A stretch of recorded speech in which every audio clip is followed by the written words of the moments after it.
I said, shake, shake, that daddy yada yada.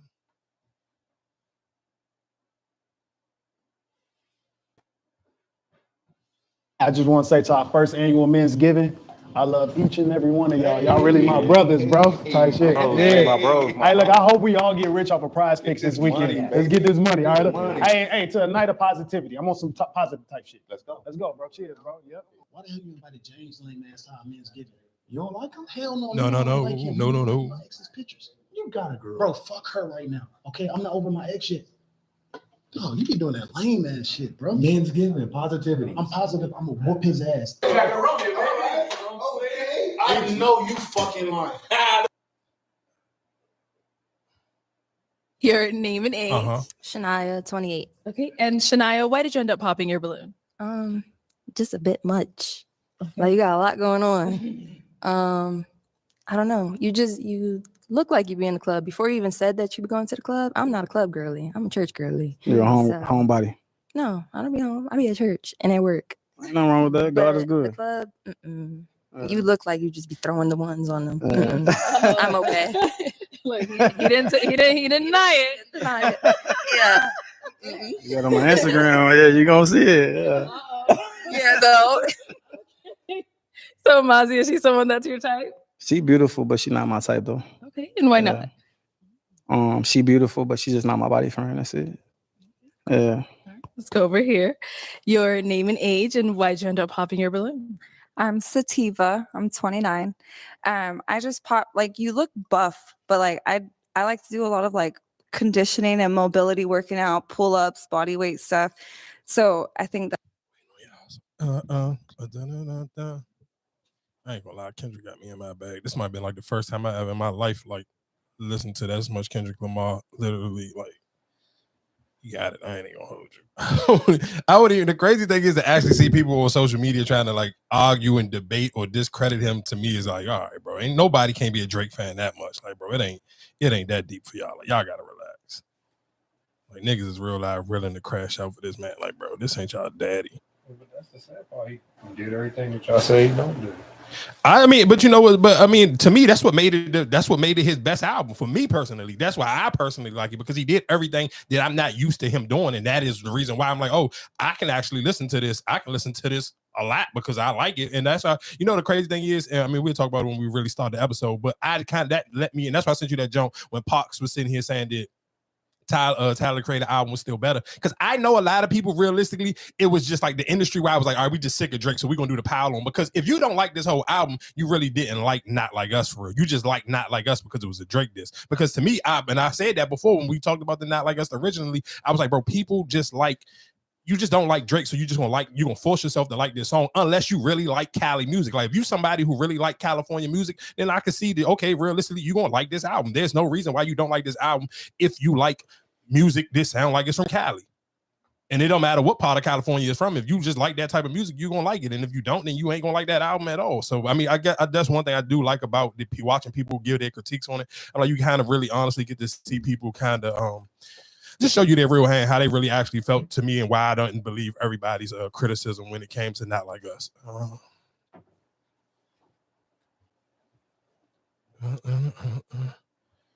Y'all ready?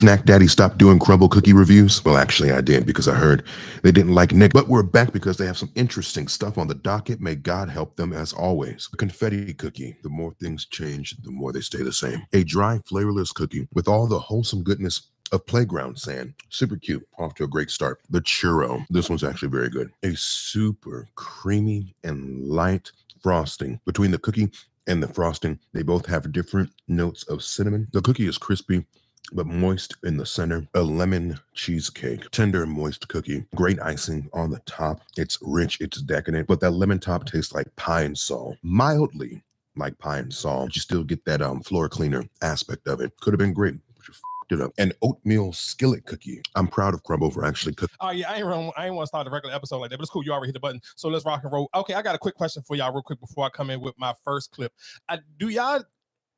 I guess, do you think realistically trying to be in a relationship, especially during holiday time, how much do you think you have to have financially, like just I'm talking like money that you can kind of just spend almost where you really don't care.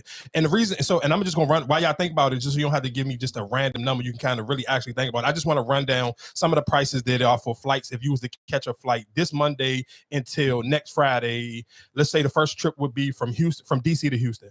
The prices would range you around. Damn, it was some round trips for what's this nonstop. So if you go Spirit, it's $575. If you go what's this Southwest, is $717 round trip, and United is $782. That is if you go into Houston, and to LA would be what's this Spirit 600 round trip. So basically 611, United 784, Alaskan 913, Southwest 930 round trip. So I just was asking, how much do y'all think you need to, realistically, would you need to have just like money that you kind of don't care about, money that you kind of just realistically just blow if you're going to try to be in a long distance relationship? How much money should you have? Yeah, like if you're trying to say, like, I want to be in a real long distance relationship, how much money do you think? Because I don't want to sit here and say how much do you need to make, because I mean, you can make whatever, but how much do you actually have to spend? I guess will be the better question. Is like, how much do you feel like, all right, I got some free bread that I can kind of like really pursue this relationship? Because I do think holidays would be the real tester and the make or break, especially if you're trying to pull off a long distance relationship, and especially if it's somebody you're dealing with and they don't have a big family. Like if they got a big family, you may be able to get it off and you don't have to go there through the holidays. But if they don't have a big family and you ain't got to, even if you got one, if they don't have one, you kind of, especially if you're really trying to pursue this person, y'all kind of gonna got to be locked in for real. Oh, I think it all depends on your situation for real. Because you would travel to for the holidays. But that's my point, and that's why I just wanted to throw this random, because of course it is the holidays. If you're listening to this, of course, on the regular release date is on a Tuesday, or if you're listening to this on Wednesday, where you may be in the kitchen, it is the holiday season. We are officially in the holiday season. You like less than 40 days from the new year. So just realistically, I mean, that's the time. Like, so if you're dating somebody, if you've been talking to, I mean, like, I always joke about this when it comes to spending, getting gifts and stuff. When you gotta kind of like, even when you towards the end of summer, you kind of really trying to figure out if you want to date somebody or you're shooting your shot, you got to kind of keep these holidays in the back of your mind. So locally, cool, it wouldn't be no problem. But we talking about a long distance relationship and you really into the person. I mean, do you really want to spend the holidays by yourself? But I don't think, I mean, I think Thanksgiving is more so with your family. I don't know if you would have to go out of town to spend it with your. They might, because if you might want to fly them in to meet your family. No, but that's y'all been talking for some while now. You're not gonna just fly them in off of we just dating, right? You got to be in a relationship for a while. So I mean, let's be real. I don't necessarily know if you got to be in a relationship with a while. I'm sure people who are listening right now, everybody probably got at least one cousin who is brung in multiple different people. Consistent. This almost probably like a running joke in some people's family when it comes to the holidays. Like, oh, such and such gonna bring whoever the case may be to. They're gonna bring somebody new. They bring somebody new every year. So I don't necessarily know. I'm not flying on. Yeah, that's kind of wild. If we're not dating, I'm not flying you in. If you in the area and you just come, that's something different. But I'm not gonna fly you in unless we're in a relationship. I'm not gonna waste money. Because to me, I feel like Thanksgiving is not that. Now Christmas, I get it because probably more time. You probably off more, but I feel like Thanksgiving is just all right. People still gotta go back to work on Friday. You know what I'm saying? I mean, so cool. Listen to then cool. But even if you more it to Christmas, what do you think? I'm just sitting here saying, to pursue a long distance relationship, how much money do you think you need to have just to freelance it? Like to enjoy yourself and actually be in a successful relationship, a long distance relationship. How much bread do you think you need to have that you can kind of just spend? I would say at least, based off what the flights you just ran off, at least 3,000. Yeah, I'm with you. That was kind of the ballpark I was looking at. You got to at least have 3,000 just off a GP to be able to spin around and bounce around for flights. I think just even, it don't even matter, even if it wasn't the holidays, if you're trying to actually pursue a long distance relationship, I do think you need a free $3,000 just to be able to spend on flights throughout the year. Like no. Shit, why not? You better start using some goddamn points and what's name? If you're gonna be traveling back and forth, you better be the cheapest out of this. If it's just you by yourself just traveling, you take the cheapest route. Don't say I'm not buying, but saying buy first class. No, listen, you nigga, what the prices the shit we just read off. Yeah, but I'm pretty sure. I mean, but that's because you're traveling. That's a holiday, so that's always expensive during a holiday. But I could have left.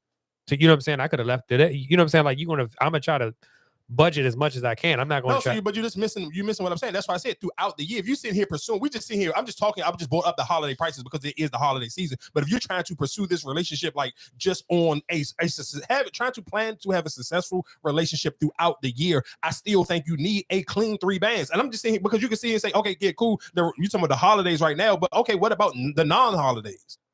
Because realistically, every time, this is America, like nigga, every time you look up, it's gonna be a holiday. So even if you sit here and say, all right, cool, Christmas, normally, whatever the case may be, you skip things. If you sit here saying, I'm gonna skip Thanksgiving and Christmas and not try to fly out then, what? You still got to fly out on Valentine's Day. All right, cool. So then Memorial Day weekend, it's back again. The price is back up. So what you saying? You only gonna go see this person during March and April? Like nigga, I'm gonna see him. Yeah, during the weekends when it's cheap. I'm not about to sit here. No, you don't got to spend holidays with them. I don't have to spend holidays with you. If I'm coming to see you during the week or whatever the case where it's cheap, well, I don't have to spend holidays. I don't think holidays that important. At some point, you're gonna have to spend holidays. Yeah, at some point, but that's after we didn't been in for a while. But right now, you talking about we just getting? I'm not traveling for no holidays. Yeah, so you're not planning for a successful long distance relationship. If you're listening to Marcus right now, the advice he's giving you is not for a successful long distance relationship. We trying to see is the key word we said successful relationship. You are planning for failure. You want this motherfucking girl to be by herself during the holidays, and you sitting here trying to see and say, "Well, I'm gonna come during March and April." Like nigga, what the fuck? She gonna fuck somebody else on Valentine's Day, and guess what? But that's what I'm saying. But Valentine's Day is not a holiday, so I'm pretty sure you want to fly. That's cheap right there. But that's not a holiday. It's not a holiday, but I'm sure the flights go up during Valentine's Day because people go on trips during Valentine's Day. That's what I'm saying. That's perfect time. That's cheaper then. That's why I wouldn't. Because you keep saying the holidays. I'm like, all right, you just only got Christmas, and really you only got Christmas. That's a holiday where you trying to spend time together. Other holidays like 4th of July, you're not spending. You spending with your family. Listen, I hear what you're saying, but when relationships should be structured around your family, especially if you are the older you get and people sitting here saying, well, I'm a family's person like that. Those be conversations that people have. If I'm sitting here, I'm really a family oriented person, then 9 times out of 10, when I'm in a relationship, I'm sure my partner has to intermingle with my family because how is that going? I can't sit here and say, I want to be in a relationship. Even if this was local and you sit here and say, I'm a huge family person. The holidays is with my family. Your partner eventually is going to have to come around your family for this relationship to be a real relationship. So what it did was so let me ask you this: if I came out there, let's just say I went out there this week. I mean, let's say I went out there Thursday and I stayed out there till Sunday. That's not spending time with you, even though it's a cheaper flight right now. I'm still spending time with you. Thanksgiving. No. You bugging. It ain't gonna be a cheaper. The later you wait in the week ain't gonna be cheaper. The later I'm talking about right now. Monday, if you leave Monday and then you don't leave until Sunday. No. I'm saying if I took the week, this is my weekend off, right? So I went out there Thursday night. Last Thursday? Yeah, last Thursday, and I'm coming back Sunday. That's spending time with you. Like today, Sunday. Yeah. Oh fuck no, nigga. Why you can hold on, huh? But you're gonna be. But that's my thing.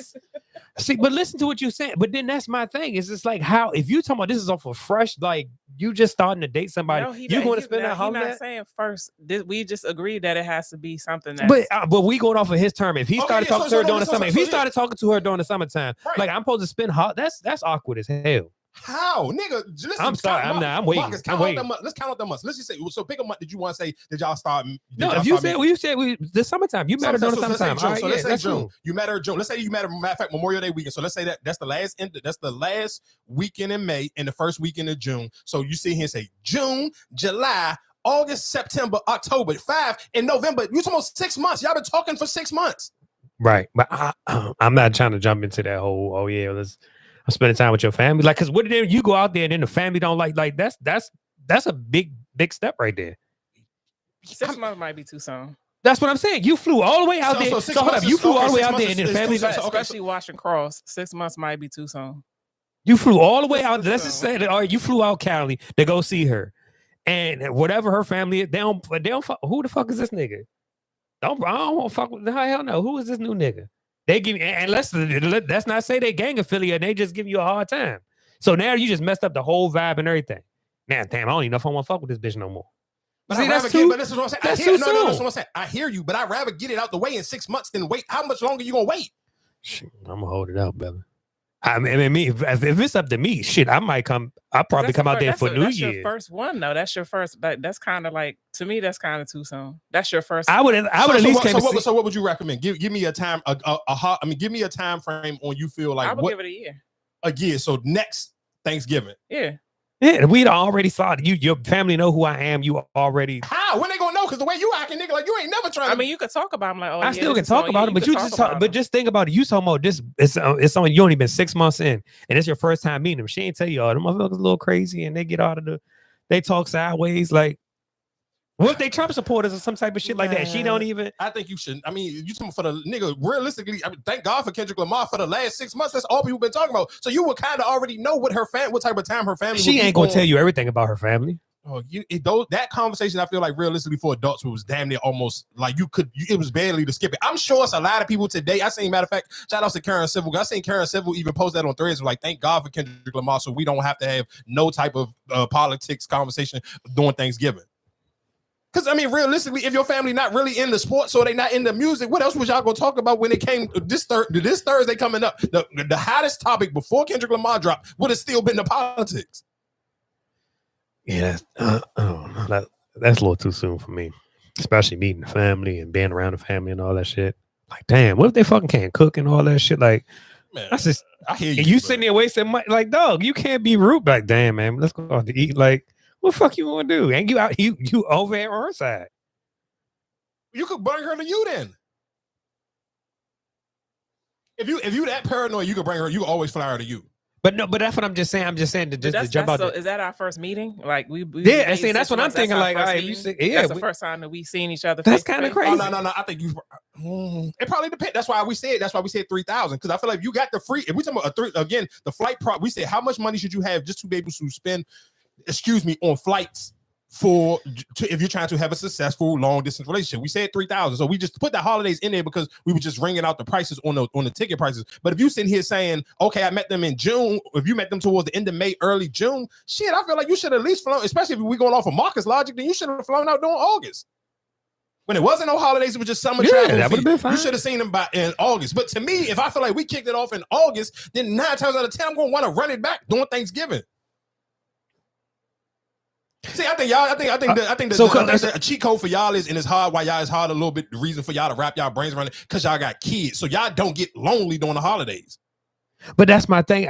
I just like, what are you gauging? Like, what is your time frame gauging right now? Because okay, let's just say, all right, now I'm meeting the family, so pretty much you ready to settle down and put a ring on the joint. Man, less than 2 years. The family? No, but that's what I'm saying. But listen to what I'm saying. You talking about you bought it. Oh, I want to meet the family. You want to spend holidays. If you spend all these holidays with her, like, dog, you might as well start when I'm gonna move in, or vice versa. But if you're like if he's saying a successful relationship, then that's what it should be eventually. Because that's what I feel like. That's why I feel like you're moving fast. For you to sit here and say, "I just met you. We only been talking for 6 months, and I'm already about to be sitting here flying." You might as well start to like, damn, I might be able to think to relocate type of shit. But you spend so listen to what I'm saying though. But if you don't get that out the way, when do you ever even know? Okay, that's where I want to take it next. The longer you procrastinate, how do you ever know when you gonna want to take it there? I get what you're saying, and I'm not even saying I disagree with what you're saying. But then, the longer I wait, then how do I ever know if I'm ready to move on? And I think sometimes for a lot of people, that's what it be. Like, you really don't. That's again when we talk about red flags or any of the other stuff. That's how people miss some of those things, because realistically, you take too long to even figure out like how you want to move or how are you maneuvering. Like, do I want to see this person? Did I kick it off with their family? Because like you said, what if you wait a year? If I wait a whole year to meet somebody's family, then I hate their family and be like, oh, this is no way in hell this is going to work. Then I just wasted a year of my time. All right, so let me paint this scenario for you. I wonder how you gonna maneuver on this, right? So if you go out there, right, and this is your first time meeting her, what if one of her family members is one of your old work? How is that going to be possible? I don't live in that city. It don't matter. I mean, she could have moved out. I'm just saying, it's just somebody that she used to deal with. You know what I'm saying? She came out to visit her family or whatever, and that's one of her. I mean, you wouldn't. I feel like you would know that because of social media.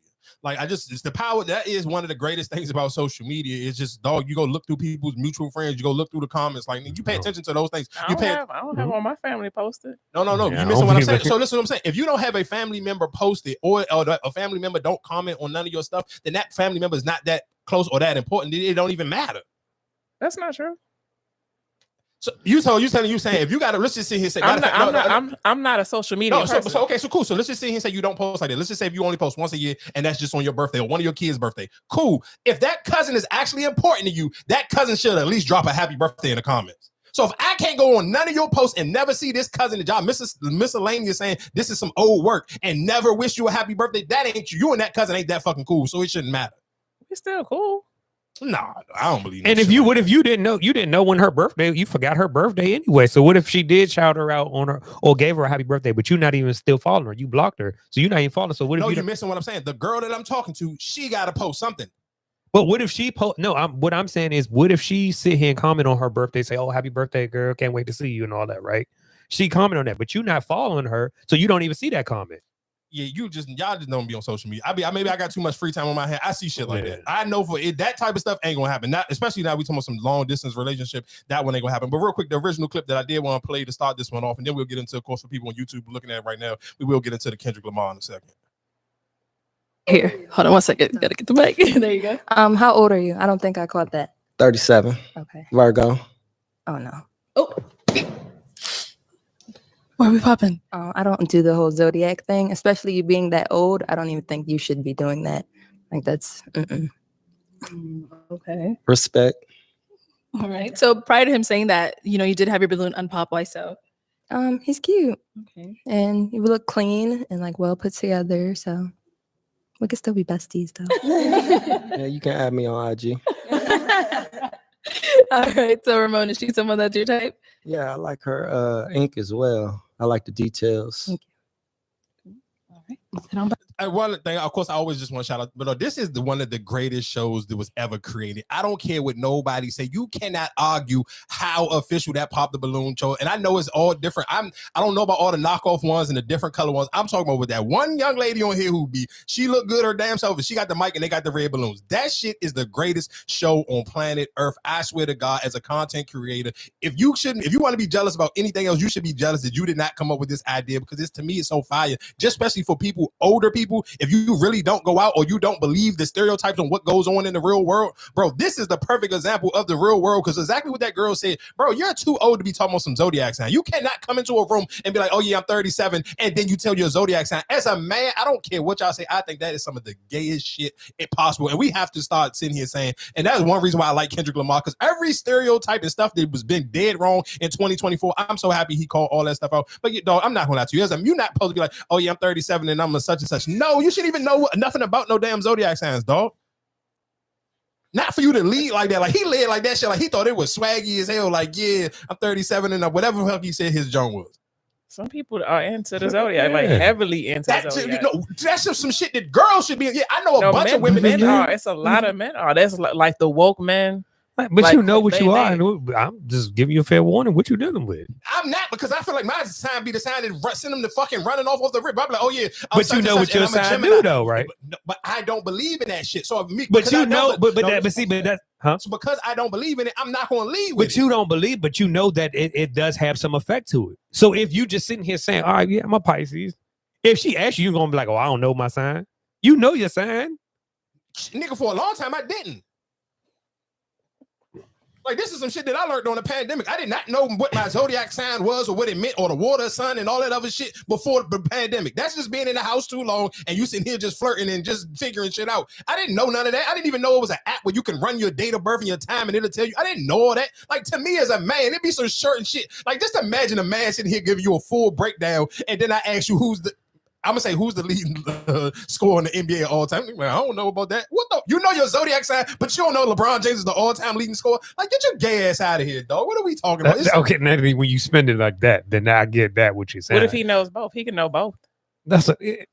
Just because you know your sign, that shit is kind of fishy. I mean, you might know both, but I'm not gonna lie to you. That's kind of fishy. But real quick, before we get into Kendrick Lamar, real quick, I gotta play this last joint, because this was the one that went viral throughout the week. And I'm gonna paint the picture real quick. This is a bald-headed gentleman. I'm so super iced up. He iced up like he was a rapper. Like he done put out 5 different mixtapes. He might even had a hit record. And his whole persona. He looked like Flow Rider.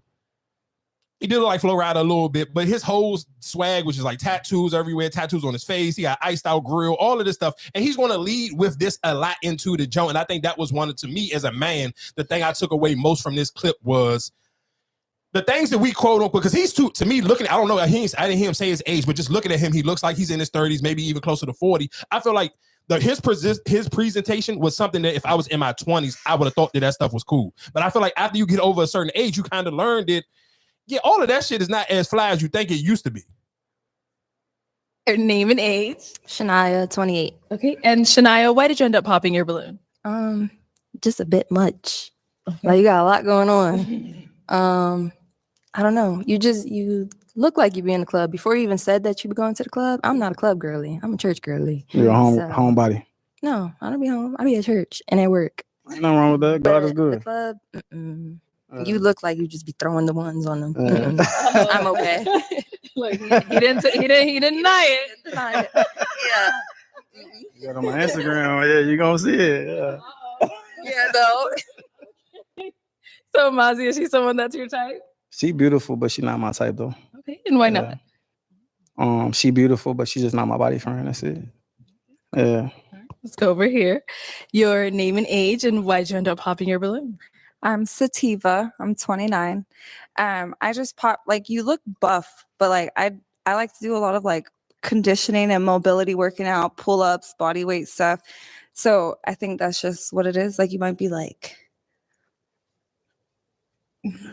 so like I like cardio.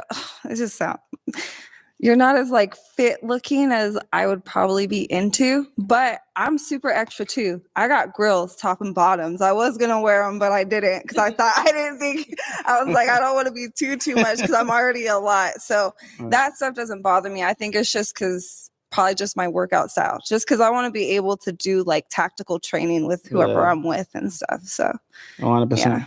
Okay. So is she someone that's your type? No. Okay. Why not? She got too much going on in her face. She beautiful though, but she just got too much going on in her face. Like You got face tats too. that might get caught in the Exactly. no, like the stuff on her face might get caught in the sheets or something. You know what I mean? No. piercing? So my cheek piercings are like, I just got them a few months ago, but they take like a year to heal. So I still have long bars. So normally they'll be smaller. Yeah. So, but yeah, no, it's okay. She I'm not beautiful though. surprised. Yeah. Nah, she beautiful. Thank you. Ain't nothing wrong with her. Again, like I said, shout out to him though, because No, was he was wrong for saying. Now you get on the dude for saying his zodiac sign, but for him to say, "Oh, well, her piercings might get caught in the sheet."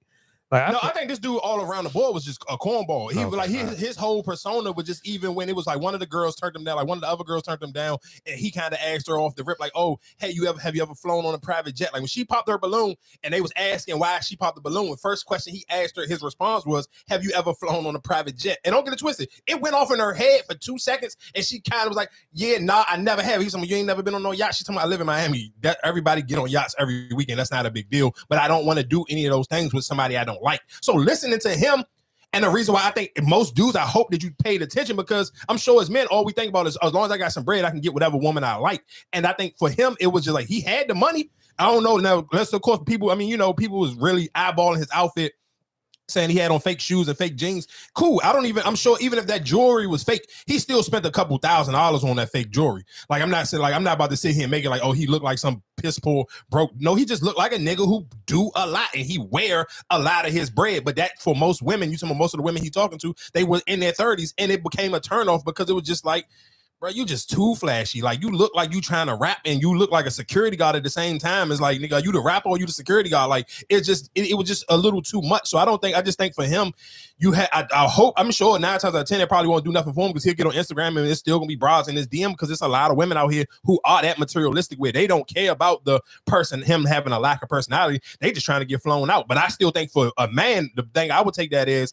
a sign of just be able to do both. Be able to have, like, you could A-chain, but still have some type of personality. I think a lot of men, and I've said this before a million times, a lot of men put so much time into getting money that you don't have a personality at all. You don't even know where to get a personality from, because of course you can't buy a personality, but you can work on your personality, or you can work on how to have yourself a little bit more intellectual, where you can have a little bit of deeper conversation, where you don't feel like I got to rely on the chains. Like, and I think that was for him, it was kind of just like, he's so used to women just jumping out the gym because you got a bunch of jewelry on and you got some design on.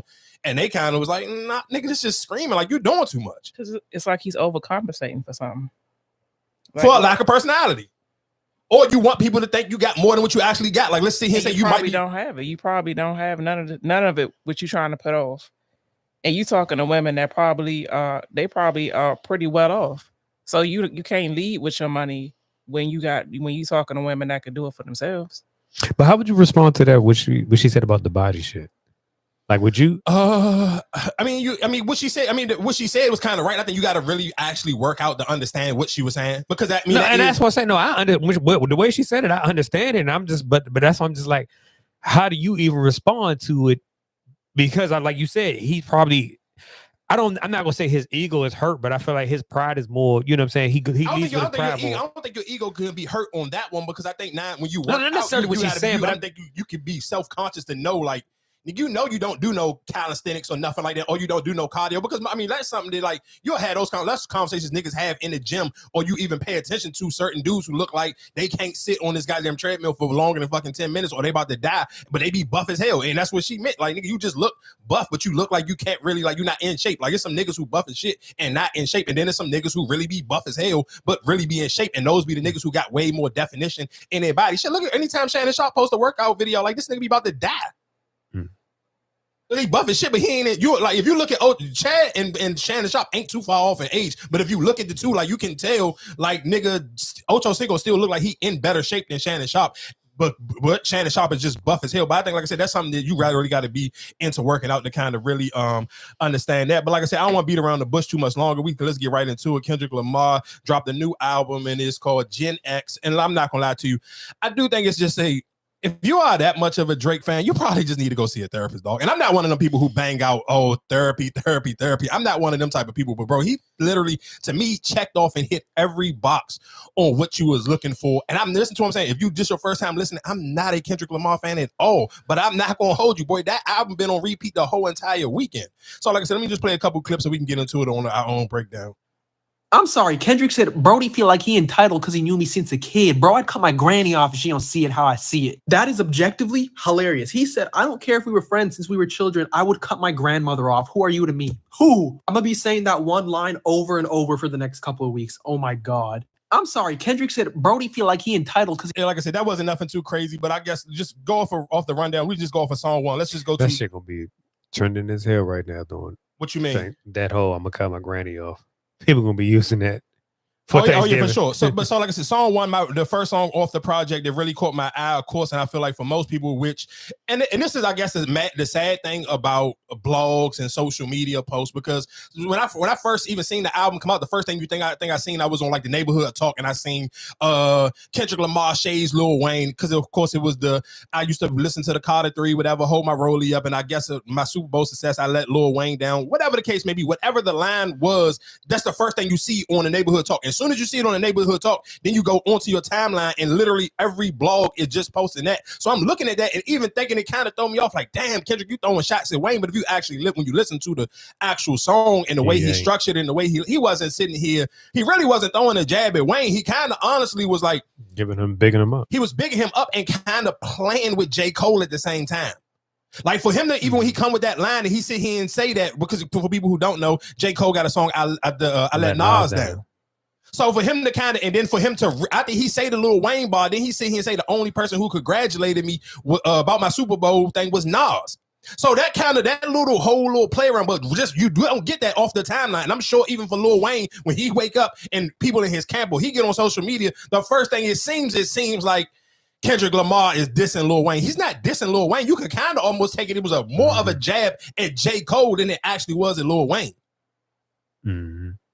But that to me was just still, like I said, just setting the tone with that song. It was just like, and then even just what he was saying on it, he was just talking so spicy on that song, and just the way it come in with the beat. Every time on that entire album, when you heard that beat do whatever that little crazy thing with the hi-hat, or it sounded like it was about to go into like some Cali type shit, though, I swear to God, on every song it did that too. What was the song like? Well, let me think about all the songs that did that little hi-hat thing. I don't know how to explain it, but it was like, it just felt like one of them little California hi-hats. Of course, it did it on Squabble Up. It did it on Hey Now. It did it on TV Off, because it did it on the TV Off pop when the Mustard Pop was about to come back in. It did it on Peekaboo. And it also did it on the song number 11. What is it? Gen X. So just when they do those, and those to me are, of course, my favorite songs, because, of course, 90% of the time when I'm listening to music, I'm listening to it in the gym. Of course, this one, you got to digest and you got to ride around a little, and some of the songs are super long. Even just like I said, the Whacked Out Morals, that song was literally, that joint was almost damn near like 6 minutes long itself. But I felt like I never got bored, or I was looking at the clock on these songs. Like, you know, sometimes a 6 minute song. Not that long. Yeah, it still wasn't that long. It's a short listen, and you just and it's only 12 songs. But like I said, that one song, yes, it do feel like that might have been the longest one on the. I think that is the longest. Yeah, no, that's the longest song on the project. Yeah. But it's still, what I'm saying is that song never got boring to me, though. And even just originally, like I said before, we cut all the mics on, I sit here and say, you can tell, like I could tell people's critiques on, like even when listening to Joe Budden, and then when they was listening to it live, they was getting frustrated with the Cali songs. But my whole thing is, if you getting frustrated with the Cali feeling songs that it sound like some West Coast songs, then you really didn't not like us. You only didn't like it because you only liked it or supported it because it was a Drake disc. You don't really like that style of music. And the thing that I like the most about this whole Kendrick Lamar thing is you bring back regional music.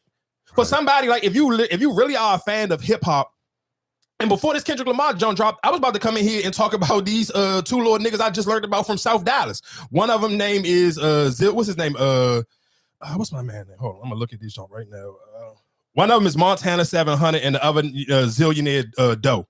They from South Dallas, but the reason why I'm tying this into this conversation is because when I'm talking about regional music and music that sounds like it's from a certain area, you listening to lingo, you listening to lingo realistically, and you're trying to see how they paint the picture of their hood. So listening through this whole entire Kendrick Lamar album, you get that feeling of like, oh, this sound like I'm in the West Coast. Like this make you feel like, damn, I'm on the West Coast. It make me seem like, damn, I wouldn't mind to see here. Even listening to Squabble Up, it made you want to dance. Like when you hear those, like, and again, when I'm talking about that California stuff to do that little hi-hat thing, it make you want to dance. Like it's no way you listen. If you listen to Squabble Up and if you are a fan of football, first thing that come to your mind is that little CJ Stroud dance and you see his Squabble Up. Like I'm thinking that's the whole thing I'm thinking of the whole time. Like, damn, CJ Stroud, he kind of struggling this year, but I was like, this would be the year. That song right there, every time the Texans score for the rest of the season, you gotta let CJ cook.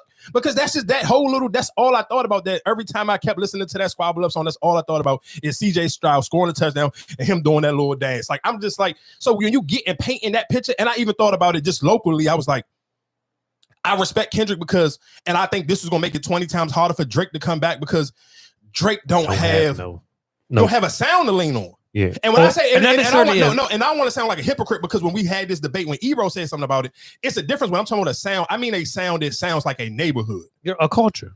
A Canada. I mean, because you're from Canada, there's no culture like.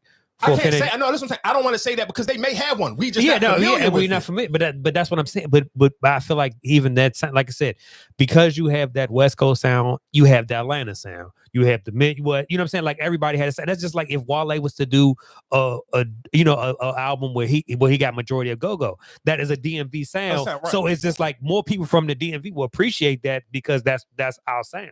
No, it's for sure. And that was what I kind of wanted to get to. And I even wanted to sit here and matter of fact, because you say that, shout out to Nucci. I believe Nucci just signed a deal with Fox Soul. And I don't know is the date. A channel? That's a channel. It is a channel. Okay. It's a channel on cable. It's called Fox Soul. Because who was on there one time? I want to say Vivica Fox had a show on there. Claudia Jordan, I think she had a show on there. I don't necessarily know what's a bunch of shows, but the reason why I say that, and I'm tying that in with this, and even because you brought up the Wale thing, is because you're talking about go-go, a sound, a DMV sound. And I just thought about it. I'm like, when I'm listening to this Kendrick John, I'm like, how many rappers realistically can do that? No, yeah, where they can tap into their city and give their city a boost on tapping into their sound. Mm-hmm. And of course, because I live in the DMV, first thing that comes to my mind is, damn, Wale, you could have did a concert. You can still do it because go-go is so unique that nobody won't look at it like you're biting. Oh, you biting Kendrick, you trying to do your own sound. But I think that's what hip hop was based off. And we talked about that. Excuse me. A few weeks ago when we were talking about how everybody get on social media and act like we all grew up in the same area. We all can't judge music the same because we all ain't from the same place. So we don't have the same experiences. So even just listening to, and he had that song. Even listening to him talk about calling the song "Whacked Out Murals," like it's not too many people like, and I don't necessarily know that, but the only rappers I've personally seen of recent time that have murals in their city is fucking King Von in Chicago. I think I seen a Pop Smoke jump before in New York. And that's really a West Coast thing. Or I think I probably seen a Young Dolph jump maybe somewhere, but realistically, most of them have already passed, but they do it for rappers even in California that's still alive. They do it for Kobe. They do it for different, like that's a thing that they do there. You don't really see that. So I'm kind of just looking at it like, damn, what other artists could really, like, if you having that, because realistically, he was throwing shots at Drake through this whole entire jump. Even off that one, damn, I can't remember. What was the body he said to Drake? I don't remember what the one he said on that song, but the jump that I like the most, on that Hey Now jump, When he said he had that bar, what did he sit here and say? He said, you know, the last one he thought he was Magneto. You trying to play God and you had to figure it out. And then he said, all the blacks know that I sit here and choked the goat out. Yeah, I choked the goat out, bro. I'm like, oh my God. Like when he said that bar, I'm like, no, because y'all think about it. Even for Drake, for he said he think he Magneto, he tried to play God. He had God's plan and all that. Just the way Drake tried to maneuver. Oh, matter of fact, I remember the song off the bar he had on the first joint when he was talking about how Drake was sitting here reaching out to niggas and trying to pay them with Bitcoin. He was sitting here trying to offer them money, like, hey, you come up with some, get some information, get something. And he said that in the verse, and he said he literally said he's talking about the Bitcoin. So that's the thing. Like you can go on Twitter and people are making videos and talk about it. Of course, my favorite thing is though, because now you bring it right into the content space. And I do want to see how many people, because I've been atting niggas on Twitter. If I know you cool with Charlamagne, I would screenshot your text message what you said to him when that last verse came in. He sitting here and said, no white boy should be comfortable with sitting here making jokes about black women. So no white comedians. And I sit here and told y'all this, and I can tie this into when I keep bringing up Angel Reese all the time on here. It's not about, I don't give a fuck about her skill level. It's about how y'all allow niggas to talk about her. And that was with Andrew Schulz. It don't have nothing to do with people were sitting here saying, oh, he was talking. He not talking. If you last, and that's how I know people don't listen to words or actually listen to lyrics. Yeah, what may have came across his desk was when Andrew Schulz went viral when he did a little shit with the 2 UK niggas. But Andrew Schulz do a podcast with Charlamagne every fucking week. Black people know who Andrew Schulz is because of Charlamagne the God. We would not know you would not know who Andrew Schulz was if Charlamagne didn't give him a platform. And that's why his next thing, hell yeah. And his next line was he said don't let no comedian, what he said, don't let no white comedian sit here and say no jokes about black women. And then his very next line is you cooning niggas who sit here and do business with him personally and financially.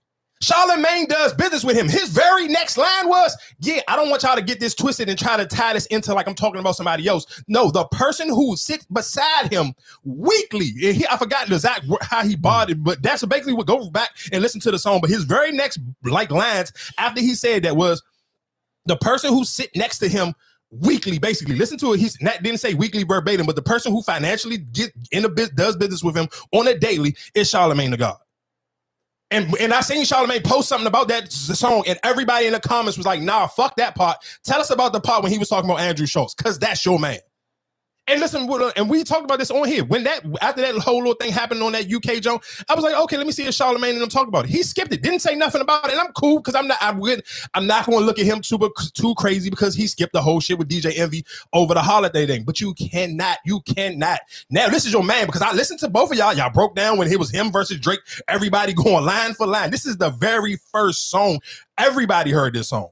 The same way we all heard that Wayne verse, we all heard when he said, don't let that white comedian sit here and talk about black women. And I think a lot of, and this is because so many niggas, and I say this last week, I'll say this every week. One, too many black people too geeking to have money. And and 3, y'all niggas scared to go to jail. You scared to put your hands on somebody. You're scared to sit here and throw shit away. And I've seen Charlamagne damn near get his whole career canceled for fucking playing on that Brilliant Idiots. I listen to that shit every week. So I'm not sitting here. And that's why even when the Andrew Schulz thing came up, I don't get easily as offended because this is Charlamagne, man. You allowing this shit, then cool, it is what it is. I'm here for Charlamagne. I'm not here for Andrew. But if you can't sit here and tell me every time I listen to a Breakfast Club interview, all I hear Charlamagne say is, oh, top man, the greatest rapper of this generation is Kendrick Lamar. You can't tell me that and then skip that bar when he made it tailor-made for you and your man. That's my only thing. Like, I don't want to hear, and I want Joe Budden every time you wanted to throw shots at Charlamagne. This is your time. He got this nigga, Kendrick Lamar, that made y'all niggas a tailor-made Nike Tech sweatsuit. You can get up in this Nike Tech, zip it up however you want, put your little shiesty on, and get busy. You can't not sit here and allow this not to eat. You got to eat on this. I even seen, I'm going to play a clip, and this is what I'm saying.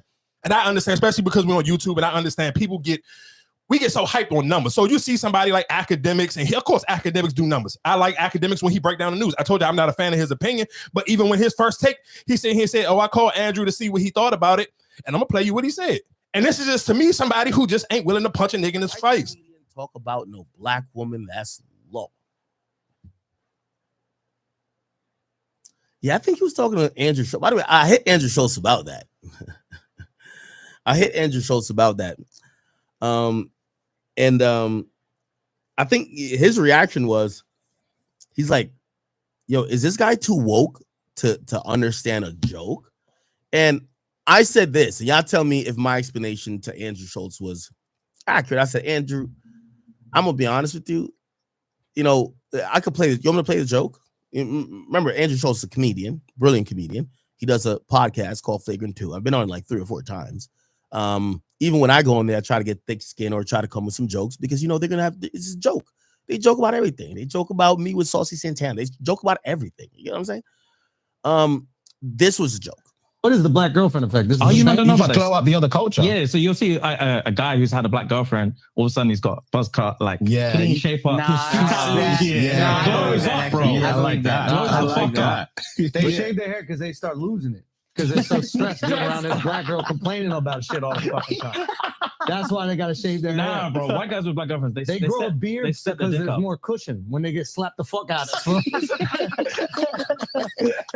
That's hilarious. I think the black girlfriend effect. It might be a protective instinct, bro. You think? Protective. Yeah. Have you ever had black girlfriends? Yeah. Have you ever had white girls? Yeah. Oh wow. Okay. What's your favorite?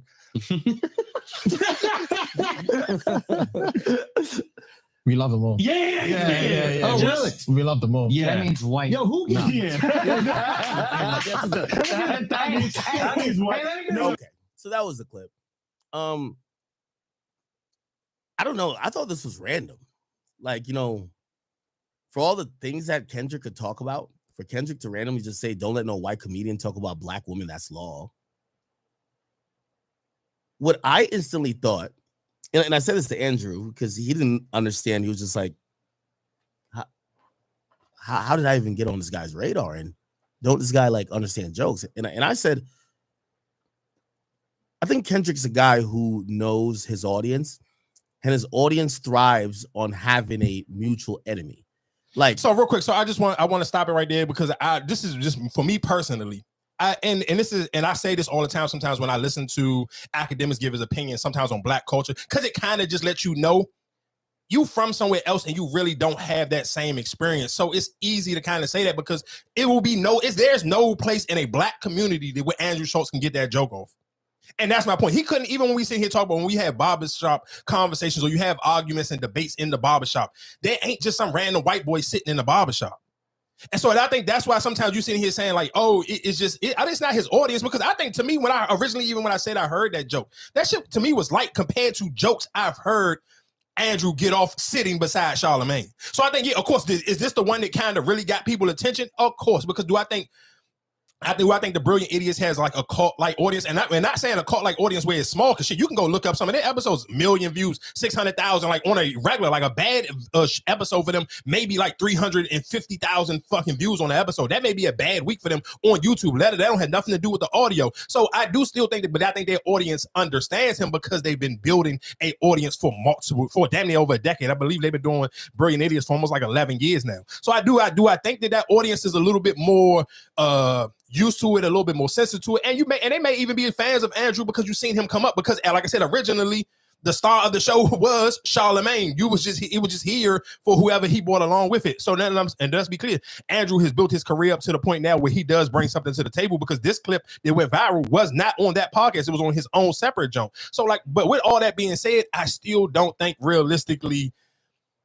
I think white people do get a little too loosey-goosey and too friendly because there's so many niggas who sit on the internet like academics, and that's not no shot that shade them, but it's just the fact some niggas are internet niggas, so they are okay with just hearing certain jokes. And the reason why you're okay with hearing certain jokes or hearing niggas talk about black women a certain way, because you may have a hard time dating a black woman. Niggas who really don't never wanted to defend black women or really get upset when you hear, especially a white dude, say something crazy about a black woman, it's because you don't have a good outstanding relationship with black women. So you may feel a little bit of animosity. And a perfect example, and the reason how, again, why I said when I could tie that into Angel Reese, it was some nigga who was trolling her he was talking about her on Twitter. And the crazy thing is, I seen a basketball page pick this up. I think dude was playing overseas. He had like a 5-game stretch. This nigga had like 0-0-0. One game he had 2 points, and this nigga was playing like 30 minutes of fucking game. They was putting all his highlights and it was like, this realistically, this is the average nigga who sit here and support white people who say crazy shit about Angel Reese. And the reason why I use her, because that's the fucking name. That's the easy face in the name to attach behind white niggas I hide behind again when we talk about Caitlin Clark. So when you hear Kendrick Lamar say certain things like that, and why it's so easy, because most niggas just won't defend them. Like there's no way, like y'all know I come on here, I'm going to defend black women because I don't have a hard time dating black women. They haven't done, no black woman has done nothing to me so hard that I'm going to sit here and just listen. There's no way on God's green earth I could sit somewhere and hear a white nigga say anything crazy about a black person, period. Fuck just a black woman, not another black man or nothing. It just wouldn't happen. But again, like I said, some people have that hatred towards them, or you feel some type of way that you don't feel. I'm not defending her. That's not my sister. I don't care. Most people, and I say this all the time, most black people don't care about shit until it knock on your door. It doesn't bother you. You don't feel no type of way. You don't feel like I don't got to defend Sha'Carri Richardson. I ain't got to defend Simone Biles. You don't. So that type of shit. But again, like I said, the way Charlamagne presents himself, niggas going to want to see you to sit here and say something. You cannot skip that verse or that bar, because if you skip that bar and that verse, now niggas going to look at you a certain type of way, because they're going to feel like everything you sold me, it was fraudulent now. Like if Charlamagne doesn't address this Kendrick Lamar bar, I'm going to look at Charlamagne the same way niggas was looking at Jeezy when Gucci Man told him to go dig your homeboy up. Like, let's be clear, as a diehard Jeezy fan, that night you don't want to sit here and say he lost because you're on social media just having it up and you battling niggas because, all right, but after you probably, like, let's keep it a bing. It ain't been the same for Jeezy after that fucking day. I ain't saying it been the same for Gucci neither, but niggas don't probably really ride or die. It's like, think about how easy it is to kind of like, oh, Jeannie might kick Jeezy fucking back in real quick. But since that whole Jeezy situation with Gucci, dig your homeboy up. And that's how niggas look at you, because if you paint yourself a certain way for so long, people hold you to a certain standard. So for somebody like Charlamagne, I'm holding you to this standard. Like, dog, you got to say something. Because I wouldn't think, like, if you were a nigga, like, I can respect about academics, I was watching one of his streams and he was trying to break down the Kendrick Lamar joke. This nigga was already about to cry like, I don't have nothing to say about this shit. I don't care. I can respect it. If Drake is really your man and you really that fanned out on him and you can't hold it down, you can't give an honest music breakdown, cool. I respect that. If that's your man for real, I'm not mad at you. But you ain't about to sit here and tell me you Charlamagne the God and everything Kendrick Lamar do, you suck this nigga dick 90 going north and you about to act like you ain't hear this verse. I can't respect it off of that. But again, going back into the Kendrick Lamar project, what was another song that I really like? Yeah, I really like that Hey Now, Say Now. I like all the songs that he had with any of the young California niggas. Like I said, when that beat did that little hi-hat and it's just, whenever it started to do that little crazy thing and you knew for a fact it was about to turn up and you was about to get your meanest Crip walk in, I liked all them songs. I'm like, it's cool. Like, and let's be clear, I think that man, what's the Man in the Garden? The Man in the Garden song sound like a Drake song. Like, I felt like this was a dig to, like, he didn't even have to say this nigga name.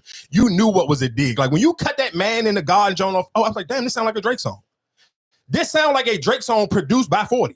But that's my question, when even just to the battle and everything that's going on, it's just like, damn, Drake, like, this nigga really like he is the boogeyman to you right now, because even you put out your music or whatever, none of your stuff is really, charting or what it usually do, and it's just like, damn, like you pretty much MIA. Like all this is going on and you don't see none of this going on, because even like with the whole Castanet streaming shit, and I'm just like, all right, didn't you give him your song or whatever to play on his little stream? Yeah. So why you ain't pop up on his stream yet? Like, that's why I'm just like, and that's why I just said, like, even with whole Future and that's what I'm kind of like disappointed. And I feel like this whole Kendrick drop. Real quick. I'm not gonna lie to you. I just want to tell everybody, I don't care what y'all say or whoever else you listen to. No, listen to what the only person who told y'all before that GQ interview came out. I was the only person that told y'all that these niggas regretted playing that diss song. But that shit looks nasty. So, now. No. It don't look nasty, nigga, because I told you and I listened to what I'm telling you. I'm a Future fan. So I understood what them two albums did not do for me. So I knew for a fact for them niggas, they understood what it did not do for them. Future went on a tour. Niggas ain't talk about the tour. Niggas wasn't like posting videos. You'll see more people posting today with the Megan Glorilla concert this summer than they did the Future jump. Them niggas went out and tried to tour that weak-ass album. They know what it felt like. And me as a Future fan, I told y'all as soon as I heard them two albums and niggas kept trying, like, this is what I'm telling y'all. This is why, again, especially for the black community, I understand sometimes you just look at a nigga, if he don't got millions of views, you don't want to take his word verbatim. But I told y'all, and that's why I'm so happy when that GQ interview and them niggas came out. And basically, you could read it, you can read it with your own two eyes. The fucking Metro Boomin and Future felt like they regretted ever sit here. And let's be clear, I think the Future should be put in the big three conversation. Before this album right here, I honestly could have argued with you and still can. Later on in the episode, I can argue that he probably is more influential than Kendrick Lamar and J. Cole. But again, I do the difference between Drake and J. Cole and Future is Future, he has mastered in a sound. He is from a city that bangs for him is a staple in hip hop culture for the last 20 years. So that's the difference. But again, it's just real quick for somebody in the comment section sitting here and saying that the J. Cole project was old. Of course, so was the last Travis Scott joint. Travis Scott last album was old. I mean, the mixtape he just re-put out Rodeo, but he put it out because niggas want to get those still go up. Them projects when they are old projects, yeah, on live mixtape and that piff, that shit don't count as album sales. Them shits can't never get on the Billboard charts off of that. But now when you put them on a streaming platform, now it's a new project. It's old to us if you already had it on your phone. But if you didn't have it on your phone, like your iPod Nano, unless you got that same laptop, nigga, do you still got all that old music? So it's still new music for certain people if I didn't have it on my cell phone. I didn't have none of them J. Cole projects on my cell phone already. So for people who only listen to music one way, like if you only listen to your music on Apple Music, those projects wasn't on no jump, and he's rolling them out like they new albums. Like he's got a whole podcast series that he's doing, rolling these old projects out. No, which is smart, but Kendrick Lamar stepped all over that shit. No, and that's why I've said that's why I was just kind of just hearing that whole interview, and I just heard them try to say, "Oh, well, yeah, we wasn't," but you had Rick Ross, you had The Weeknd, everybody else was throwing shots at Drake. It wasn't Kendrick's song was the biggest on there, but everybody else was throwing shots at Drake.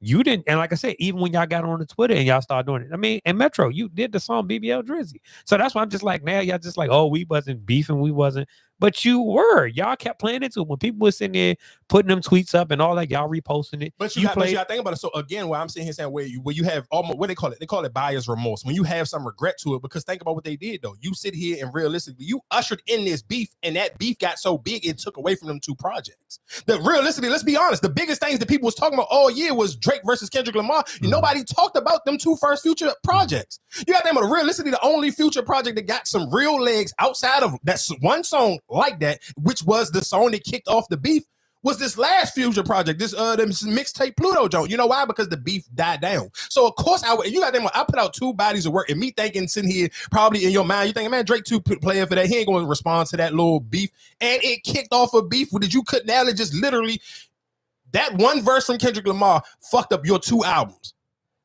That one verse on like that literally erased your whole two projects. You wasted putting out two projects. Nobody ain't talk about them. Niggas ain't even thought about. Think about realistically when people talk about albums of the year. Before this Kendrick Lamar joint, niggas was realistically at one point in time for most people, if you talking about just mainstream hip hop, Glorilla was the runaway. She was running away. This nigga Future that put out two projects that niggas wasn't talking about, and literally until he just put out a month ago. But then, okay, then that's my question. I just feel like even with because even if we go back to even the Drake album, this For All My Dogs and all that, without that first person shooter joint, it's like, what do you know what I'm saying? Like, we don't remember nothing else off of that project, and besides the Sexy Red song. So that's why I'm just like, when do you? Because I mean, and don't get me wrong, like I said, the Future, I like both of the ones that he put out. But like I said, I get people who are actually Future fans or whatever the case may be. I get that part, but that's when I'm just like, when you look at people project and their body of work, that's scared of that For All My Dog shit, you really forget about the whole damn shit besides the first person shooter and the Sexy Red song. Everything else, you really forget about it. And so that's when I'm just like, now when you look at it, it's just like, now Kendrick put this out, and it's just like, I get the Drake fans and how they feel about it, but I'm just like, dog, y'all not still bumping that shit. Nah, because let's be honest, I think so much, especially if you're trying to keep up with today's conversation on music, I think it's hard for any album to really get too much crazy replay, unless it got some real hits on it. Like, I don't know how many albums that you can sit here and say, I really go back to all the time. I maybe go through songs, but a whole entire project. Like, even how much I talked about, I love that Lotto joint, but I ain't went back there in a minute. Maybe a couple songs off of there. But the only one I can sit here and say that's probably like this recent time that's really, it will make you go back and play it is the one with 21 Savage. What you talking about for Drake? Yeah. Yeah, but I guess even just to tie that in, I can't tell people how to react, because if you are a fan or a stan, I guess at this point, and I've seen a conversation people or even on Twitter was saying, has stan culture erased good hip hop debates because I think sometimes some people Of course. do feel some type of way so bad. Like perfect example, I'm gonna play this girl. Joe Budden was on Spaces with a group of people who were Drake stans, and the girl sit here and say he put out a 12-pack of Mid, and I'm like, bro, I'm not a Kendrick Lamar fan, but I'm not about to sit here and be that goddamn delusional and sit here and say A he lot put of out a this 12-pack came of from Mid. you and Danny and that OVO side over there that was just waiting to rush and call some shit mid 20 minutes after it dropped. So now what do you say? That this ain't it. This ain't even it. Job not finished. Job not done. Hold your critiques. Hold all that shit y'all wrote in the drafts. You got to hold it.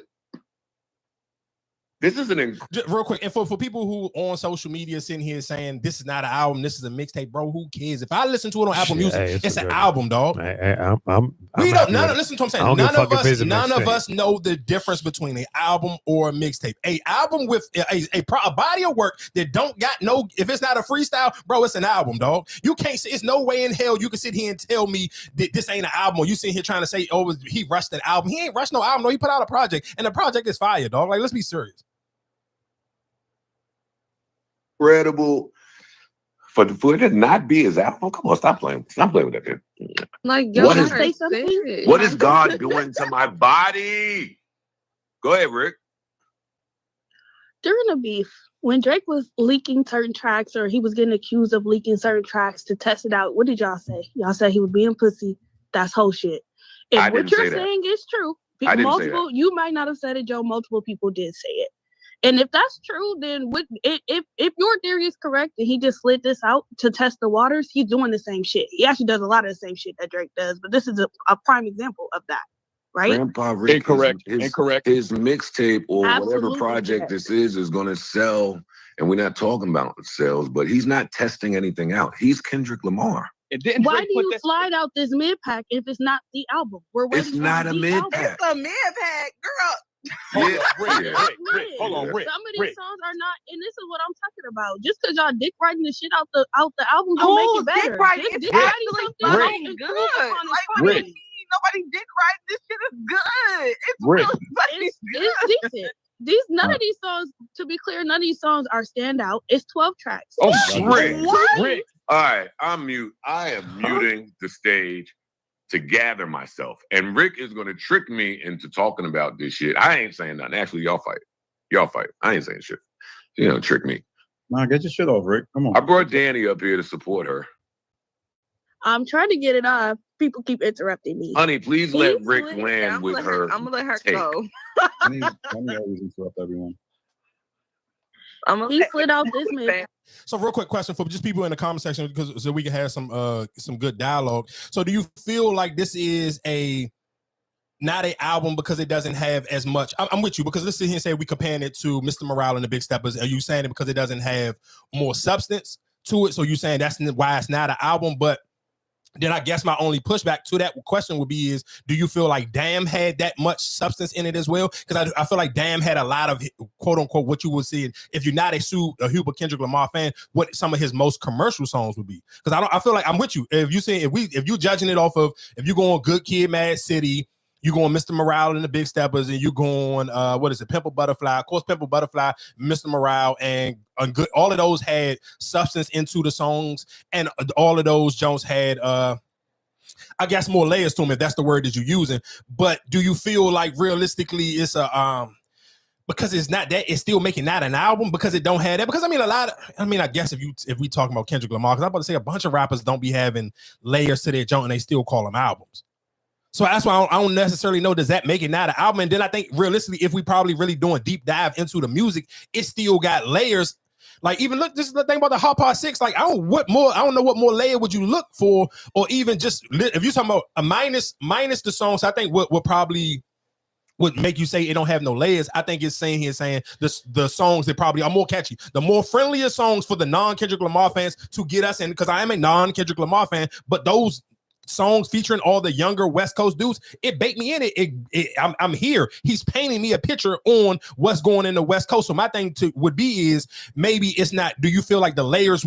I guess I would say if we're gonna use the word layers, the layers will be I'm painting a picture of what it's like to be in California. Because even if you go to Dodgers Blue, and it's got Roddy Ricch and all them on it, he's still painting a picture of shit. He kind of even dissing when he talking about Drake. Like, if you haven't never been in those squabbles and you ain't never done such and such, but he's painting a picture on how they get down in LA. And that's why the song is called Dodger Blue. He's painting a picture of what's going on in LA, how it is to come up in LA, and how you ain't never been through none of this stuff. And that was going back into, if you talking about Not Like Us, and when he was sitting here telling Drake that, hey, you don't have no type of cultural you ain't never done stuff in your city, you ain't never from no hood or whatever case may be. He's explaining to him, you ain't used to this, so let's just keep it rap. You acting like you want to do something tough, but you ain't never even probably been in no fight growing up as a kid. So do you really want to do anything besides rap? Listen, go back and listen to Blue Dodgers, because that's basically what he's saying on Blue Dodgers.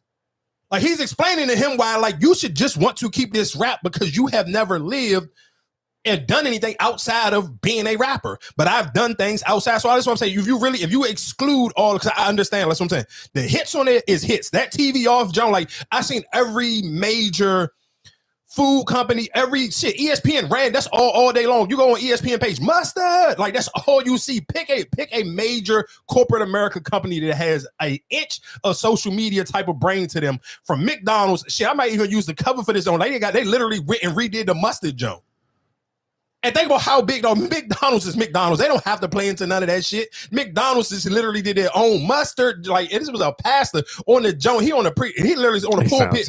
It sounds horrible. Yeah. I hate pastors that preach like that. But he still, my whole point of it, he didn't wait a second, dog. That shit happened. This came out Friday. He on the pulpit on Sunday and had to add in the mustard thing. So like I said, I think the big songs or the more catchier songs kind of eliminate what you used to from Kendrick Lamar. But if you sit here still, like I said, what we talking about, what's the songs that you really, shit, any song with SZA, pick all them jumps with SZA, he really got into they sound like Kendrick Lamar songs. And those are the songs that I may not be as a much of a fan of because that's more of regular Kendrick Lamar. But even like I said, going into the Man in the Garden, like it sound like a Drake song, but it's deep and he going into details like it's a Kendrick Lamar song. Like it ain't like he's sitting here playing around and like on the songs that he ain't really trying to go deep in. He paused no Diddy. He going deep on the songs that he's supposed to go deep on, and the jumps that he's supposed to have fun on, he had fun on. To me, that is the markings of a good artist. And I think to me, if we keeping it a buck, that's the markings of a good album. I'm going to give you some songs that have some real meat and potatoes behind it, and then I'm going to give you the bullshit that you can party in the club to.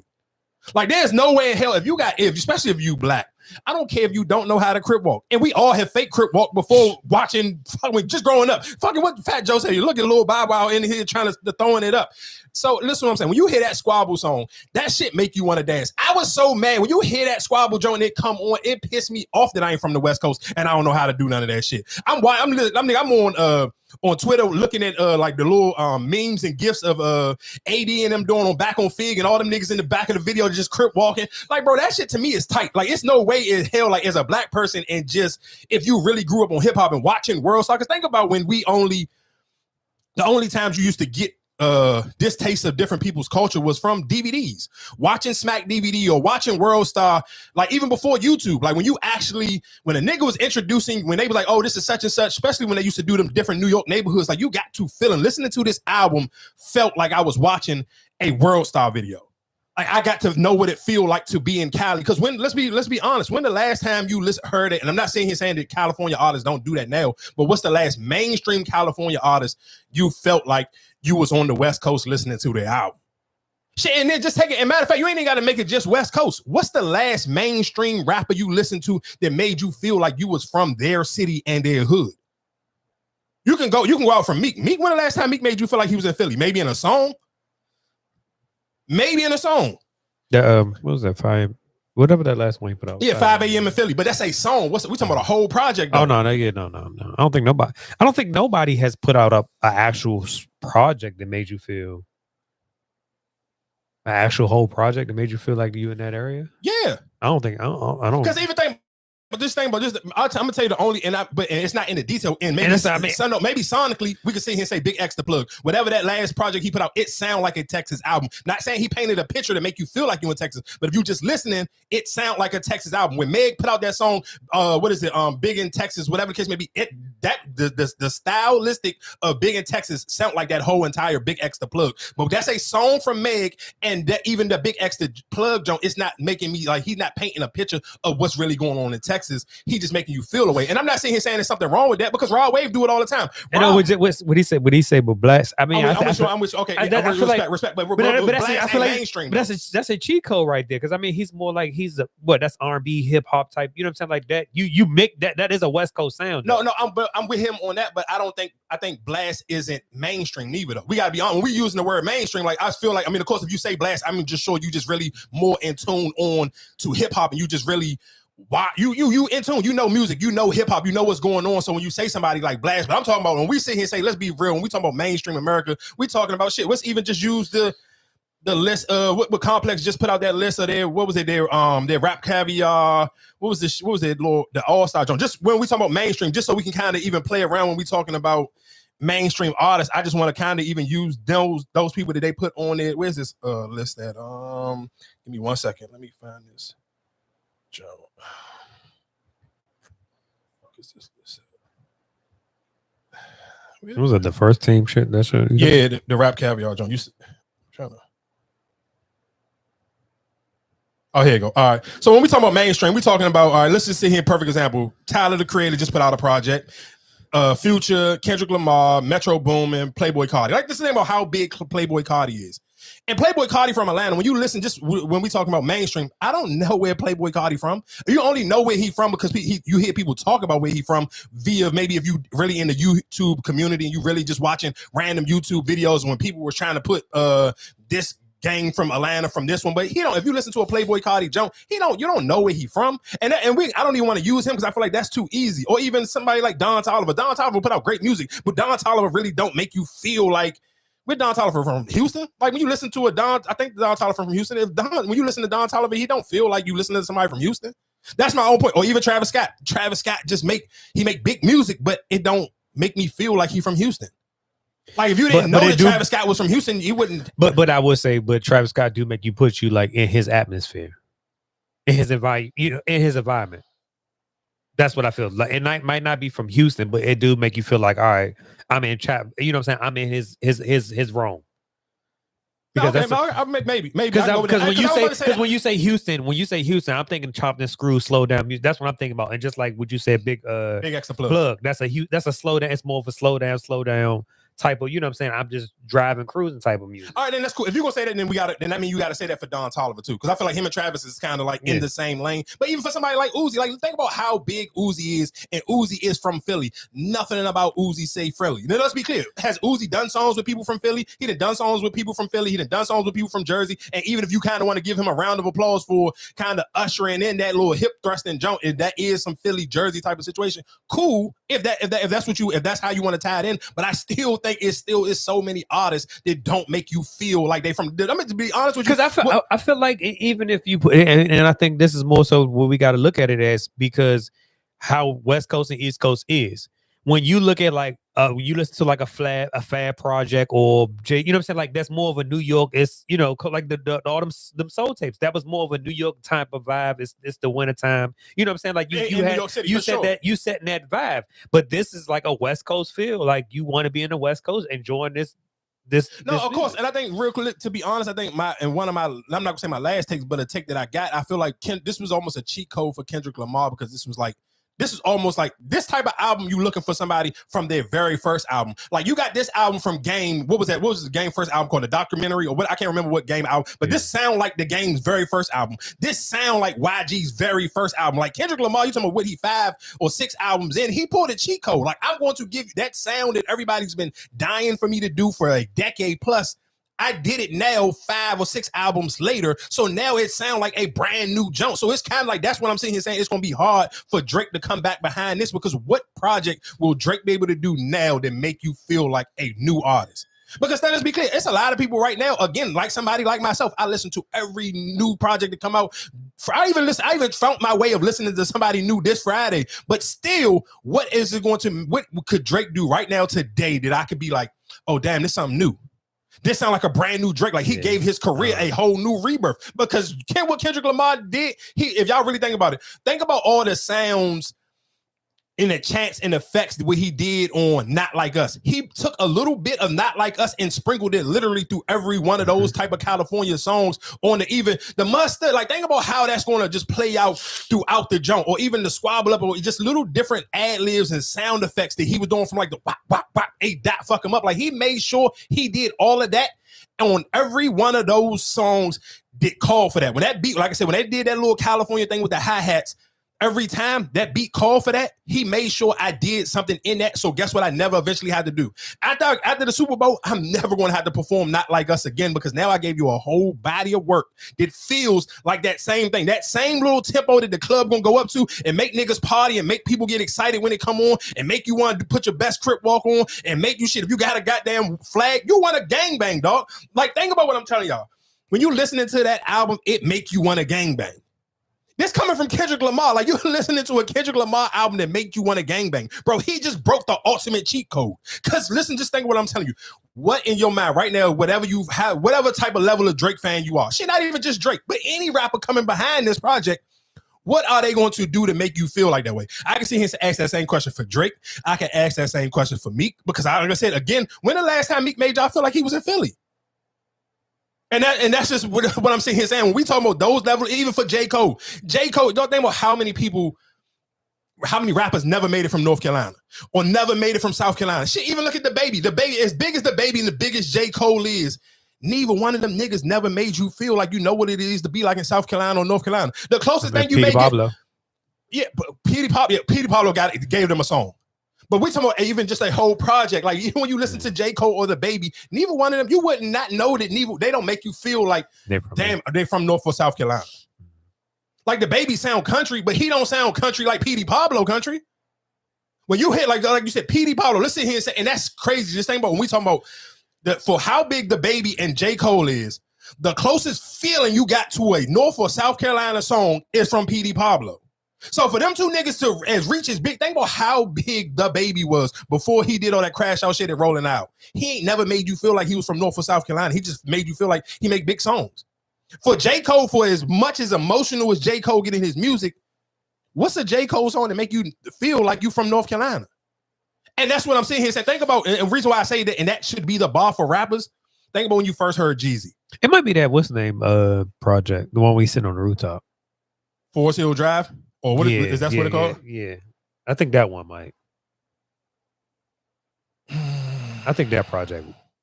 Maybe I gotta listen to it again. I just, me personally, when I think about North Carolina, because look at the Lord, what's the young dude right now that's coming up from? I believe he's from South Carolina. Right? I believe his name is what is it? What is it? Charlamagne? Yeah, it's Trap. What is it? Trap something Dicky, some shit like that. But if you listen to his music, he sounds like a country nigga. That's only my thing is just, I think realistically what Kendrick Lamar did is he just broke that ultimate cheap code, because I don't necessarily know how many rappers is going to honestly be able to make you feel like they from their junk. Like, they gonna make you feel like you want to be from there. And that's why everybody from their area kind of just, they rapping so hard behind it. But just to finish playing out this clip. Because he waited 7 months to drop anything. Okay, he's nervous, he's concerned, and he's actually reacting to the internet because he recently got Apple Artist of the Year, and everybody immediately said, well, how the fuck did he get that? He didn't even drop an album this year. So how are you Artist of the Year? You haven't dropped an album.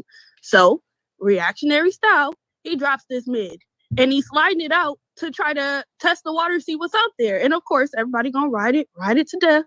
Ride it into the sunset, which is fine. That's your choice. That's your guy. Whatever. But I'm not gonna pretend with y'all like this is just the best. I like Luther like everybody else. I like the Hurt Part 6 like everybody else. Y'all gonna have to explain to me how Hey Now Say Now is a great hook. So this is my question to you. Turn his TV off is a great hook. This is my question to you, Rick. And then I'm muting up and letting y'all have. Oh, real quick, because I want to touch on that part right there, what she said. I do the intro. Listen to what I'm saying. Please, if this is your first time ever hearing me, I am a hook person. 90% of the shit that people saying on Twitter, like, oh, you not gonna be able to hear this in the club. What's the catchy hook? Listen to what I'm saying. I love Glorilla. Glorilla album is a top 5 album of this year for me. But I don't care, because I do want to go back to the parts of dog in the era. If this was a good song, if a nigga was popping and shit and talking that shit, we talking about prime Gucci, mixtape Gucci. What's a crazy, like, you don't need a crazy hook. Is this nigga rapping? Yes. Does a hook do something something stupid. That cut the TV off. It don't have to be a catchy hook because guess what? That part is all they need is that one part. All you need is that one part. The niggas gonna be like mustard. Guess what? Most DJs gonna come and play the beat, whatever the case may be, get the crowd hype, and gonna stop it, and the whole crowd gonna scream mustard. That's a club hit, dog. If it trickles down, we talk about this all the time. If it's big on TikTok, if it's big on Instagram, people gonna use it on their reels, people gonna talk about it. Every company is already made a layup. If you are a DJ and you're DJing, guess what? The biggest night for club appearances, DJs, the promoters that run your bag up is the night before Thanksgiving. Go out on Wednesday night. I promise you, I don't care where the fuck you go in America. I guarantee you that it's going to be a DJ. After it hit 12 a.m., they're going to be a DJ playing mustard in every single club and lounge in America. Pick a city or state. Maybe somewhere super far like Louisiana, it may not go down there. But everywhere else, somewhere else where you actually want to get some pussy at, I guarantee you that you're going to hear a DJ sit here and play that goddamn mustard part. If he don't play the whole fucking album, I guarantee you he gonna play that one part. So don't get it twisted because the hook ain't super dumb catchy. That don't mean that it's not a catchy song.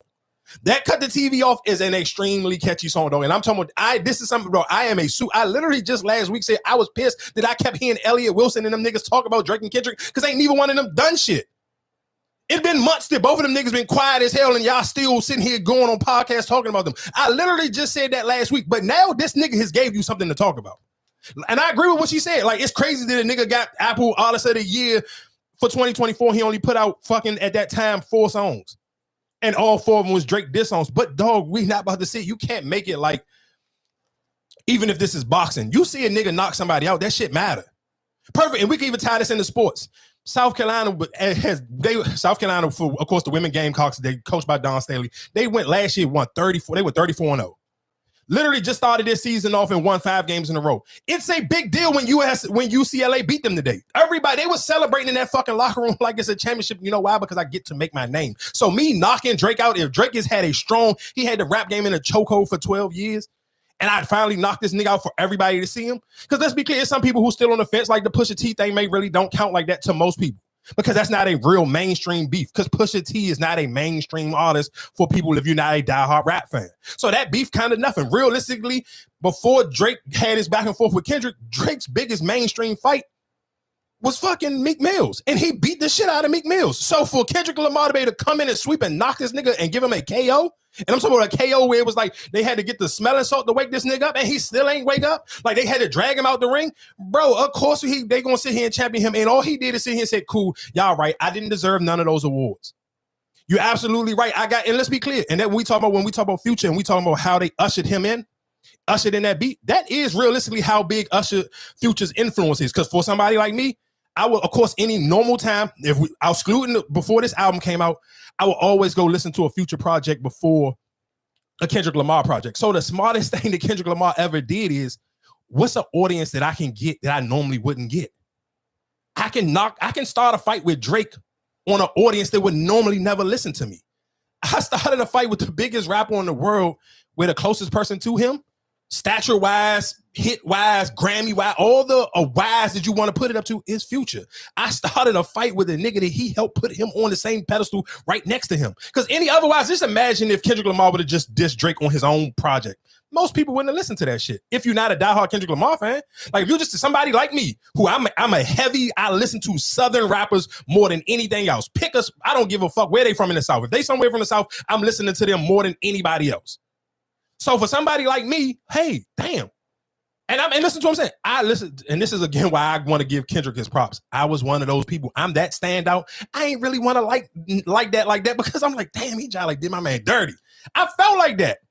I'm one of them. I am one of those type of fans, bro. I'm a fan for real. It's the same way with sports. I don't know how to cut it off. It's just in me. The same way I'm a fan out for whatever athlete I'm a fan out. I'm a fan out for the same thing for a rapper. But like I said, even when it came to Not Like Us, I tried my hardest not to like Not Like Us. But that fucking Juneteenth game when Angel Reese fucking took Caitlin Clark and that whole fucking Indiana Fever and took them to church, nigga, I was listening to that song like 50 times. Because that's how I felt. And that's what I'm talking about when songs make you feel away. It's Juneteenth weekend and that fucking Not Like Us and watching fucking Angel Reese get his girl a 27 fucking piece and a double on national TV, fucking Cheryl Swoops in the crowd. Nigga, I literally went outside and ran 7 miles. The whole 7 miles, and maybe took me close to 2 hours to pull that 7 off. That whole entire run, all I listen to is Not Like Us. And that's what I'm talking about. What's a song that's going to give you that type of feeling? Because that's a cultural feeling. We talking about just when I'm painting the picture. That was Juneteenth weekend. It's the Indiana Fever versus the Chicago Sky. And the biggest race war you was going to get close to Trump and fucking Kamala was fucking Angel Reese and fucking Caitlin Clark. So when you got that feeling from that, that's the same. That's what we talk about sometimes when you listen to Kendrick Lamar. And I understand sometimes if you just sit on the computer or you from a city and don't have no real cultural and blackness to it, like you go outside in your barbershop and you still might have to get a haircut next to Billy, you may not understand or may not feel what I'm talking about. But I'm from the DMV, ain't nothing but black people here. When you go in the barbershop, you in the barbershop with all niggas. Niggas gonna have their book bags on, niggas gonna have their shiesties on. That's just what the vibe gonna be. Ain't no white boy gonna feel comfortable enough to go in there and get his haircut. Or maybe unless that little stupid white boy to be going viral. What's his nigga? I walk in here with a AK or whatever. What's his 1900 rug rat or whatever the fuck his name is. That's my point of how much dumb shit I listen to. So just with all that being said, is I don't know. I hope Drake can come up with something. Like, I'm a Drake fan. I ain't about to make it like I don't like him. But I just, me personally, personality wise, even when you see the video of him going viral, well, I ain't even say going viral because fucking blogs just pick up shit. But him playing basketball, where he looked like an F-bomb. And we really do need 2025. Can we bring back the F word? I'm not gonna say it because there's enough people on this YouTube jump. I ain't trying to get my shit flagged, but I want to bring back the F-bomb. Drake looked like an F-bomb playing basketball. Like he literally looked like he should be playing in the fucking WNBA. Like, did y'all see this nigga? Like, bro, you had man, stop, dog. A nigga playing basketball like that in that outfit. Ain't no way. It's hard to have hope to think that he gonna come back from that. So for all the diehard day one Drake fans, y'all got your guy all to yourself again now. A homegirl of mine, I texted her that day. I said, bro, you got your man back. I sent her that video of him playing basketball. I said, yes, it does for him. You got him. You can have him all to yourself now. You ain't got to worry about sharing him with niggas who want to listen to going through a heartbreak. Give your uncle, put out some new music. I'll be all right. Yourselves. You did not like whacked out murals. It's okay. I don't know how much replay value it has, but it's a decent intro. I like the rapping on there. Again, okay, so he's on there. I don't hate that one. The ones I hate, I've already said I hated them on my timeline.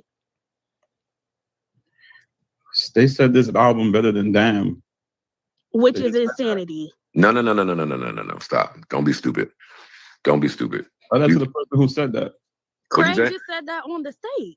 Craig just said that on the stage. I said that. Now, Rick, I got a question for you. You're going to sit there and say that Kendrick was pussy putting this album out. But the thing, hold it, listen. You're going to sit there and not acknowledge the fact he put out a teaser video 30 minutes or an hour beforehand, letting people know there's something coming. Drake, what did he do? He went into some unknown account and released all those gigs of music just to test the waters, just to see if he's still being felt out there. Who's pussy? I personally don't think either is pussy. I think that's just decent marketing. I'm simply holding y'all to the same What standard. marketing? When Drake do it, y'all say it's pussy, it's trash. What the fuck? He's so insecure. He can't just release his music. When Kendrick Lamar does it, oh my God, he's a genius. I can't believe he had this genius mind to release this amazing. I'm gonna say this to Rick, and then I'll let Danny go, who had his hand up. Rick, I feel like you are a spacious superstar. You know I love you. I feel like you are much brighter than your OVO fandom is making you come off right now. What I'll say to you is this: you think Drake putting out 100 gigs of just shit is the same as Kendrick putting out a body of work before the album? Come on now. You think that's the same? Or is that a false parallel? Why step on your own product? If this is not the album, then him sliding out this mid-pack does what for the album? Does it increase the people anticipating, or does it reduce it? Does it increase you're stepping on your own product? It increases. How the fuck is it a mid-pack and it's getting turned the fuck up, girl? You sound crazy. I could say you just got released all 2 days ago. Of course people gonna turn it up. That don't mean that it's, and this is the thing, we've been having this conversation. As Drake fans, this has been our position. Fuck Drake fans. Y'all hype whatever he does. Okay, Rick. All right, so like I said, I do think stan culture do really tarnish people's listening experience. And again, you see that conversation when you seen people saying, because after the Wayne tweet, you seen people saying and say, "Oh, Kendrick don't want no back and forth with Wayne because he don't want that beef. He ain't Drake." Listen to what I'm saying. I'm a diehard Wayne fan. Wayne is at my two favorite rappers of all time is Wayne and Jeezy. One A, one B. I don't care how you want to place them. I don't necessarily know. And let's be clear, Wayne still put out some of the best verses of the year, but I don't necessarily know if I don't know if he wants to battle. I ain't gonna say he can, because nigga, I heard him clean up fucking Gilly the Kid before. Don't forget it when he went crazy on that nigga on Skies is the Limit, nigga. Willie the Kid, Skilly the whatever the fuck. I can't remember because I'm horrible with verses, but we all remember him flipping Gilly's name with Willie the Squid and all that. No, other shit. I get that part, but even with Lil Wayne, you got too much information out there that there's just an easy hit. So just think about even he said like, and not like us when he said you was fucking on Wayne's girl. Like he has lines. That's why I said I get people that's y'all go, that's y'all favorite rapper, but I haven't what battles that Wayne has won. People that shot at Wayne, Pusha, Jay-Z, everybody didn't do shots at him. Let's be clear. I ain't gonna if we being honest, Wayne and Jay-Z that had some good back and forth. Yeah, we ain't about to make it like Jay-Z that's and what I'm just saying. clean Wayne up. No, I'm not saying he cleaned them up. I'm not saying that, but that's what I'm saying. But we never seen him just battle it out. I don't know. Listen to what I'm saying. To be honest, I don't want Wayne to battle nobody, because guess what I would rather Wayne do? I honestly would rather, because guess to me, where most I of would these feed off of it. If I'm Wayne, I would feed off of this. No, we can go back. You could feed off of it, but I still would want you to do what I just seen Kendrick, because all Kendrick did some old Wayne shit. Because think about how when Wayne used to do all those squad up projects, or if you used to hear a Wayne mixtape project, you always knew he was going to introduce you to new niggas. And let's be clear, I think Wayne does it on other people's projects, but I don't think Wayne has put out a joint himself. And even when I'm sitting here saying, "Kid Wayne make me," back in the day. Let's be clear, we talking about when people Hot Boys, the Block is Hot, and all that. You know what New Orleans feel like and sound like. But in a long time, Wayne haven't done it. And I think a lot of sometimes with some rappers, you get so big, you get detached from doing. And that's why I like, look, Kendrick Lamar is a fucking superstar. It don't matter how you want to paint him. And to this point, he may be in the fucking stratosphere where you want to call him a megastar. If you don't feel like he's a megastar now, after the Super Bowl performance, you're going to call him a megastar. But my thing is, like, for somebody like Wayne, don't worry about that. I'd rather go see Wayne do a whole project with Rob 49. One of Rob 49 biggest songs is Wayne is on that song. So that's my only thing. I would want to see that. Like, wherever you see that energy, I would have wished Wayne would have fucking done more music with fucking NBA Youngboy before he got locked up. I want to see stuff like that. Like, don't allow this to trick you out and feel like you got to sit here now and try to just keep going like back and forth with him. Let it be. Like, just let it. You woke up one day, you read the blogs, you misheard it. I hope you listened to the music. Yeah, you most read it. You actually listened to the song. You shouldn't feel no type of way. Like, leave it alone. Again, going back to the J. Cole. J. Cole, you got your shit stepped on, dog. And that's what you get for backing down out of the beef. Kendrick Lamar just stepped on your shit, because I'm not gonna lie to you. I honestly, what's that J. Cole Jones? And I'm not gonna lie, this was probably one of my favorite J. Cole Jones when Live Mixtape was out. What's this shit called? The Warm Up. That's probably one of J. Cole's best projects still, period, ever in God's green earth. So you put that shit, I feel bad for you, dog. But you so pussy, it ain't even nothing you can do, because you already waved the white flag once. So you sit here and recorded I don't even know how many episode podcasts you got, but though you didn't record it a fucking over 10, you didn't record it a 10 episode podcast, put out 2 fucking old projects on and nobody ain't gonna get to them, dog. Like, the sad thing is, because a J. Cole fan is a Kendrick Lamar fan. So if I'm a real J. Cole fan, 9 times out of 10, you sitting here saying, unless I'm a diehard J. Cole fan and I'm just like whatever the Dreamvillers are called or whatever the fuck they are, and unless I'm one of them type of people, I'm not gonna get to that J. Cole shit no time soon. I might get to it after Thanksgiving. Maybe Black Friday but Black Friday I might want to be piped up, and just if I'm actually going outside to the malls and stuff, I still may be banging Kendrick. So it may be 2 weeks. You just let 2 projects go to waste now, because I know what J. Cole thought it was, because any other week. But I'm not gonna say it's go to waste, because now it's out there. No, it's out there. No, it's out there. But guess what? He would have though. It could have he could have had a number 1 album this week if Kendrick Lamar ain't dropped. Nobody else ain't putting nothing out. Let's think about all and there's another person. I'm not gonna just give all J. Cole smoke. Nicki Minaj put out a 10-year anniversary to the Pink Print, and that shit got stepped on. At least in the back of my mind, if I'm a J. Cole fan and I'm entertaining this Kendrick Lamar stuff, I'm gonna eventually get to the J. Cole projects that he put out. But for Nicki Minaj, I'm not thinking about that fucking shit you just put out, dog. If I'm just being honest, and I don't want no smoke with the bombs, but if I'm keeping it up, she was voicing a lot too. Nobody ain't checking for that. She put out 4 brand new songs, but nobody don't care. I'm not going to none of them. I'm gonna be honest with you. I don't necessarily know if I'm ever going to that. But that's just my point, where it's just like, even for fucking Cash Money or Young Money, whatever, as y'all as a whole, Kendrick Lamar kind of just like doing whatever to y'all. Y'all probably need to figure it out together and figure out how y'all gonna get y'all stuff back in order. But like I said, for J. Cole, if this was a normal week minus Kendrick Lamar, one of these J. Cole projects would have probably went number 1. if him and Nicki Minaj would have bumped heads, probably for number one. But I'm almost going to limit and say that J. Cole, the warm up jump, probably would have went number one. He could have easily had a number one album this week if Kendrick Lamar didn't put it out. So that's my only thing. Is just like, because it ain't nothing else out. It was literally 2 J. Cole projects. Finesse 2 times put out the Art of War. Ice Cube put out some. Ain't nobody listening to that shit. YTB Fat put out a joint, and I'm not gonna lie to you, I'm a YTB Fat fan, but bro, that shit was that y'all talking about a pack of mid, nigga. That was how many songs was on here?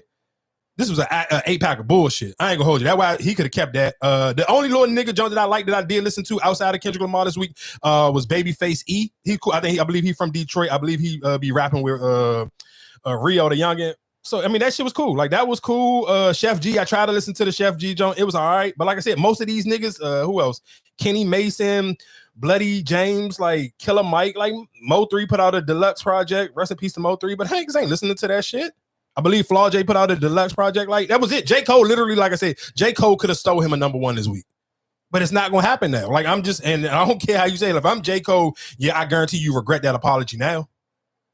Cause a nigga step on your shit like that, you literally you're working on a 10 fucking episode podcast and dropping and re-releasing projects, and this nigga literally just put his dick on the table, pause no Diddy, and you there's nothing you can do about it. What you gonna do?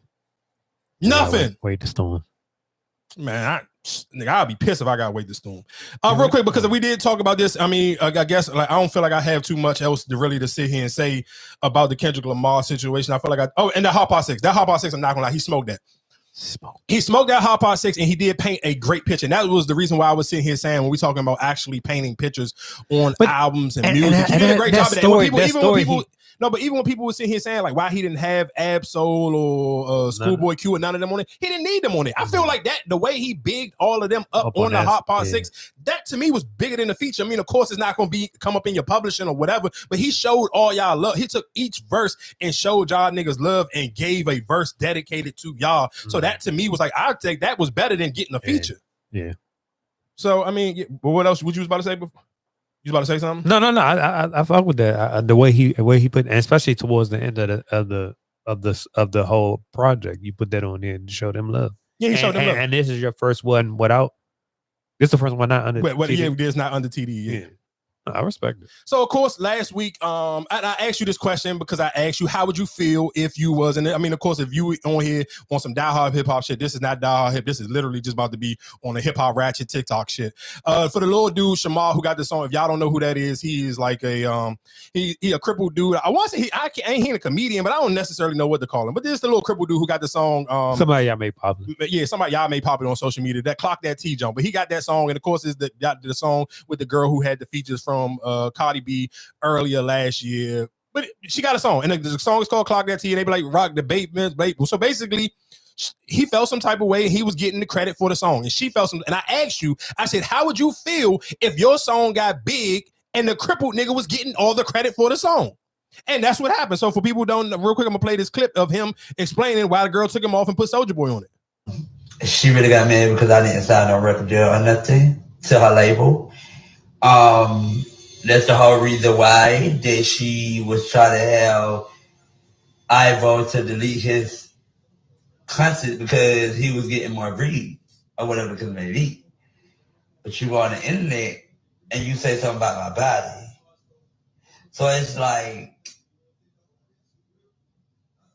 since you want to say something about my body, you lame. You just so lame. Baby, I'm the one that did make that song pop, Clock It. Yeah, you I never disrespected you. Never. I'm not gonna punish y'all and try to make y'all listen to a slow person talk, but that was just the thing. And I told y'all that. And realistically, I mean, of course, his body being deformed, that is a part of the dance. When people do the little clock that T, girl, and like, no, it's just That's the world we live in, and that is how TikTok work, dog. Everybody trying to redo, and niggas in the NFL been doing it. Like I forgot what team I was watching, and they scored a touchdown last week, and the nigga in the end zone literally just doing a clock that I got on bait. Hey, he made that part of the song, and I'm not listening to what I'm saying. I'm not even mad at the girl because I knew that was going to happen, dog. There's no way in the hell I got a song. Let's think. You got to think about it. Paint the picture for the people who are not familiar with this girl. She paid for a Cardi B verse last year. And this was when this was like. Was this right after Cardi B did what feature did Cardi B do? This was like right after. I want to say this was like right after the Lotto feature after the Put It on the Floor of remix. But after that, this girl, I'm sure her label spent a bunch of bread on a Cardi B feature, and the song with the goddamn retarded nigga on TikTok did bigger, more numbers for her career than the song featuring Cardi B. So I know she gonna feel some type of way. Like, damn, I couldn't get the Cardi B song to pick off, but now the song from the slow nigga on TikTok, that song caught legs, and now everybody's sitting here running, and that's the part when they do the TikTok dance because everybody's trying to make their body do the little cripple part, like. So yeah, I'm gonna be sick. So she took the fucking slow nigga off and put Soulja Boy. And let's be clear, Soulja Boy went crazy on his own. If YouTube wasn't gonna flag my joint, I'd play it. Soulja Boy slid on that song. I'm not gonna hold you, but guess what? It's not going to do. So his verse, that's not a song to be trying to be the greatest rapper on. Soulja Boy slid on the song, but it's not gonna hit like niggas like. And you better clock that T. I got on bait, bitch. I got on bait, bitch. Like, dog, that shit is fucking retarded. It's funny as hell. I don't care. That's the world we live in. Because guess what? When people doing when Thanksgiving time and everybody ain't seen their cousins in a long time, when you try or your grandmother try to be fake hip, everybody's going to try to get their grandma or their favorite aunt to do something extremely dumb to go on their TikTok so they can go viral. And guess what's going to be the easiest thing to try to get grandma to do? You better clock that T. Hey, I got on bait. Hey, I got on bait. I'm sorry, dog. I knew that was gonna happen. No, I'm telling you, I don't care if it's man or woman. You can't erase your ego, dog. People got egos, and that girl allowed her ego to get the best of her. I ain't mad. Shout out to Soulja Boy for hopping on the jump and doing the feature. What else is going on in the world? I feel like I should have. I know it has some other. I guess we can get into some Diddy news real quick. Pause. No Diddy. Time just might be the charm for P. Diddy's bond motion. I just got out of court, and let me tell you why I think he's going to get a bond. Judge reserved decision. He said, you're going to get a decision very soon, okay? But the judge was buying a lot of the defense's arguments, and they were good arguments. The judge said that by Monday at 12 noon, he wants to see both sides issue additional briefing on this question of whether or not some of the statements that Puff Daddy has made in the public through social media, as well as in talking to witnesses and text message, are allowed or not. The government was arguing that he's trying to influence jurors and he's trying to witness tamper. And the judge questioned, really, are you sure? I looked at some of these messages, this happy birthday post from his family that's posted on Instagram. Yeah, a juror might see that, but does that mean that a defendant's not allowed to wish himself happy birthday on Instagram? And the judge said, I'm looking at these text messages with the witnesses, what's tampering here? And so he's going to have additional briefing on both of those issues. But what really swayed the judge is the argument that's been made from the beginning. But now, after 2-3 months, there's been discovery produced, and the defense has some of the discovery, including what they characterized as Brady evidence showing that the alleged sex trafficking victim, Puff's wife, and a relationship that was almost 11 years that ended, they discussed some of the text messages about the ending. And the defense lawyer's point is, look, when they broke up here, she's not talking about, hey, you made me a prostitute and you forced me to do this and you forced me to do that. That type of sex trafficking claim is nowhere in the evidence, according to the defendants. I think the judge was looking at some of the evidence and he was going along with that. And that's what's leading him to say that, hey, why under this set of conditions can't I give this guy bail? If you look at what's happened in this case, in the past couple of months, they said that this guy is this guy is this guy is that. Okay, where's the evidence? Other than a video showing him brutally beating his wife in a hotel lobby, and other than you saying that he's breaking prison rules by using three-way calling, what else is there? Really, what else is there? Because they have not identified a single other witness or video showing. So I don't necessarily know how true it is, but they basically sit here saying it looked like Diddy. I think he believe he's going up for another bail hearing this Monday. So, I mean, if you listen, I mean, on this on Tuesday, he probably would have already went up on for his bail hearing. My question is, I guess for the room is, how scary do y'all think it will be for the entertainment industry? I'm not even saying the victims that he's even on charge for. I'm talking about all the people who's running around, no Diddy and this, that, and the third, or making jokes and giggling. Because even with going back into the Kendrick thing, Kendrick even had a little thing on that verse on that what's the morals jump. When he was sitting here saying, but y'all niggas, he blurred out Diddy name, but we all knew what he was talking about. Y'all all laughing and kikiing about him being on trial, and all of y'all should be the same. So I wonder, how is Diddy going to move if he do get a bail? I don't think he gonna move any type of way. I think if he do get out, it's more so I'm gonna try to be with my family. You're gonna try to clean your image up. I hear you, but I don't necessarily. So you think if because unless he on house arrest, it's no way in hell you telling me. I mean, so you think if Diddy run into Ray J? His kids already try to pop over Ray J. You think if Diddy see Ray J tomorrow, he gonna just let that slide? Then you proving him wrong. You proving him right. At the end of the day, you want to clean up your image and make it look like, okay, I'm not a threat to the society. So I don't see him. Now he might try to dead some stories or try to clean up whatever, might pop back. So up. if you Diddy, you won't say nothing to Meek. If you see Meek literally just last week did a no Diddy video. I'm not saying nothing. He probably already talked to me. But I'm not laying hands or even trying to do it. I'm pretty sure he probably talked to me. He probably still in communication with me. Yeah, I'm not gonna lie to you. I had to do something, but real quick, because we did say we was gonna get into that this week, and I wanted to get into this show. I'm not gonna lie to you, but this is how you know when a show real live really doing numbers via social media.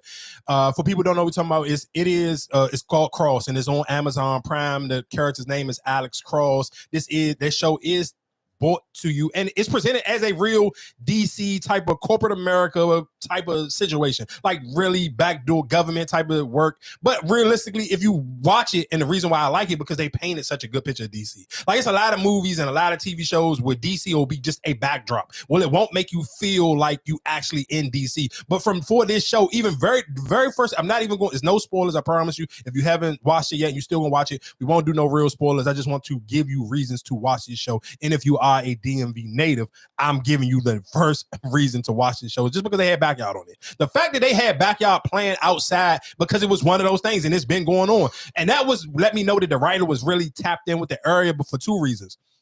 One, because it was the Backyard was playing outside, but they was playing outside in like a protest zone. So of course during COVID, when shout outs to Yadi, was it the Yadi? I can't remember. I'm sorry. I know his real name is Justin. Shout out to Justin. Justin, who do when they was trying to mute the go-go on George Avenue, he started doing all the the go-go's outside on U Street, especially during the pandemic. But like anytime it was like something big going on during COVID, they did like a march, and all the Mochellas, they did a march, and they had the go-go bands out there. So people was protesting and the bands was playing out there. So for them to tie that into the very first episode of the show, that to me was like, damn, that's fire. That means that this writer, whoever's writing this show, I'm not just using DC because of the government stuff. Yeah, most like I said, most TV shows, that's what they do. But even with the dude who got killed on the first episode, when he got smoked outside, Backyard out there playing, and that made, it's fucked up, but it made it a little bit more real, because a lot of niggas that got smoked watching Backyard play before. But when he got smoked, he had on his New Balances. I'm looking at the details, and that shit to me was tight. Like, damn, this nigga got smoked and he had on New Balances. That was just so like you could not. That's how you feel like listening to the Kendrick album. That's what I'm saying. But it painted you a picture. You could not get a better picture of DC from that moment. Backyard playing, they outside playing, and a nigga real live got his boots rocked right there with some New Balances on. And the dude who got killed, he looked like a DC nigga from head to toe. And I was like, that to me was tight, because whoever was writing this show paid attention to details.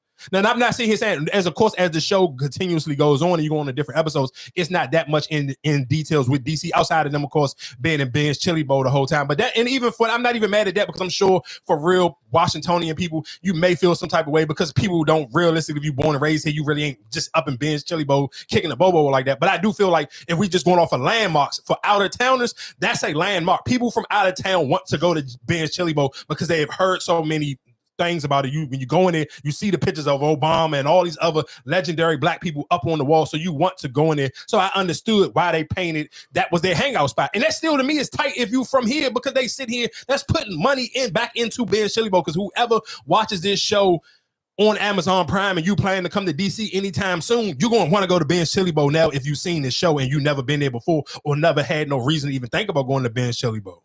And that's still a black-owned business. So that shit made it tight. I'm not gonna lie to you. That jump, but I was so surprised. Like every time, even of course, Instagram got the little new feature with its notes. And I'm not gonna lie to you, real quick, just a sidebar.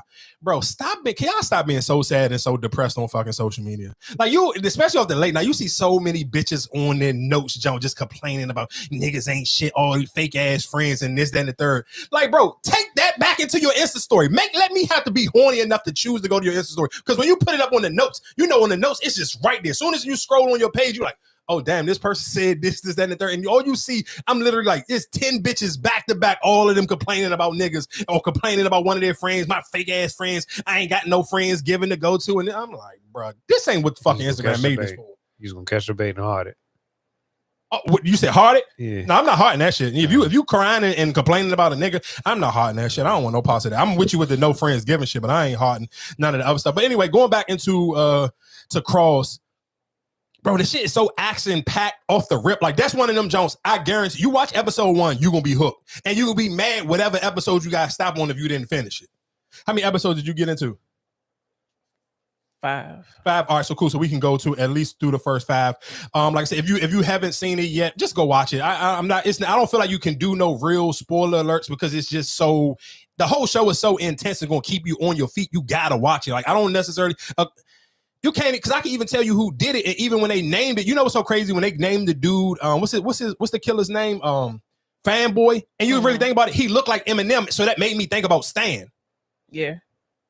And I was just like, even just when we talk about writing and skill level on writing, you got to give the writer some credit. To be like, damn, that's crazy because he was a stand for killers, and that's why they called him Fanboy. But if you look, like, if you ever seen the Eminem video Stan, the killer in this TV show looked like Stan. He got his hair, that little blonde, that stupid shit that Joe Burrow did to his hair this year, that little crazy blonde Eminem looking Joe. The killer got his hair looking exactly like that. So, like I said, for all of that to kind of just take place and for them to give him that name, that to me would just made it 100 times tighter. So did you see the dude baby mom get killed already? Yeah. That was probably the saddest jump. Like, out of everything that happened on that show, that was probably the only thing that really was sad to me. Even how it started off, like, it started off the dude Alex Cross, like, literally the first 3 minutes, it started off with the officer Alex Cross, his wife getting killed. That was sad. That wasn't the saddest part for you? Yeah, that shit was fucked up. Yeah, okay. Like, soon as that came, I'm like, bro, this ain't no way. This how this started off the first 3 minutes. Like, it literally was. I may be exaggerating by saying 3 minutes. It might have came literally 1 minute and 45 seconds into the show. Him and his wife out to eat with their friends. She about to go to use the bathroom with a homegirl of hers, and she gets smoked right there by the water. I'm like, damn, this how this show gonna kick off? Yeah, that it definitely where you went with the first episode. And when it come in like that, it was kind of just made me think like, okay, my next question was, did you wonder how long has he been without dating since his wife died? Because him to have a new love interest already kind of was like a little bit. It said a year, and then they have a history. So it's like I think they went to school together or something. So maybe they kind of fell off. Maybe I think she made have went away to college, something like that. So, but it was a year. Is that too soon? Especially a tragic way. Like, his wife died tragically. Like, this ain't a divorce. This ain't like she cheated and we went our separate ways. Like, she got smoked, dog. And she got smoked because of you. But he don't know. He don't know why though. Shit, because what's that in the first episode when the dude she had the redskin, she had like a redskin scarf around her neck. He put the dude put the redskin scarf back into the closet. That was on the first episode too, right? Yeah. Was that the first? I think so. If it wasn't the first episode, it was the second episode at least. Yeah, it was the second episode. I don't know if it's too soon. She was probably a friend. It did seem kind of fast, but because that was kind of throwing me for a loop. I'm like, damn, how long ago did the wife die? Because I'm like, this nigga got a new girlfriend already? Yeah, it was a year. It just depends. I mean, she was probably a friend that just became more than a friend. Because you could tell he never was over it. I mean, because I don't necessarily know if you got to the part where he didn't even want to have sex with her yet because he still mentally wasn't there yet. Yeah, and she was understanding of that. So I mean, that's the difference between women and men. Because I'm sure as a man, that would be a lot harder for a man. Like, I'm trying to think as a man, because let's be clear, their chemistry was there. So as a man, I don't necessarily know how easy you could just take that on the chin where it's like, nah, I'm not ready. Because the chemistry, they was there ready for sex. Like, that scene was painted perfectly for them to have sex. And then he just was like, nah, I ain't ready yet. I'm like, damn, dog. And let's be clear, this girlfriend, she is a beautiful black woman, fire, low, short haircut. I'm talking about look fire, super professional. Like when you think of a DC woman, when you talking about corporate America or high in the government, moving around and moving and shaking, she fit the T. Like I love the way that they even had all their characters like really hit home. Yeah, but I'm not gonna lie to you. I was kind of just like, damn, he smoked hers. How y'all know? That one was kind of crazy. Was you surprised that the white dude had somebody helping him? He had to because it was too much information that he was getting. You know what I'm saying? Like he was helping him out. What episode did you get to? I think I'm on the last episode now. No, I mean he had to have somebody helping him because he was sloppy. You see how he got caught up, and if it wasn't for the dude helping him, then they would have caught him. He's too cocky. Like they're not gonna catch me. They're not gonna fit because he been told him that Alex Cross was gonna be a problem. He told him no, he wasn't. Yeah, wait until you get when you get one more episode and you'll really see how much though. And the reason why I like again them having it in DC and it kind of just painted that picture, I guess, the right way because he allowed his money and power really to kind of finesse in the same way how people probably feel, especially how people may feel right now about Elon Musk. Like the way people feel about Elon having his hand into the elections or whatever the case may be, you can kind of tie that into this show because this white dude just got so much power into the police, into the office, and then even to the politicians around the police officers, where it was like he really had because he got money, he got his hands in everybody's pocket. Like wait until you really, when the show just continuously go on and you kind of get to see how many people he got in pocket. It's like, damn, like everybody damn near could be bought, or even if they couldn't be bought, they slipped up and did one thing bad, and he helped them fix whatever one thing bad because he had the bread. Mm-hmm. Like I'm not gonna lie, that show is like I just highly recommend. Like if you have not watched that show yet, one of you ain't watched that show yet, you really ain't on social media like that. Because I feel like every time I said something about it or I seen people who's talking, like I feel like niggas was ready to give like spoiler alerts on that, like super crazy. And I'm glad people didn't really go into real detail, but everybody just kind of promoting it. Like if you ain't seen Cross yet, you got to go watch Cross. So go watch Cross on Amazon Prime if you haven't already seen it yet. I do just believe it's one of them shows where it's like, and I kind of don't know how, like, would you put it, like, if you had to explain it to somebody, what kind of show, would you kind of put it in the same boat as like a Law and Order SVU or more like a CSI? I feel like a CSI. Yeah, a little bit more CSI, but of course it has the I can't say it don't have no real soap opera type of tie to it, but Alex Cross is dating, but it don't have no real like messy storylines when it comes to the relationship stuff. It's just like, I mean, of course, it's people in their 30s or in their 40s. They adults, they dating, but it's not like this. Them who they dating isn't really dramatic into the storyline. Like they didn't have to be dating these people, and the storyline will still be on point. So yeah, I'm with you going into it's kind of a little bit more of what was I about to say? Oh yeah, CSI. I guess real quick we can kind of get into. I want to get into this Trick Daddy thing. This nigga's hilarious. Your name?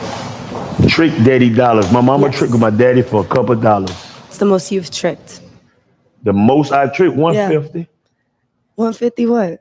Like if I got to pay you for the pussy, 150. 1,000?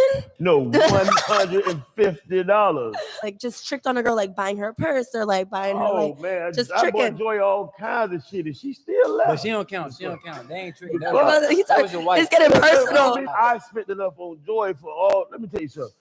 Time's hard now. I don't know if y'all noticed for the last 10, 15 years. This economy that's on the internet flies like they rich. These niggas is not rich as they think they is. The rich niggas don't say nothing about being rich because the beggars in your family and everybody else gonna beg you. So the niggas that talking about they rich, they is just trying to get some pussy. I can't afford to take care of my woman and this bitch on the side. So no, I'm not tricking. So if you had to put like an estimate on it, like a dollar amount. 150. No. I'm talking about as far as like, if you have you ever took a girl to the mall, like out on a date, spent a whole bunch of money? Like if I had a good month and I made $250 off the $250 ball, if I had a good day, I'll buy a bitch a $2,500 bag. I ain't buying her no Chanel bag. I'm not buying her no Goyard bag. Cute little handbag. What? I got a. You buying her Gucci? I'm not buying no bitch no Birkin. They be talking about the bag. I don't know what kind of bag they talking about, but I'm not the bag. They better get a garbage bag. You know what's so crazy? I'm not gonna lie. I do miss the going rate for some box. Like, I feel like good quality box at one point in time was like a solid $200, maybe like $250. And if you haven't lived to the experience where you could feel like you got good quality box, and I'm talking about good quality box from a good looking woman. I'm talking about like a woman like an 8 or better. Like for $200, like if you was spending $200, you could probably before the pandemic, you could get you a woman that's at a stylable, whatever caliber you want to pick, from an 8 to a 10 for $200. Now I ain't talking about like an Instagram like super made up like Joan. They got 100,000 fucking followers on Instagram. She probably still always with Instagram and people really start looking at how many followers you got. Probably a Joan on Instagram with 100,000 followers probably still is gonna cost you like $1,000. But I feel like this day and age now, bro, you can't even get some. I don't even know if you can get some 5 pussy for $150 now. Because I feel like everybody kind of over and outpriced themselves. Because like, even this girl who asked him that question, like, bro, look at this little skinny bony white bitch. Why would you think you could deserve anything more than $150 for some pussy? Like, what are we talking about right now? And why we kind of pause no Diddy, this is going to be a crazy transition from going from talking about Trick Daddy Trick into Khalid, not to get confused with DJ Khaled, but his name is Khalid. What was my favorite song from Khalid? Send your location, and I'm not Asian. He came out. Somebody tried to out him on Twitter and tell people that he was gay, and he linked into it. I think what people have to understand is why people won't care and why this wasn't a big story. One, it wasn't a big story because everybody and their mother was on social media talking about Kendrick Lamar's project. And then 2, he's not a big enough artist for people to give a fuck. He is, he is, but I don't think because now that song, that location song, how long ago that song? Go ahead. I'm listening to you. Go ahead. No, I'm just saying. I mean, he is a big artist, but I feel like just nowadays that's nothing shocking, especially coming from an R&B artist. Yeah, I'm with you on that one. No, Location came out in 2016. Yeah, but he's put music. That's what I'm saying. He put out music this year, but I'm talking about a song that for people who I'm not a fan of his, but I like that song. That song came out in 2016. You trying to out a nigga who peaked out in 2016, bro? And that's not even his biggest song on his album. That may be the only song I know because he got a song with Billie Eilish that came out in 2018. All his biggest songs, like I'm on his Apple Music, he put out music in 2024, but all his biggest songs is what is this? Young and Dumb and Broke is 2017. It was on that same project as the Send Your Location.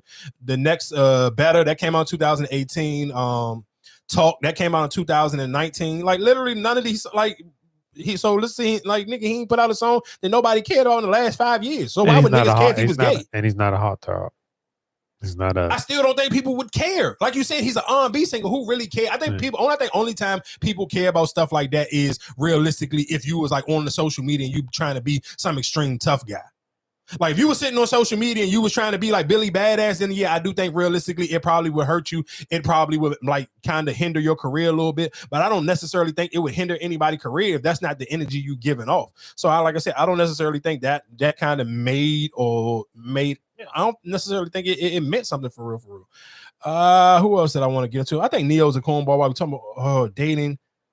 Matter of fact, before I get into Neo, shout out to Shabuzi. Shabuzi got his boot smoked at the Country Music Awards. He did not win any awards, and I believe for Album of the Year, some white dude, the producer, got on stage and basically was trying to big up his man, but he was shading Shabuzi at the same time and was like, my homeboy been kicking Shabuzi for years. Listen to what I'm saying real quick to Shabuzi and just to any artist. I do think I think we just live too much in trying to get celebrated by white people. That kind of, we can tie that all the way going back into the beginning of the episode talking about Kendrick Lamar. I think realistically, sometimes you cannot live or die on those awards. I believe this. I think if he go one more week, he will tie Old Town Road. And think about how big Old Town Road is. But see, that's why I just feel like, why do BET don't just do what you know what I'm saying? Like that's you why can't blame that on BET. No, blame it on the people who show up to the awards. If BET and nominate you for all the awards, but these people don't show up, it don't do me no justice. But that's what I'm saying. But that's what I'm saying is BET for you to be black excellent. Why do you don't have categories for like that full black artists? So you do have country artists. Like why don't BET have their whole But Marcus, you got to think about it. BET then gave all these people awards and nominated these people. Some of these people don't come. So if you don't come to the awards, how much effort do you want me to put into it? Lil Nas X never came to nigga, Lil Nas X became the BET Awards and he got BET Awards. So that's what I'm saying. That's what I'm Lil saying. Nas X, you think about Lil Nas X performed at the BET Awards and did that devil shit. What are you talking about? So that's what I'm saying. I know. What I'm saying is, like you said, why are we holding so hard for a white award? If BET had their awards situation a little bit more better, where it did mean something. That's what I'm listen saying. to what I'm saying though. It means something if the people make it mean something.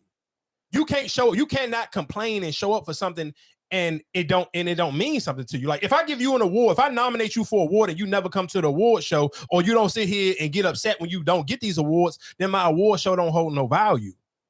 But if you come to the award show, if everybody always show up to the BET Awards and then people are arguing the same way people argue about, oh, this person got snubbed for a Grammy. If artists and their managers and labels treated the BET Awards the same way as the Grammys, then the BET Awards could be bigger. The BET Awards can get more advertising. The BET Awards can get better timing. But if people don't sit here and treat the BET Awards the same way you sit here and treat the Country Music Awards or the same way people treat the Grammys, then what do you expect? The BET Awards, yeah, I can make my lesson and say, if I wanted to do an award show right now and only fucking 10 people gonna sit here and show up to my award show gonna eventually die out. So it takes the artist to sit here and celebrate the award show. You got to show up and you got to come. You can't sit here and be crying about, oh, we didn't get no. You thought if they was going to sit here and not nominate Beyonce for 0 and they was going to actually give Shabuzi an award at all. And let's be clear, that song is huge. That song has been it's been number 1 on the Billboard charts for, I believe, for 18 weeks. One more week and it will tie Old Town Road. But still, again, you can't be looking for validation from them. And that should not, because you don't win an award, that shouldn't mean that he should be holding his head down like that's not a big song or that wasn't an accomplishment to have a number 1 hit record on the Billboard charts for 18 weeks in a row. So in that situation, but you saying you shouldn't look for them for validation, then who do you really look for if you're a country music artist? BET. I'm going to show up to the BET. And let's be clear, he showed up to the BET Awards. What was that?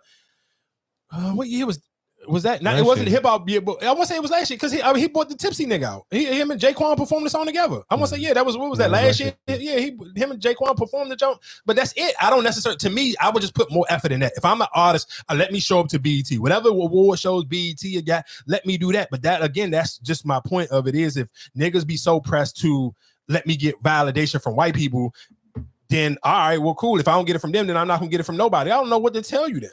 Because they never gonna give you that validation. They gonna bring you, they will big you up to the point where they can tear you down. That's it. That's all they want to do. They gonna look for anybody who think I'm tripping. Just look at how they treat quarterbacks in the NFL. The Cowboys is dog shit. And fucking Trey Lance ain't got in the game yet. He got in there. When at the ass end? No, he ran a play. They try to what's name to get a. But they don't do that shit that you do to Justin Fields. I'm talking about actually let the nigga play, dog. He played last week when what's name got hurt. He played and he stunk it up. They put him out. Man, let the nigga play for real. You know the difference. But you can't say something saying let somebody play that you haven't seen play already. No, listen to what I'm saying though. If your season is all what is the cow? Even though for people if we in the DMV, the Cowboys beat the Redskins today. Even them beating the Redskins. Shout out to the Cowboys. Your record is still some shit. You still not gonna make the playoffs. Shit, yes they could. If they went out right now, they would be what 9-7. That's still a playoff team. A playoff team in what conference? What you mean? That's still a playoff team. Go ahead. Right? I promise you they're not making it. Let me read off the rest. That's a playoff team. It's not. I promise you it's not. NFC East. I mean, not the NFC East standard. NF standard. What is this? But anyway, going back into the original Shabuzi conversation, like I said, all you can do realistically, just show up for the awards ceremonies is gonna fuck with you. NFC standards. Right now, in the NFC, damn, why they break it down by the division? They just had the joint in the playoff, John. I just had it. Oh, here you go. Yeah, it's the Lions at 10-1, the Eagles at 8-2, the Seahawks at 6-5, the Falcons at 6-5, the Vikings at 9-2. Yeah, they not getting in there with that shit. Not this year. It ain't happening. Ain't even. What is Atlanta? They in there with the Seahawks. No, Atlanta in their own division. They in there with the Bucks. They 6-5. 6-5. Yeah. So right. So they're only 2 games out. You talking about the Cowboys already lost 7 games. Right. So if that's what I'm saying, but everybody else got to keep playing. That's what I'm saying. They can, if they don't lose no more. They still got to play the Eagles again. Right. No, but what I'm just saying, 9-7 can get you in the playoffs. I hear you. I don't think that's what happened. But again, like I said, shout out to the Cowboys. You won the game that you're supposed to win. That was the game. That's all Cowboys fans care about, especially Cowboys fans in the DMV area. As long as you beat the Redskins, that's all they care about. It don't matter. They don't make the playoffs. And now all I'm just sitting here saying is just let Trey Lance play. You're not playing for nothing for real. You're still third in your division. That means you basically what you're saying here saying they will have to win out and the Redskins will have to lose out for them to even make it even be second in the division. You still 2 games behind the Cowboys. I mean, yeah, you're in a 3-game losing streak. I mean that are we being real? Like, nigga, you lost to 2 teams that nobody thought you was gonna win to. And the game you lost that hurt the most was the day today. Nobody thought they was gonna beat the Ravens, and nobody thought they was gonna beat the Steelers. So I mean, let's be serious. I ain't about to make it like I ain't about to sit here and shit on them. Or they on a 2-game losing streak like they lost to 2 shitty ass teams. Yeah, but they ain't beat nobody else good. Nobody else with a good record either. Yeah, I guess we'll see. Just what else? What else I wanted to talk about real quick? We talked about South Carolina losing. I could play some of these clips. Oh yeah, Neo, that's what I posted. That's that everything is not for everybody. I know you've heard that said before. Yes. It is some of the truest that anyone has ever said. Everything is not for everybody. Okay. Society tells you that you're supposed to be with one person. You get married and y'all supposed to be together forever. I am not shitting on marriage. I am not shitting on anyone who has figured out how to make that thing work for them. Mm-hmm. Again, everything's not for everybody. Monogamy is for you. Mm-hmm. It's not for me. I realize this. I know this now. And it's like a weight lifted off my shoulders. I realized I spent so much time lying and trying to be somebody that I wasn't for the sake of somebody else. Mm-hmm. Complete and utter time wasted when I could have just been exactly who I am, said exactly what I want, exactly how. Okay, my question is, do y'all believe what Neo's saying, or do you think does this just sound like somebody just saying shit because they kind of hurt after a bad divorce? No, I believe it. You believe it? How old is Neo real quick? I just want to see this. Neo is how old is Neo? 1976. Neo is where the fuck is his age at? 45. So you believe that Neo just came up with this rude awakening at 45 years old? He probably knew it all along. Yeah, he just didn't want to admit to it. You played the role where you trying to keep the image up. And so y'all honestly believe this people are actually happy being in a relationship with 2 other people? Like, yeah, just that's y'all adult, no, I don't care what the name of it is. I'm asking you, do you think in your grown adult age and way dating is, you feel like the people are actually realistically happy in a relationship with 2 people? Yes. Mm-hmm. People happy being single. What's the difference? I mean, if that's what you like, yes. It's like they don't want the commitment. He's saying he's in a commitment, but he's just in a commitment with 2 women instead of 1. But you're not committed. Commitment is you and that person. You have an open relationship. Hold on. He's saying that he's in a relationship with 2 women. And he don't have to keep lying. So that means he's an open relationship. It's like an open relationship. No, an open relationship is me and you are in a relationship, and I can go outside of this relationship and do whatever I want. But he's in an open relationship where he can do what he wants. He could probably do what he wants, but they probably can't do what they want. It's like I can't think of the name of it, polygamy or whatever. It's a lot of people that are it's a poly relationship. Yeah, that's what I meant. Yeah, a lot of people. I know people that will be into something like that. Yeah, I don't believe that shit. I hear you. I just because I don't, dog. One, because as a man, dog, your brain can't even function like that for 2 women, dog. There's no way in hell I want to be in a real relationship with 2 women, dog. But some people can. If you have the money, you have the talk, you can operate that way. Yeah, but that's what I'm saying. I think because we're putting too much emphasis in the money shit. So if he didn't have no money, do you feel like it's still niggas who don't got money who do it? They got the talk. They can talk. They can entertain 2 women. But just because him, they know it. It's not like it's not like he don't have. That's what he's saying. He don't have to lie. I don't have to put a portrayal on it. So if I was out here, no, y'all missing. I think you're missing the point. It's not about the lying part. No, that's what he was saying. No. Listen, what I'm saying. Do y'all realize how annoying people are? I imagine if you had to check in with 2 motherfuckers every day. But that's what I'm saying. If he's open with it, hey, how you doing? You good? All right, you good? All right, good.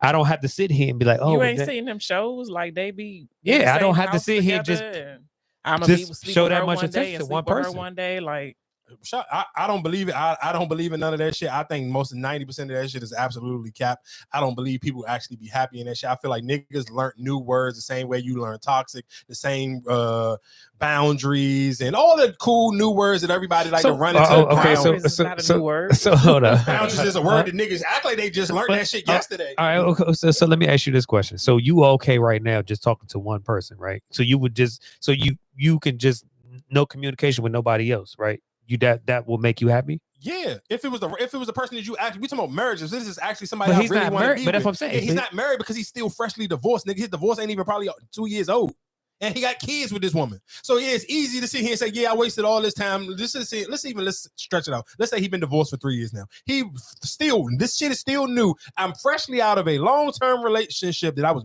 in a marriage with, had kids with this woman, and now you're sitting here saying I'm more happier with dealing with two women. I gotta answer the two. No, just listen what I'm saying. For most people, But what if he don't have to answer to him? What you mean? You're missing what I'm saying when I say answer. I don't mean answer like, hey, I got to check in. I'm someone you still have to communicate with these two different women every day. But that shit becomes a headache after a while. Most people, even when you're at the dating stages, that's why people gas out, because you're sitting here trying to like juggle and multitask dating all these people at one time. And you just be like, bro, I'm cool. I just ain't got the energy, and you end up giving up on all the plural and efforts of people that you had, and you tap out and just end up being with one person, or end up losing all of them because realistically you was trying to juggle so many women at one time, and that shit is a hard task to do. But if everybody, if it's an understanding, and everybody That's knows good they with it, role, and they know what, then it should run right. I mean, it's not going to be easy, but it runs rather smooth. Because if you want to be totally honest, how many people in the marriage can say that their partner checks off everything on their list? A lot of people, got somebody that's checking off your might whole cheat list. because this person don't do this or they don't do that. So you in a situation where this person does that. So it's like you got everything you want each other. in two people. Because if you want to be honest, you can ask a lot of married people. Your mate might not check off everything. So now you rather deal with two people and both of them still not gonna check off everything, but one may check off. Let's say if you got a list of 10 things, one may check off 6, the other one might check off 4. Like, I hear y'all, but that should just sound like a lot. I mean, but it works for people. It works for people. If you're a talkative person or you know how to move in that situation, it works for you. Yeah, I hear y'all. About black men. The muscles, they be big. I like their smile and skin complexion. I love dark skin men. White teeth gonna get me every time.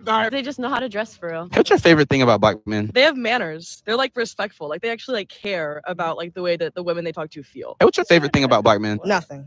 Black men What's your are bad. They cheat. They don't care. I'm with the white boys. What's your favorite thing about black men? Definitely have to say the melanin. Something about the color really does it for me. Okay, all right, what you got at? You know, it's like something about a Blasian baby. Okay. Something about it. What's your favorite thing about black men? I love how protective they are. Very good energy. Very fun to be around. Hey, what's your favorite thing about black men and women? Big lips. They could do more. Hey, what's your favorite thing about black men? Nothing. Why you say that? I don't like black men. Not very many meet my standards. They're not honest. They don't care. They tell you straight up. They don't sugarcoat that. Hey, what's your favorite thing about black men? Ways are so attractive. Like, why everybody trying to grow their hair out? That's not cute. Hey, what's your favorite thing about black men? Nothing. They're just terrible. All right, what's your favorite thing about black men? Hey, bro, after the balloon shit, some of these little random jumps when people walk up to people on the street. So did y'all see that was like a whole black school? Nah, it was some white people in there. The white girls, the people No, who said the most nicest shit about the black people, those was the white women and the Asian women, and the ones who was like nothing and saying bad shit was black women. Real quick, I do want to play this other video. So this was already starting to make its rounds via Twitter. So it was a white dude in the mall going up to people saying, "Hey, I'm having a bad day. Can I get a hug?" So you know the crazy thing is when I seen this video. Off the rip, I paid attention to like, damn, it was crazy. The only people that said no to him was the black niggas. So I'm gonna play this clip and then we can talk about just the thought pattern of just people in general and how I believe that realistically it's a luxury, one, for him to even to play these type of games, and then two, for the people who gave him hugs, because I'm not mad at the niggas who didn't want to give him a hug. Excuse me, I've had a bad day. Can I have a hug? Hell no. Oh, have a good day. Excuse me, ma'am. I've had a bad day. Can I have a hug? Of course. Oh, thank you. You too? Oh, thank you. You guys have a great day. Excuse me, y'all. I've had a bad day. Can I have a group hug? Oh, thank you, guys. Have a blessed day. You guys have a great day. You Thank too. Have a you. blessed day. Excuse me, bro. I've had a bad day. Can I have a hug? Have a good day. Excuse me, ma'am. I've had a bad day. Can I have a hug? Oh, thank you so much. Thank you so much. Excuse me, sir. Excuse me. I've had a bad day. Can I have a hug? Oh, thank you, man. Hey, listen to what I'm saying. And So this you're is not giving him no, no no, hug. no, fuck no, I'm not giving him no hug, nigga. And you know what's so great? And listen to what I'm saying. And this is But why if it was no, a no, no, female, no, you no, would. no, no, no, no, no, no, no, no. After watching that fucking Alex Cross, I ain't giving nobody no hug. Cause somebody get up on you and poke your ass with something, you gonna be up shit's creek. But listen to what I'm saying to you. This is the difference is every white man, the men did not want to give him no hug, but they seen the other person recording him because of that one. The last white dude I just played, he looked and he kind of was like, nah, and then he made eye contact with the camera and then just gave him a hug because he's like, sure. But every man on it thought twice. The black dudes, their energy, of course, was completely like, nigga, you got me messed up. I'm not hugging no random white boy. But even the white men that he went up to, they looked. And they was like, nah. Then they was like, maybe I would want somebody to do the same for me. So you seen people with that compassion. The women just off the rip, especially the black women. Sure, of course, come in, have a blessed day. But I do think realistically, I think that's the difference between women and men. I think most men just don't have. You don't know how many. You can't even do that with your regular friends. How you expect you was gonna do that with a stranger in the mall? Like to me, it's a luxury to sit here and be able to just give out random hugs. It's not a luxury. Why is it a luxury? Because you know how much you gotta let your guard down and just even give a fuck to give somebody a hug. But it's not a luxury. It's just like. But if somebody asks for it, then they obviously. No, I'm gonna tell y'all why it's a luxury. And you think about this. Think about how many homeless people just walk past and don't have no compassion for. They give them $1. Most people, of course, I know we live in a day and age where you may not carry ones no more. But think about even if somebody's sitting in front of the dollar store, the grocery store, and you know you ain't got no cash. How many people don't even show these people compassion and be like, "Hey, I don't got no money, but you want me to give you something while I'm in here?" But see, that's the thing, because some people took advantage of that and used that to now. All right, no, I'm not giving $1. Like I had a situation where the dude, I was sitting there buying food.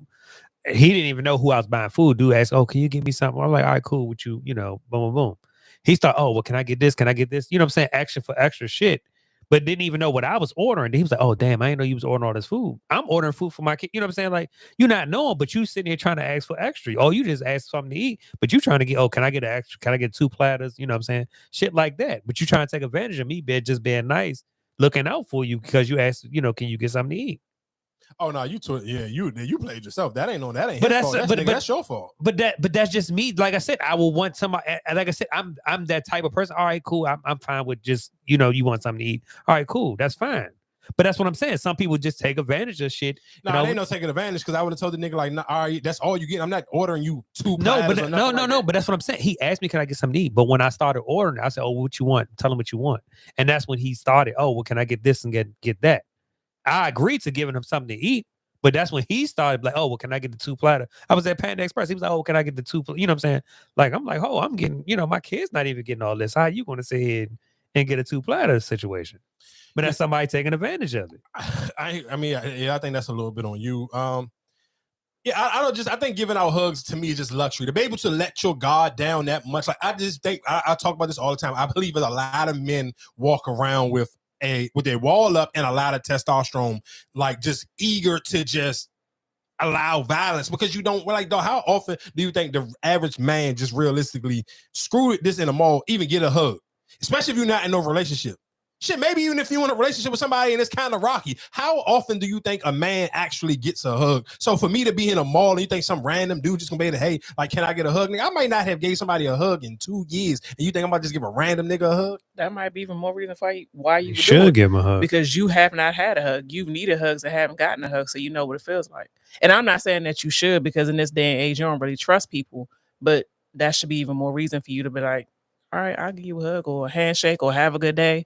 Because you, as a man, know that when you needed it, you couldn't get it.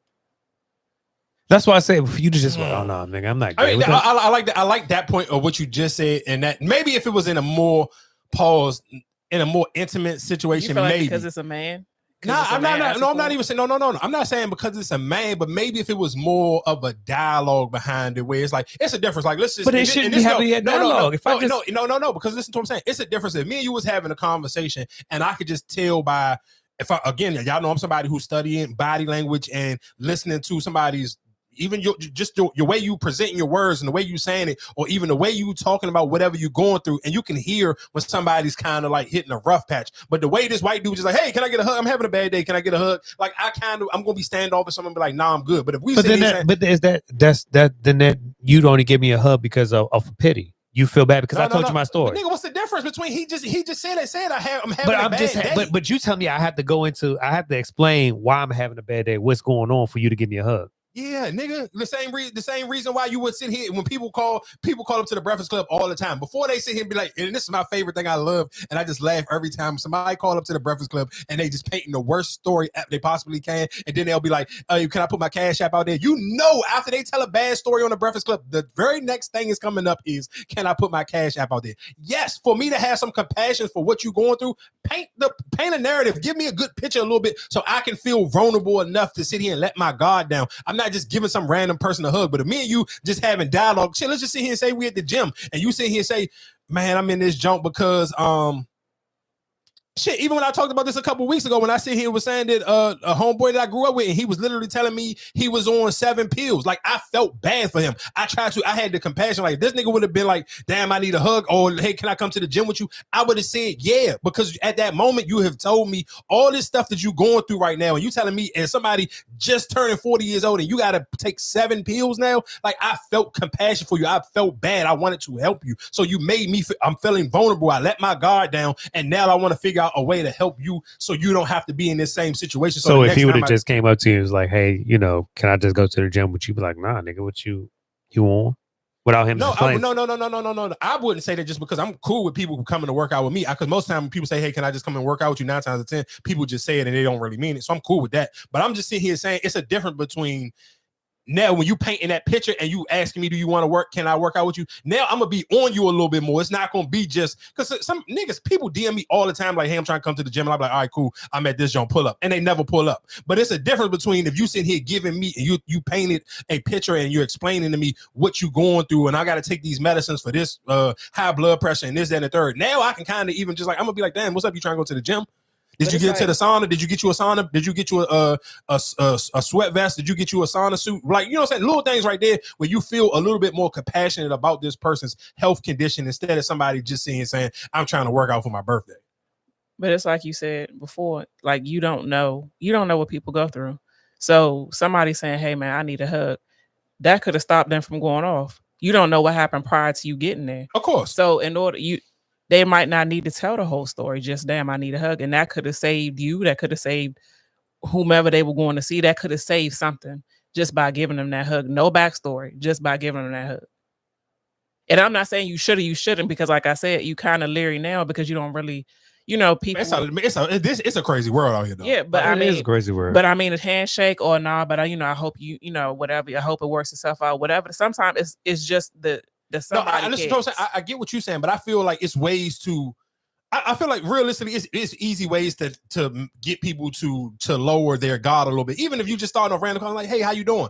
Because I do that, like for people that I see in the gym all the time, like, and you see them like constantly, y'all kind of just and maybe sharing the sauna together, or y'all may be working out on the same thing. So y'all eventually gonna speak, because then pause again, you're gonna make eye contact. So eventually y'all keep making eye contact, y'all keep saying it'll start with a head nod, then it'll start with a conversation. And when you ask somebody like, hey, how are you doing?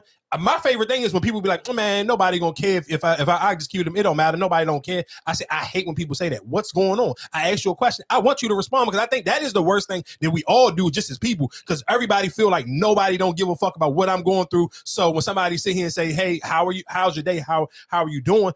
Man, nobody don't care. I don't, what's the purpose of me even saying it? Because what is it going to change? To get it off your chest will change a lot. Like, a lot of people don't want to be. It's so funny. I was literally having this a text with a text conversation with an ex of mine, and she was just like, and she beating around the bush.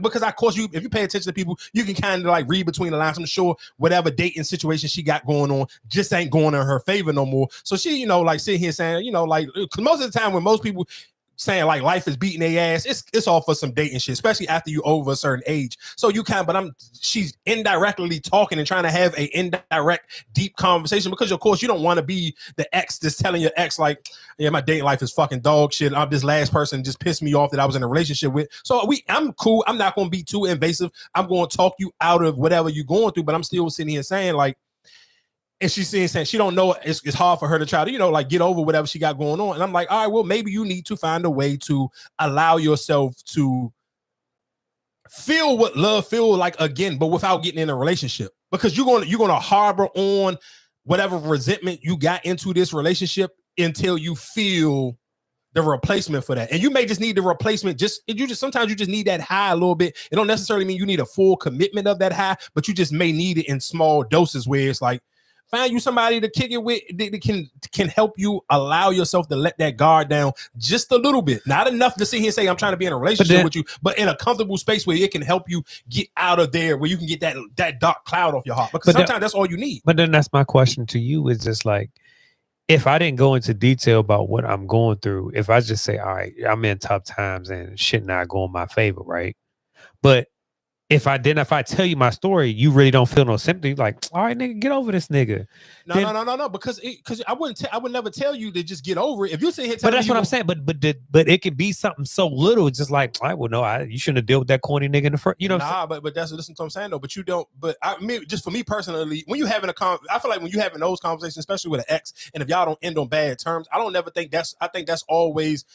To me, I look at that conversation as always to show them kind of like shit. If you want to even kind of put some ego into it, you kind of always try to give them great advice to let them know that, hey, you fucked up. You fucked up what you had. You fucked up the best thing you had because I'm always going to show up to you as my best game. That's just like if you was a basketball player. That's you holding that over my head. No, I'm not holding it over your head. I'm still giving you good advice. I didn't put myself into the situation. Nothing. I still gave you great advice. But I may have gave you great advice the same way if you traded. This is tied into sports. If I'm a basketball player and you trade me, I get traded from one team and I get to come back and play at home. If the home crowd that I played for 15 years, I'm always going to show my ass. Every time you know for a fact, win, lose, or draw, anytime LeBron go back to Cleveland, then you could damn near almost pencil this nigga in for 25 or better. So all I'm just sitting here saying is if me and you had a good rapport at one point in time, we was in a relationship, every time you ask me for some advice, I don't give a fuck if a nigga just cheated on you. I'm going to give you the best advice in the world because I always wanted to feel like that LeBron anytime he go to Cleveland game.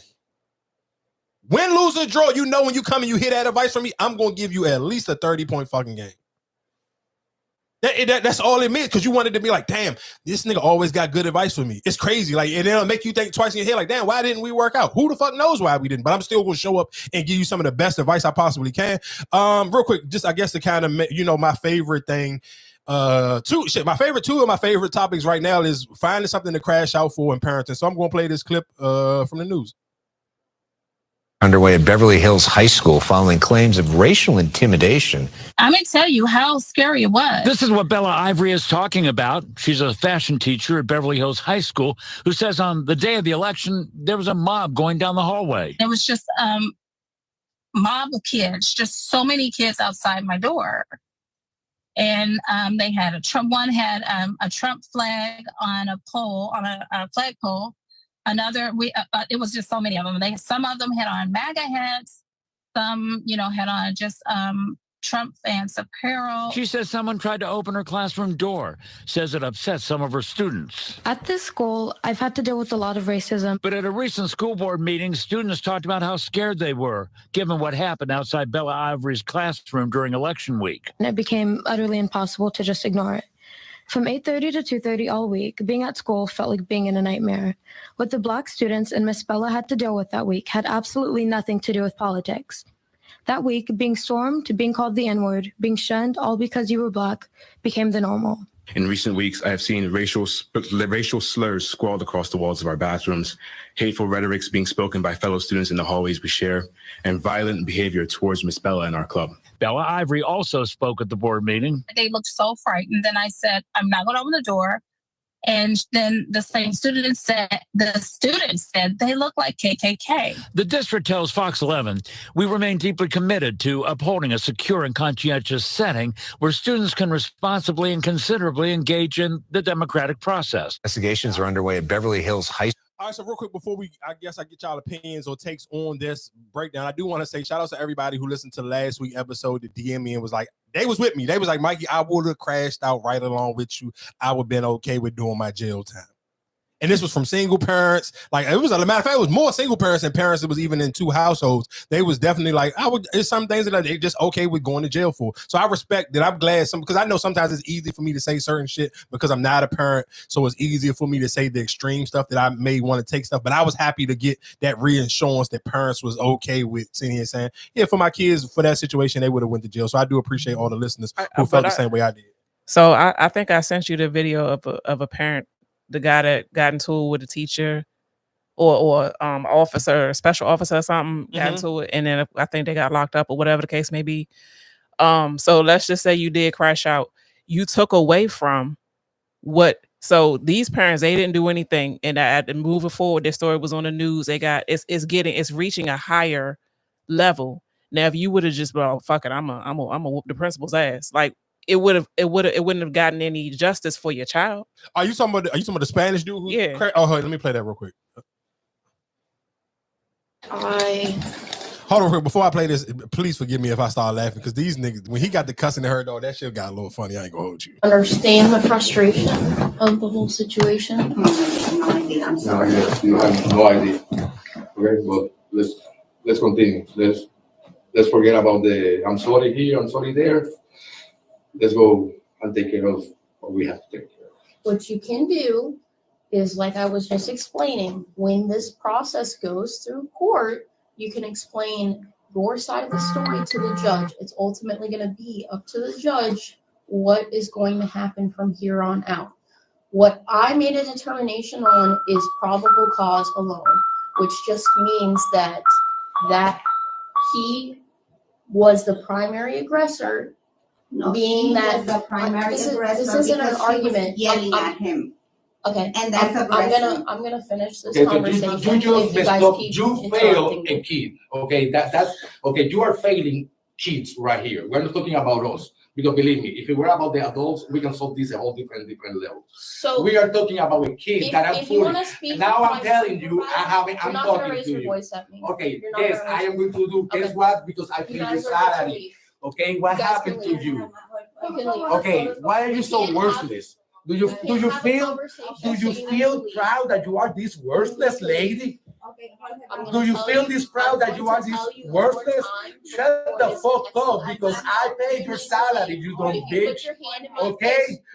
That's what happened. Look, what is gonna happen? What is gonna happen? You need to leave. You are a worthless piece of shit. Yeah, call back up. No wonder no wonder you're fucking dying. You need to leave. There's nothing that we can do, okay? But don't worry, we're gonna keep this high. You need to leave. You are. You put your hand in my face here. one more time. I have a fucking issue. Don't do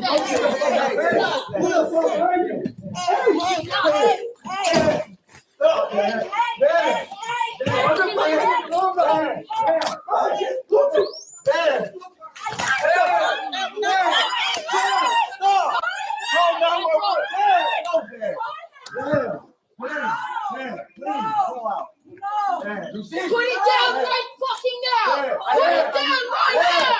Put your hands behind your fucking back! Put your hands behind your fucking back now!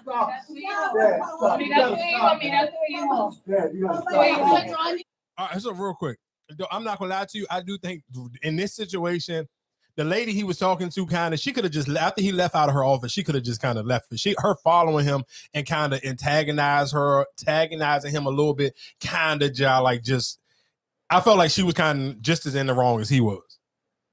But I mean, she could have just let him walk out the office and let it be what it was. But like I said, my question is, so they came to defend their child, or he didn't do whatever he said he did. And they're like, well, no, but you get into the scuffle. Now you locked up. That's taken away from whatever your child did. So no, of course. So we're not focusing. So let's just say the parents would have been like fought everybody at the school. It wouldn't have gotten the national news that has gotten. It would have been, oh, well, these parents did this. They're not going to look for justice for the child. Now we're focused on the parents acting like animals in Of the course, school. for sure. So when we said that you have to find a smarter way to move, that's what you're talking about, because they went to the news. Next thing I know, it's on the news. No, so I get what you're saying. I mean, for this situation and just reading for what it was, I feel like this didn't cause for that. I do think realistically when we talk about crashing out, especially as an adult and as a parent, somebody trying to set examples for your kid, I do think it depends. I think every junk got to be almost case by case scenario. Like for your kid gets suspended or whatever the case may be, or even getting expelled, I don't think that's worth sitting here crashing out, because obviously your kid is in some form of the wrong. So it's not. But when we talking about the kid last week and your kid getting hung in the bathroom, like that's something completely different. Yeah, right. But it's more to the story. But if you would have just acted a fool, but we're not going to get to the bottom of, because honestly, if he's second grade and you're a fourth grader, who lifted him up to get on the back of that hook?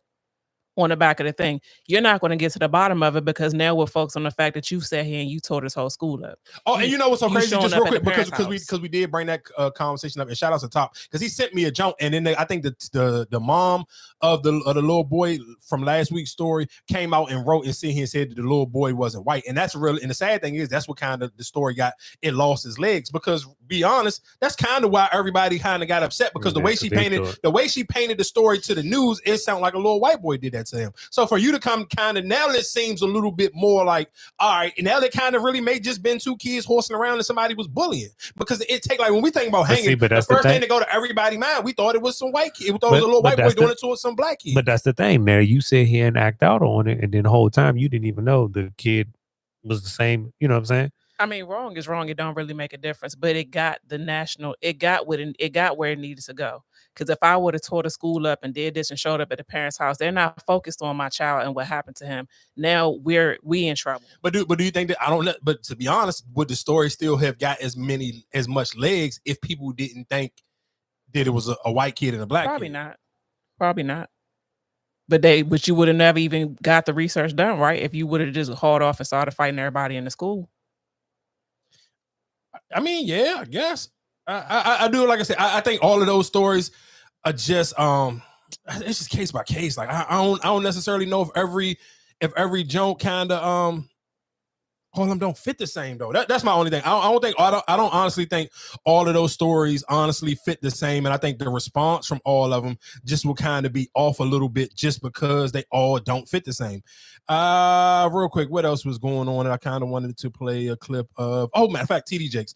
This is how you know just the world is so crazy, bro. For the fact that I seen people on, and shout out to Jason Lee, because I seen Jason Lee. Jason Lee tweeted out and said for people who sitting here trying to laugh or make jokes about TD Jakes having a stroke on stage, 9 times out of 10, them the people who be needing somebody to pray for their grandmother every other week. Because I'm not gonna lie to you, I don't necessarily. TD Jakes ain't never done nothing to nobody, and I told y'all the reason why I thought off the rip that he hasn't been on this stage. And again, another reason why, sometimes when the ball is close to the rim, I'm gonna always dunk it to remind y'all. I told y'all this first. I've been told y'all I thought it was something wrong with TD Jakes' health, and that was one of the reasons why he was ushering in Sarah to preach so much. And because I'm subscribed to TD Jakes' YouTube channel, and it was like for a long time, and it was so funny. Me and a homegirl was just having this conversation 2 weeks ago. And we was talking. I was like, damn, I wonder what's wrong with TD Jakes. It got to be something. I literally just told her this 2 weeks ago when we was leaving church. I'm like, bro, something got to be wrong with TD Jakes, because he don't be preaching no more. And I do think, of course, the time frame with the Diddy stuff and people were trying to tie him into that timing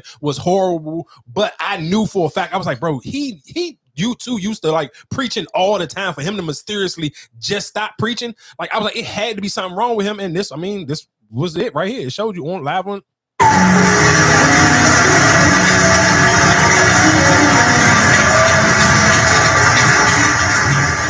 Now, Lord, let the words of my mouth, the meditations of my heart be acceptable in thy sight.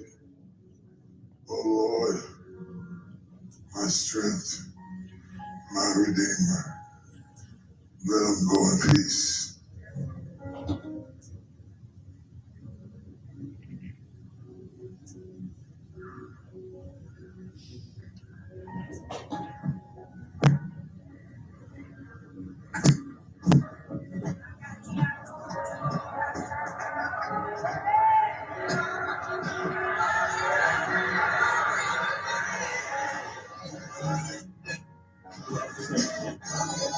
And just so I guess to paint a better picture for people who maybe not super familiar with TD Jakes or his style of preaching, for him to even be preaching sitting down.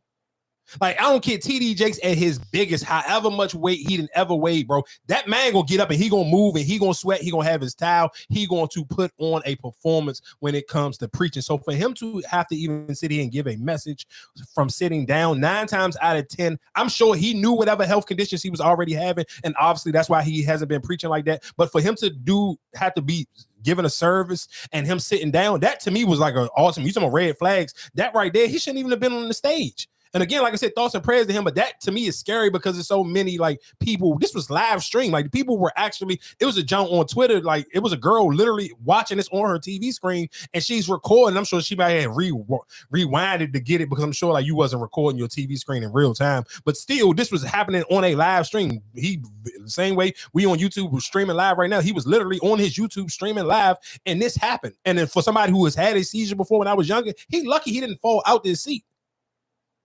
Like for him to just drop the mic and start to shake, like he didn't have a real badge on, because I didn't have seizures where literally playing up in a sitting in a stool and drop and fall in a jump when I was younger. So like that little shit right there was like, bro, that's scary because though he's old.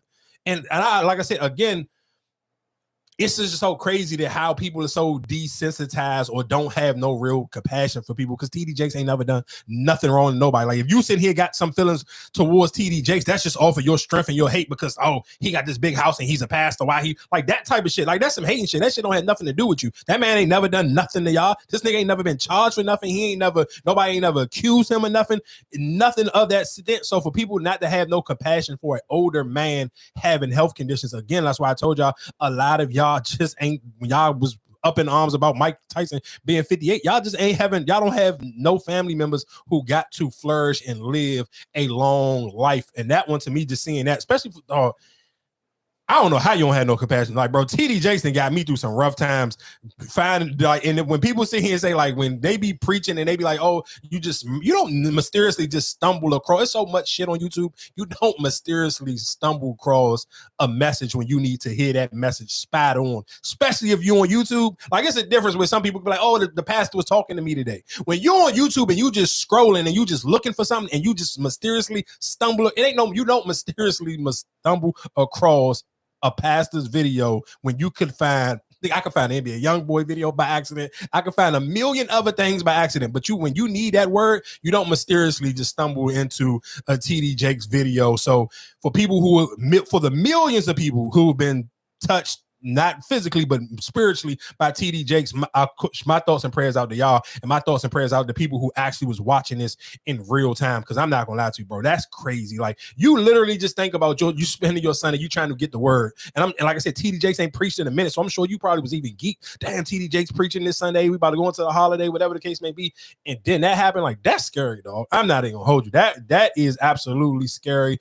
Thoughts and prayers to TD Jakes, and thoughts and prayers to his entire family and his congregation. Because I don't even know if I could go back to church on Sunday. Like, that's a rough one, dog. I ain't gonna lie to you. That is a tough one right there. Shout out to Baltimore for standing on business. And I'm sure this is a horrible segue, but I don't know how else to segue or get ready to get up out of here sooner than later.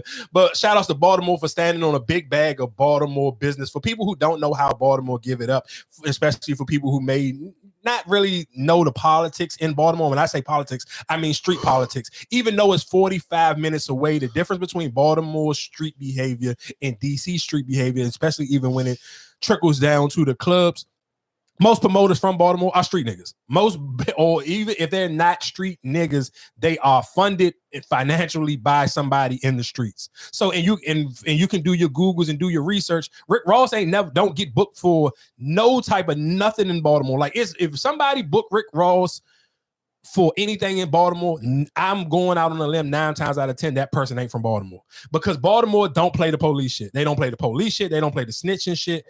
They don't do none of that. So when Rick Ross was getting that OCO shit thrown on his back, no, it was a dub. He never got to do no more shows in Baltimore. And if you think I'm over exaggerating, Google how many. I wish you could probably Google it, but if you look up Baltimore Flyers, Boosie done probably been to Baltimore 100 times compared to the once or twice that Rick Ross has got booked for shows in Baltimore. So, but for over the weekend, Boston Richey did get booked for hosting at a show in Baltimore at a club. And while he was there, and of course, we talked about it a little bit last week, his back and forth that he had with the the Q, whatever, young dude from Philly. And of course, Baltimore and Philly ain't nothing but like a 30-minute drive. It's a little, some Philly, it depends on what part of Baltimore. Philly is even a little bit closer to Baltimore than DC may be without no traffic. It just probably depends. But anyway, with all that being said, they had to sign a nice lime green and blue sign that said Boston Snitchy. And of course, for people, we talked about this before, Boston Richey got the videos and people were saying he was snitching. Baltimore just don't play that. That's not their policies. Boston Richey can go to a club. He can go right now to St. E's in DC. He can go to Rose Bar, and DC groupie behavior. Niggas will be up in the section. The bitches will be up in the section with Boston Richey. Everybody smiling. It will be rappers who be like, man, look at me and bro, we linked up at Rose Bar. Da, da, da. I'm telling you how DC people in DC nightlife will give it up. I'm sorry, DC be on some groupie shit. That's just it. That is DC's club nightlife. The promoters be on some groupie shit. The club goers be on some goofy shit. It just, this, what happened in Baltimore wouldn't happen in DC. Niggas in DC would be happy, open arms to sit here and party with Boston Richey. Hate to tell y'all that. That's the difference between DC and Baltimore. It's a 45-minute drive, but it's a huge difference on how Baltimore people tolerate and politic with snitches. Niggas is not going up in there, not up in Baltimore talking about some whatever. What's the Boston Richey Jones? Please help me. They ain't doing none of that shit. That one ain't gonna happen, dog. What else we got going on in the world? I feel like, oh yeah, I did want to play this. Good evening, you guys. As most of you know, it has always been very important for me to keep you in the loop on this entrepreneurial journey, because I have to be totally honest with you guys. It is not for the faint at heart, okay? Especially being a Black woman and using my platform to serve and uplift, and knowing that I have always dedicated my platform to serving and uplifting, but this has been heavy on my heart. So I wanted to share this. I've always been very transparent with you all, and in this situation, it is no different. As many of you have been seeing that Mayel has been buzzing in the media lately, and some of you have stood up and shown support like true loyal mavens and mavericks, and I just want to say thank you. I truly, truly appreciate it. But here's the thing. We recently discovered that the original TikTok creator who sparked all of those rumors about Mayel products causing hair loss and falsely claiming that the rosemary mint oil formula has changed, that creator has been paid by one of our competitors. Yes, this creator was earning a commission to promote a competitor's product while spreading misinformation about our products for their own personal gain. And unfortunately, some who joined in on those conversations seem to have ulterior motives as well. So you know what they say, when they go low, we go high. And out of respect for everyone involved, we try to handle this situation quietly, but it has reached a point to where I feel it's important to be transparent with you all. So just to let you know, the original creator of those false videos have since been removed, because people deserve to know the truth, and they deserve to understand that if there are hidden motives behind the misinformation that they're hearing out here on social media. I ain't gonna lie to you. I just wanted to play that one because I just can only imagine as a business owner how rough that could be, especially if you're not super social media savvy. So you kind of just like, and especially if you realistically, you may have a little doubt in your mind as a business owner, like, damn, what if my product actually really did make this happen to somebody's head? Because you don't necessarily know. I'm saying, of course, you will hope and pray. You want to stand firmly behind your business and how your product is supposed to do. But sometimes it's just like maybe something like this just didn't align with this person's head at the time. So you don't want to sit here and say the person was lying, but to come and find out that they was lying and somebody paid them to sit here and make this story up, bro, I know that would crush me, and it would really piss me off more if I'm not super heavy on social media, because it make, of course, the negativity always going to spread way faster and way more than any form of positivity. So it makes it a lot harder, and I can kind of even tie that into Of course, over the week, y'all know one of my favorite podcasts to listen to, just to get a younger people's perspective, is Angel Reese's podcast on, and she had Mikey Williams on it. And Mikey Williams honestly was Angel Reese before Angel Reese. And when I say that, I mean that cultural wise. I mean like all the young, which I call them YNSs, literally all the young YNSs, all the little Instagram basketball playing niggas with the pretty haircut with the crazy bush. It was a Mikey Williams thing. Mikey Williams was the front runner for that when it came to that young YouTube, Instagram, basketball community. Everybody knew who Mikey Williams was. Mikey Williams was a fucking freshman in high school, and niggas was damn near like, oh, Mikey Williams should already be in the fucking NBA. I'm sorry, NBA YoungBoy was pulling up to his games. Rollo Rodriguez was putting him in raps. Like every young rapper was attaching himself to Mikey Williams the same way all the female rappers now do with Angel Reese. But of course, he ended up catching that gun charge. He ended up beating it. Well, I think he got due probation or whatever the case may be, but he ended up beating the charge. Of course, he missed a year of playing in college because he was supposed to go play for Penny Hardaway at Memphis. He missed that. So, but still, with all that being said, now he is about to get, I think he's dealing with a foot injury right now, but he's supposed to be playing, I believe he's playing, what is it, UFC? I believe they are, I know the school that he went, because they recorded that in Orlando. Whatever the college is based out of, it's in Orlando, and I believe it's him and a young man who also was popular on YouTube and social media. I believe his name is Dior Johnson. I want to say he had like something, I want to say he got in trouble for like some gun stuff anyway, but it was just the reason why I tied that into this, because it was like,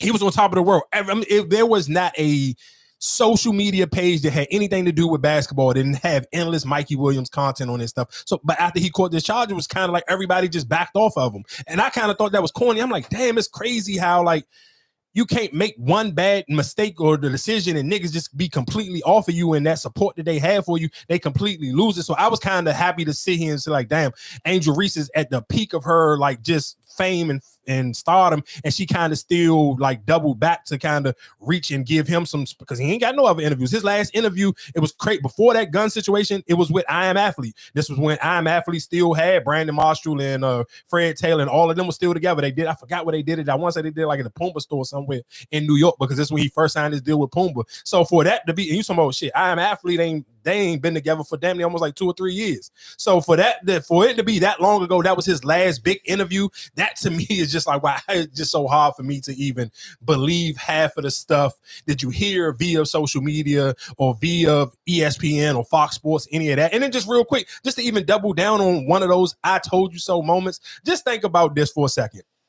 And we had these conversations. Think about how all summer long, they just kept telling you, oh, how great the three-point shot is because it was Caitlin Clark.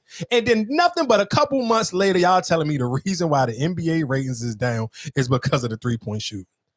Just think about what I just said right now. All summer long, they told y'all how great the three-point shot was for the WNBA and how great this girl was going to change the way people watch basketball. And literally a couple months later, y'all telling me the worst shit that happened to basketball was niggas shooting three-point shots. But that's the difference between men and women basketball. What's the difference? What do you mean, nigga? They can't dunk. Men can dunk. You like you said. I want to see niggas dunk and posterize. But listen, just my question though is, if you like the three-point shot, you like the three-point shot. No. It's not. Is the 3-point contest more important than the dunk contest in the All-Star now? Now, yeah. Okay, but that's what I'm saying. But in a game, you don't want to see that. You don't want to see your big taking a 3-point shot. I'd rather see you banging and getting buckets. I don't want to see you just pulling up, jacking up 3. No, just say niggas was wrong. I'd rather you just say that. Let's be honest. Let's just sit here and say niggas just jumped out the window and was just was saying pure bullshit over the summertime. And nobody really wants to see nobody jack up a bunch of threes. I don't care if it's man, woman, fucking midget, cat, dog, or bird. I don't want to see nobody take a bunch of threes. I'd rather you just say that. Be honest. And what do you see else you see in WNBA? I don't give a fuck. I don't want to see nobody shoot a bunch of threes, period. But I don't care what it is. It ain't no, dude. That's what you want to see. If that's what you want to see from the WNBA, then that's what you want to see from the NBA. But that's what you see from the WNBA, though, right? You see them put up threes, right? Who? In the WNBA? Fuck no. Who shoot a bunch of threes? No. So what do you? Okay. So you saying you saying that people don't want to watch her shoot up? I don't want to watch nobody, nigga. You know that I don't like Steph Curry. So this not for me. This is not. I'm not. This is what I'm telling you. But that's what I'm saying. But it's more people shooting threes. Who? In what? In the NBA? In basketball, period. More people shoot threes. Yes. So that's what I'm saying. Because you just come down, you just jack with 3. Then now you just go run back. Nobody's playing defense. That's what I'm saying. It's the whole concept of the game. People just jack up 3. They don't even try to set up no plays. That's what you can. I get what you're keep trying to say. So no. Did you say no? Don't say what I'm trying to say. You would say what you just was about to say. That's the concept. No. Say what you Say what you was about to say. You don't want to see niggas come up just jacking threes. You want to see niggas play all around basketball. Yes. Cool. That's what I want to see. But you keep putting it on one person saying that's why the the only NBA motherfucker they was highlighting. And what else do she do? But she just getting Do she there. play defense? This is a yes or no question. What did it have to do with the NBA? She's not in the NBA. But The same niggas who talked about the NBA talked about the WNBA. The same shit you told me you liked from her stupid white ass, you don't like from the men no more. That's my point. Don't tell me you like this from this person, because when we talk about music, we talk about TV shows, we talking about it all. It's gonna be all the same shit. You know why we like 50 Cent shows? Because they all the same shit. So that means we like the 50 universe. When I tell you I like rap music, what did I just sit here and say an hour ago? I like anything from the South. I don't care what part of the South it's from, because I like that feeling when I'm listening to South music. The same way with basketball. I stand firm on it. I don't like Steph Curry. Never have, never will. I don't like a nigga who only do one thing, and that's jack up threes. And that's all that bitch do. And if you telling me that people tired of seeing it from the men, it's nowhere in hell you telling me I'm looking forward to seeing it from a bitch. What are you talking about? What else did they do? It don't matter. My point exactly. This is you prove. Yeah, listen. We talking about the NBA and the WNBA the same. I don't want to see a motherfucker shoot threes. I don't want to see nobody just jacking up threes. I want to see niggas play defense. I want to see niggas get crossed. But you don't celebrate Kawhi Leonard playing defense. You don't like nobody playing defense. That like, dog, you keep just I get it. You want to sit here. You keep beating the NBA and the WNBA don't have shit to do with each other. They do. No, they don't. They don't. The viewership is two different things. The thing about so which one was higher? Which one do you think was higher? What? If we pull up the numbers from the first week when we pull up the first week numbers of the NBA and we pull up Angel Reese versus Caitlin Clark, which one you think was higher? For that one game? Yes. That was higher. What? The WNBA. So what was you about to say? Nothing. I know. So that's all I'm. It's 2024. It's 2020, 25. I'm going to stand firm on shut the fuck up. It's okay to shut the fuck up. Y'all got to understand that. Stop that. I understand. If you want to be masculine, give me 100 push-ups right now and you could get up and talk like a man. You can't do that. I want y'all to shut the fuck up, because I don't want to see nobody just shooting a bunch of fucking threes. And I don't want niggas to co-sign it and then fucking a month later try to tell me it's a different word, because if I don't like it from one, I don't want to see it from the other. I don't care. I don't care how you want to dress it up. I don't want to see nobody just pulling up jacking threes. Can you play some fucking defense? Can you do something else? If you can't, nobody don't want to watch the shit. Sorry, ladies and gentlemen, that's how it's going to go. Hate to sit here and tell you that, but real quick before we get out of here, I do want to play this clip from Tay K. Tay K was in court. He is facing 55 years. Let's go to Tay K and then we go somewhere else. McIntyre, known for his stage name Tay K 47, sat quietly in the courtroom as his case was awaiting to be called up. McIntyre, already convicted of murder in Tarrant County and sentenced to 55 years in prison, has been awaiting trial in the April 2017 capital murder of Mark Anthony Saldivar. According to an arrest affidavit, Saldivar was robbed of his camera equipment and fatally shot in the Chick-fil-A parking lot across from North Star Mall. At the time, McIntyre was on the run after cutting his GPS monitor while out on bond awaiting trial. McIntyre was later caught in New Jersey. But while on the run, he released a song called The Race. The music video on YouTube has more than 360 million views, and the song ended up on the Billboard Hot 100. In it, he posed in front of his wanted poster. Because of that video, his attorneys had a concern about the size of the jury pool. The nature of the case involves a music video, and that music video is very famous and well known. So we may need a little bit more than the average pool because people are familiar and informed an opinion. A jury pool of 200 people are now expected to be called in on February 7th and testimony to begin on February.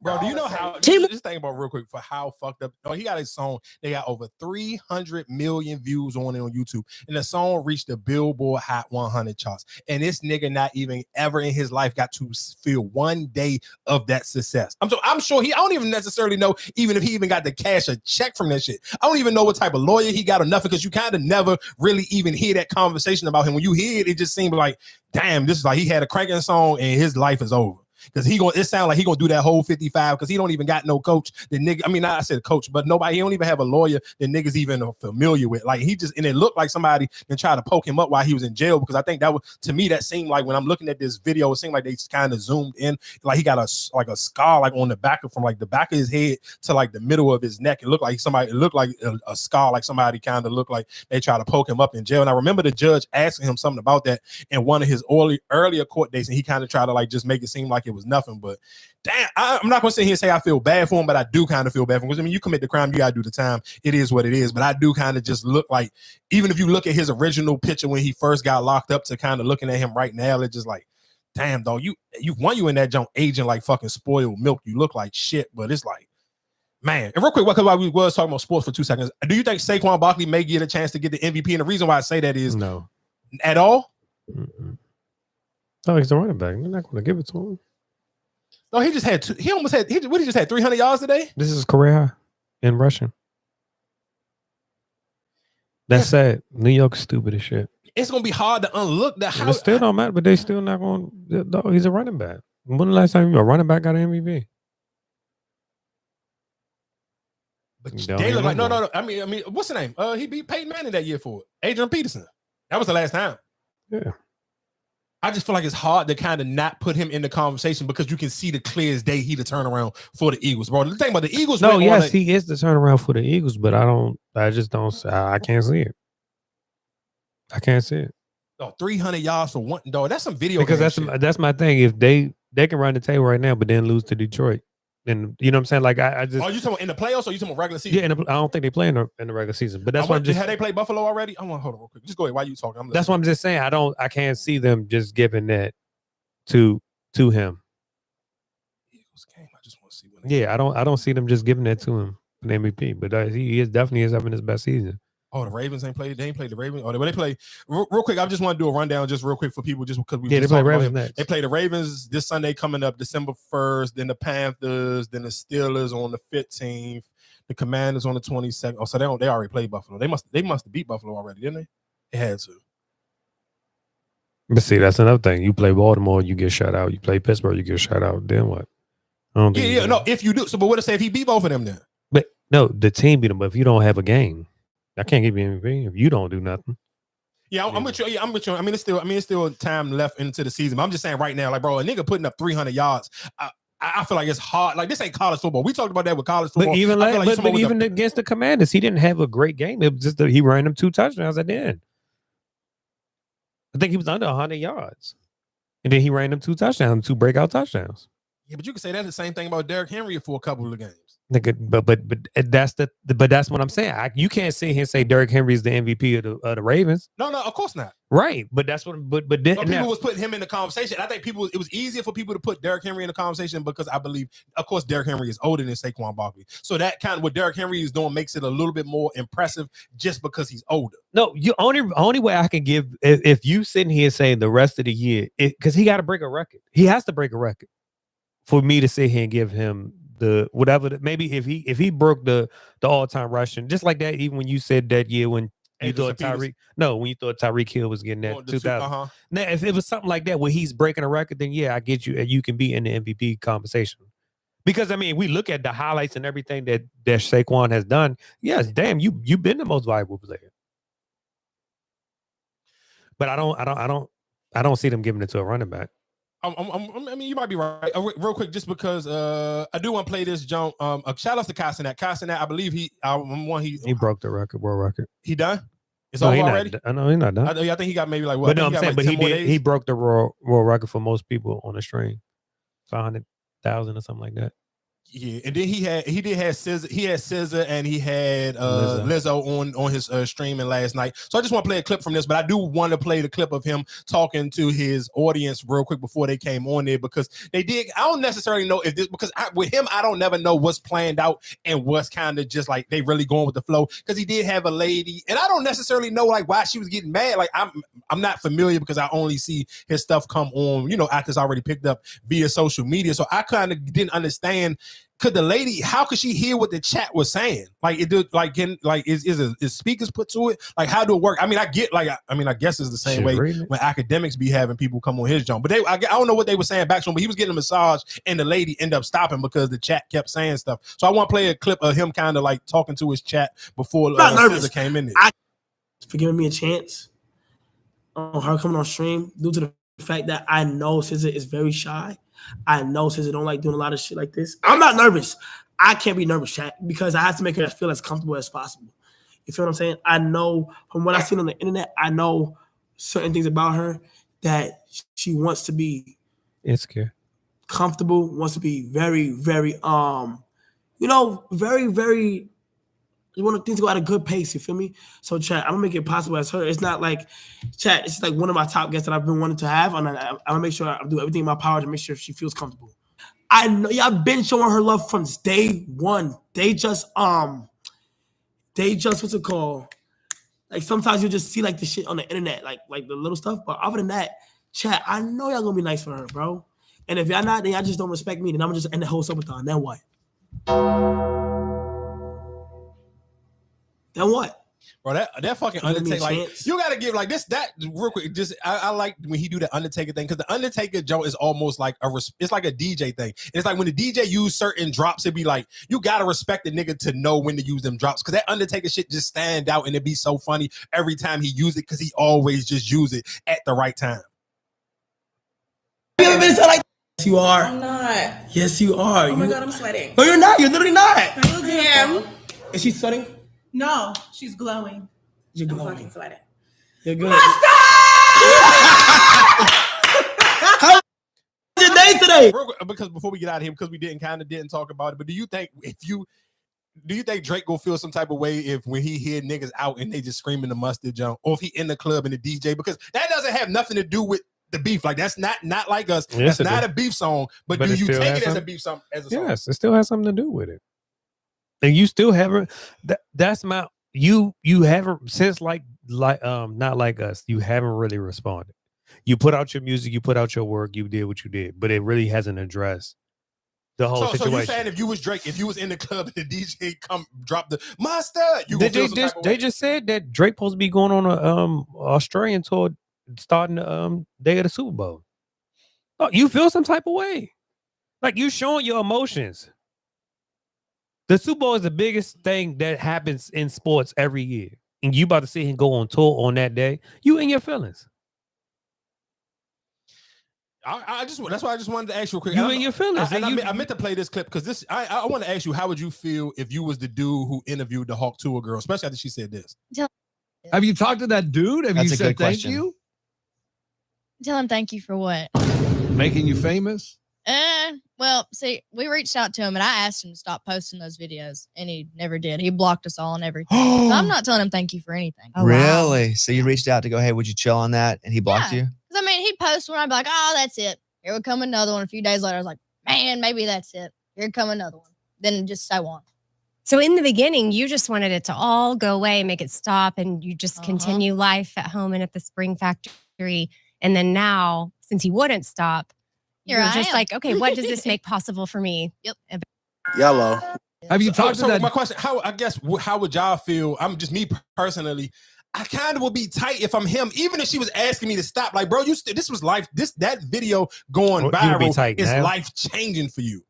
Yeah, man, because realistically, at first you can't be tight because you ignored her. No, you ignore her, but you still realistically you and changed you her life, right? Dude, he eat off of that, but he don't eat off of her. Like, so it's true. So it happened. So I guess it played out two ways. Saying so originally, when she probably wanted him to take it down or stop posting it, he was benefiting off of it. She wasn't benefiting off because sometimes, like, I mean, I guess on social media, it take a minute. Like, everything may not, like, maybe a couple people on your social media might like it, but it ain't viral yet. But you could tell it's hitting. You just needed to hit the algorithm at the right time. So maybe the last time he put it up, then it hit the algorithm at the right time. And now she blow up. So now she really get to eat off of her name. Even though it's still just off of that one video, she got popular off of that video, but he don't get no. It's damn near like you don't get no royalties off of that because it's like whatever small monetization you gained off of that from that moment, cool. Then she get to become. Nah, you can't be mad. I mean, it is what it is. You got to embrace the moment. I feel like it is what it is. You can't be, like you said, you did what you had to do. If she told you to take it down, you didn't take it down, and you monetize off of, you got your little bit of money. But you can't be mad now. She eating off of you. You can't be mad at it. Yeah, you can't. Shout out to James Harden real quick, because James Harden was on Earn Your Leisure. He had two clips real quick, and I had a one that he was sitting here, and of course my older cousin about. He's just a James Harden hater. But on this same, I'm gonna play the clip because I think the other one got music playing. But I hate when people put music behind this shit. Like, bro, just let your shit rock naturally. But anyway, so he was on Earn Your Leisure, and he basically was sitting here saying how he lost money playing in Brooklyn, and he lost money when he was playing in Philly, because of course, for people who don't know, and I didn't know this neither until recently on his deal. No, not on his deal. It was because of the Seattle Storm. So it's a story. I mean, I'm sure people, if y'all don't really follow the WNBA, you probably don't know nothing about the story. So I'm gonna try to speed it up real quick. So Drew Lloyd, Skylar Diggins, they all play on the same team or whatever the case may be, and they was slumming. They had, realistically, on paper, they had a stacked team. They didn't live up to the hype. They got beat out. They got their boots smoked by the Aces in the first round. But Skylar Diggins was calling niggas out the whole entire time, and she was kind of like, she was super aggressive. You watch Skylar Diggins play, you can see she kind of got like some muscles to her. She be wild aggressive, so I can only imagine how she be in a locker room. But anyway, Drew Lloyd is signed to Nike, and the reason why I know this is true, two reasons why I know this is true, because I watched the Pivot just recently had Jaquil Jones on the Pivot, and that, for people who don't know, of course, that's the center for the Liberty. She won the Finals MVP, and she was explaining how Nike was about to drop her because she had a bad season before. So realistically, in these contracts, these players have to hit certain status, like you got to maybe average a certain amount of points. So for Drew Lloyd, she had to average basically 20 points a game. I say it was like 20 point something and some change. So she only averaged 19.7. So she realistically, it was a 0.3, but she tried to blame it on the coach. So realistically, right now, the Seattle Storm is kind of like, is their name been floating around in the WNBA news, trying to figure out what they're going to do with their coach, because it seems like Drew Lloyd is trying to blame it on the coach on the reason why. But realistically, Drew Lloyd just had a horrible shooting percentage. Like, if you go look at her field goal percentage from the field, from the 3-point line, it was like super low. Like, her 3-point shooting shit was like low, but like the low 30% or some shit like this. For her, this was like her, like probably her worst career stat wise, but she lost money from Nike. So when James Harden said that same thing, I'm like, oh, I didn't know that this was a real thing. It just kind of, it just gave me a sentence in those deals. So him basically sitting here saying, I'm going from when he played in Houston, he was James Harden. He was averaging, like, what he had, like 6 games back to back where he had like 50 plus points or something crazy like that. Of course, he's James Harden. When he in Houston, he had the green light. He was shooting the level off the ball. He was a league leading scorer. So you go from that in Houston, and of course, realistically, if you Adidas, that's how you market the shoes. Like, hey, it's easier to promote being in the league leading scorer, that we can sell a little bit more shoes. So you go take the back burner in Brooklyn. Now you passing the ball way more. You passing the ball way more in Philly. Guess what that means? You losing money off of your contracts from Adidas because you're not hitting the scoring stuff no more. Mm-hmm. So now you end up losing out on bread. So realistically, when he was telling that story, I was kind of like that. It was just, to me, it was tight just because it kind of went right hand to hand right after me hearing these conversations going on with the Seattle Storm. But I do want to play this clip when he was talking about Kobe Bryant giving him some business investment and tips and how much money they made on body armor. Basically was like, yo, we're gonna put a stash of like $5 million, and then any like business opportunities, it might be a little 200,000, it might be 500,000, just depending on what what investment it is. But we're gonna put a pot together, and we just gonna invest our money, rest in peace, before he passed away. But body armor was the beginning of that, and we seen how it is. We built the whole business up, and it took 8 to 10 years, and then look what it's done. So I put like $500,000 into body armor and got me a good amount of money back. I think Kobe, if I'm not mistaken, put like $8 million into it. Yeah. Like all in, $8-9 million. And turned into what? They're not 400. No, 400. Yeah. So Lance came, he spent the block, came back to me like, yo, you was one of the early investors in body armor. With body armor, he was like, I think it took him like 11, 12. I think they sold to Coca-Cola for $7.8 billion. Kobe. So real quick. Oh man, is that my? The horse is prepared for battle. Oh, I gotta play my man. No, I gotta play him before we get out of here. And I'm not even playing it just to try to even be funny with you. No. When he gave that speech, I knew he was in trouble then. So all right, so after this, I'm gonna play Jameis Winston. And for people who if you're new to this show, Jameis Winston, I've said this a million times, and I will double down this on a million times. If I'm a starting quarterback, I don't want Jameis Winston to be my backup quarterback because Jameis Winston is one of them niggas you going to want. He's a fan favorite, dog. That's all I seen everybody talking about Thursday night after they won that fucking game in the snow. I do want to talk about that game real quick because I'm not going. No, the game it's so crazy how that game started off so slow, and the more it snowed, I'm like, dog, how is the offense picking up going faster when it's starting the more the snow coming down? I was like, I'm not gonna lie, that probably was one of the best games I watched. And that's, if you ever want to talk about global warming, that's how you know global warming is a real thing. No, I don't say that's global. That's it. No. You're missing what I'm about to say. When was the last time you seen a game snow like that? No, they had what's the name? Buffalo. That's why we didn't get to play last year in the playoffs. We didn't get to play. Remember they were shoving out the snow. And remember the game before that when niggas got sick with the Miami and Kansas City game. You're right, but maybe because that game because they didn't play in the snow. That's why I didn't. It did snow beforehand, but I'm just talking about they didn't play in the snow. That was the first time I seen a snow game that niggas actually playing in a long time. So that's what I mean. Like I haven't seen a snow game like where is that much snow coming down in a long time. You're absolutely right. Games did because when you just said that, you're right. Buffalo was paying motherfuckers to come and shovel this snow off. So maybe because they didn't play those games, I didn't remember. But real quick, just to wrap up the James Harden thing, the crazy thing is for him and Kobe to have so much money invested in the body armor, and for people who don't know what that is, it's a drink. It's like a competitor. I guess you would sit here and say a competitor like Vitamin and water and Gatorade. But for them to invest that type of money, I don't think neither one of them ever even did commercials for it. That's the crazy thing to me. Like, damn, you invested that type of bread into a business and you never went and did commercials for it. That's kind of like what's name was doing the commercial. Who was the?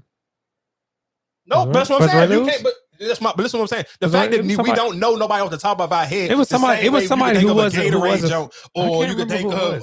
It was. They did have an athlete that was a. But listen to what I'm saying though. But you got to listen to what I'm saying though. You thinking about if you can't, for the fact that you can't think off the top of your head. He's sitting here saying Kobe Bryant invested $8 million and you can't remember a Kobe Bryant body armor commercial. That to me is nuts. Like you got to think about how much you really believe in this product. Because sometimes I think some people are okay with just being a silent partner.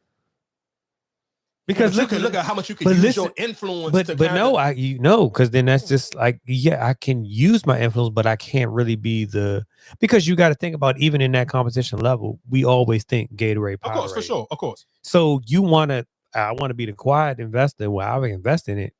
No shade to Gatorade and everybody else. Mm-hmm. Where I still might be getting, you know what I'm saying? Like, I'm not going to sit here and just put my face out there. I want to be the person behind it. And then I see it blow up. Because even in that question, if you sitting there saying he put in 8 million or whatever, you know what I'm saying, invested, and they sold for $1 billion, he ain't seeing that. He ain't touching that. I mean, he might touch something, you know what I'm saying? He didn't even get to touch it. Because they just sold that. That was recently, yeah. So I mean, his kids and his wife would get to spend it, but it just still, even just in general, like I'm just like, damn, to invest that type of money and for you not to have like a standout commercial of your own is kind of crazy. But real quick, I guess because I jumped all over the place. I do want to play this clip from Jameis Winston. Like he's just one of them, bro. When he talk like this, nigga just different, dog. But victory comes from the Lord. And we back again out here playing some football on Thursday night. Let it snow, let it snow, let it snow. Touchdowns out here. Let us know some touchdowns. Jingle bells, jingle all the way. Love you. Oh, where the fun it is to ride in a one-horse open sleigh. Hey! Heck yeah. You said yeah? Yes. Your whole life? I'm from Alabama, man. I ain't never played in the freaking snow before, but I know one thing. We're going to make some snow angels by dominating the line of scrimmage. We'll make some snow angels. Yes. That's what I said. I told you. Somebody jump on sides. Damn. What's the most serious? The horse is prepared for battle. Again, like I said, shout out to Jameis Winston, dog. I don't necessarily know how he be coming up. That interview he had right before the game, I was like, no, when I thought that's what it the was. Lord just let me come out here. No, he said, I said, what did nigga sit here and say? I said a prayer and Amazon delivered us a W right there before 9 p.m. Bro, this nigga just different. No, he definitely killed that shit. And I was like, this motherfucker. Jameis Winston. I'm trying to get this shit real quick. Here you go. Jameis Winston, hold on. Pop up. Oh, here you go. Become a Brown until you beat the Steelers. What will it take tonight? The horse is prepared for battle, but victory comes from the Lord. So I'm dependent on the Lord. Is that the message to the team? Day by day, one play at a time. That's the message. Weather conditions tonight. We're expecting winds up to 15 miles per hour in a wintry mix. How will that impact your ability to throw the ball? I am so happy and grateful that the Lord has blessed me to play in some snow, to be in true football weather in Cleveland, Ohio at Huntington Bank Field today to give him the glory. It's a beautiful day. Sure feels like you're playing in the AFC North. It is. It's magical. Thank you. First off, love your bro. Listen to what I'm saying. And just real quick, and we done after this. Everybody, happy Thanksgiving or whatever else. Listen to it, and please travel safe. Be safe, definitely out on these roads because the traffic will be crazy, especially on Wednesday. Allow yourself some grace. If you ain't in no rush, slow down. Can I sit here and say that this one my rule before we get into the Jameis Winston thing? My biggest pet peeve, especially when it's daylight saving time, bro. At 5 o'clock, bro, I understand everybody we still all getting off of work at the same time, whatever the case may be, but bro, can y'all please drive like it's pitch dark outside? Niggas still drive like it's 5 p.m. and it's bright, still sun outside, bro. Drive like it's fucking 12 o'clock at night and it's pitch dark outside, because I hate when people just be speedballing and it just got dark outside and it's bumper to bumper traffic. Like, bro, it's still fucking rush hour traffic. I understand it's pitch black outside, but please act like it's still rush hour traffic. That's just my biggest pet peeve when it comes to fucking daylight saving time. But getting into Justin Winston, though, this is why this nigga is so incredible, because this man Jameis Winston, my bad. He don't have no conscience, though, because he threw that interception. I'm like, oh, the game is over. When he threw the joint, though, it's nothing but snow. I don't know how he even see who he threw the ball to, because I'm gonna tell you what it looked like. It looked like Alien.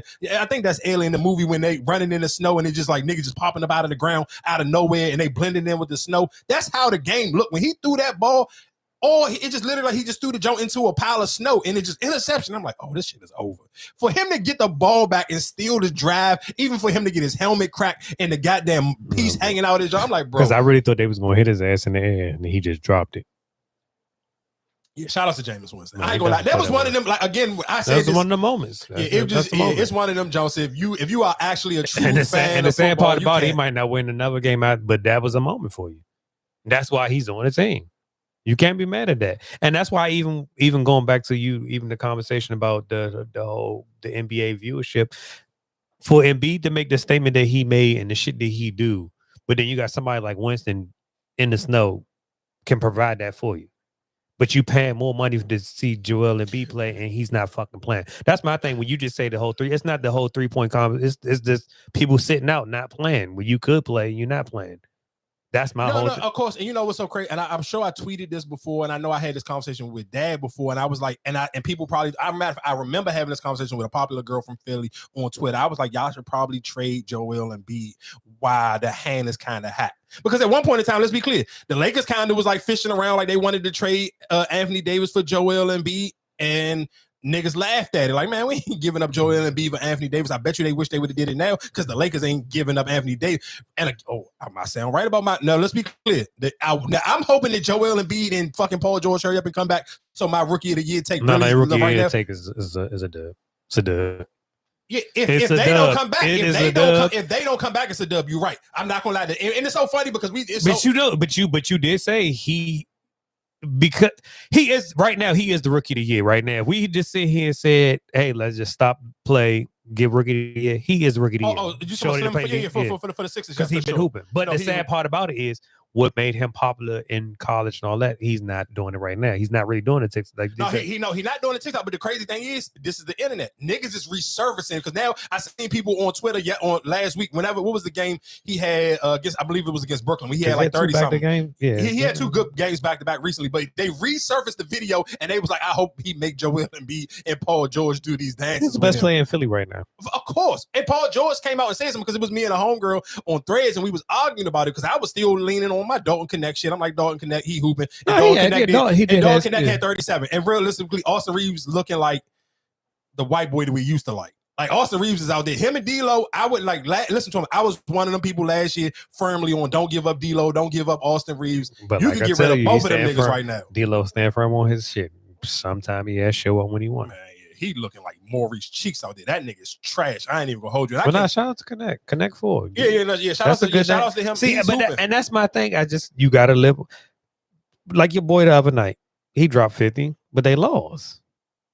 And I'm just like, dog, your effort. I hate that. But one thing, that's why I can't never celebrate. And I'm not gonna lie, it was fighting the hell out of me not to make, and that's why I was mad. I should have made a video the other day when him and when they went into overtime and him and Brandon Miller. And that's again why I'm talking about when sports media, why I don't really mess with sports media, because it's like niggas try to throw Brandon Miller under the bus and didn't even give him a chance before his career even got started. Just because of whatever mistakes he may have made in college. But if let's be honest, nigga, he's hooping like shit right now. And he's playing consistent basketball. And that's my thing, is just like, even when you said the other day, it was like, oh yeah, I'm like, well, all right, you scored 50, but you lost. And you took 38 shots. Like, that's my only thing. It's just like, yeah, but with him though, who else? Because Brandon Miller didn't play that game. Who else I'm gonna get a ball? No, Brandon Miller played that game. Him and Brandon Miller both went off. I think Brandon Miller had like 20. That was the only people that scored. Nobody else really scored. But that's what I'm saying. So who else you want him to pass the ball to?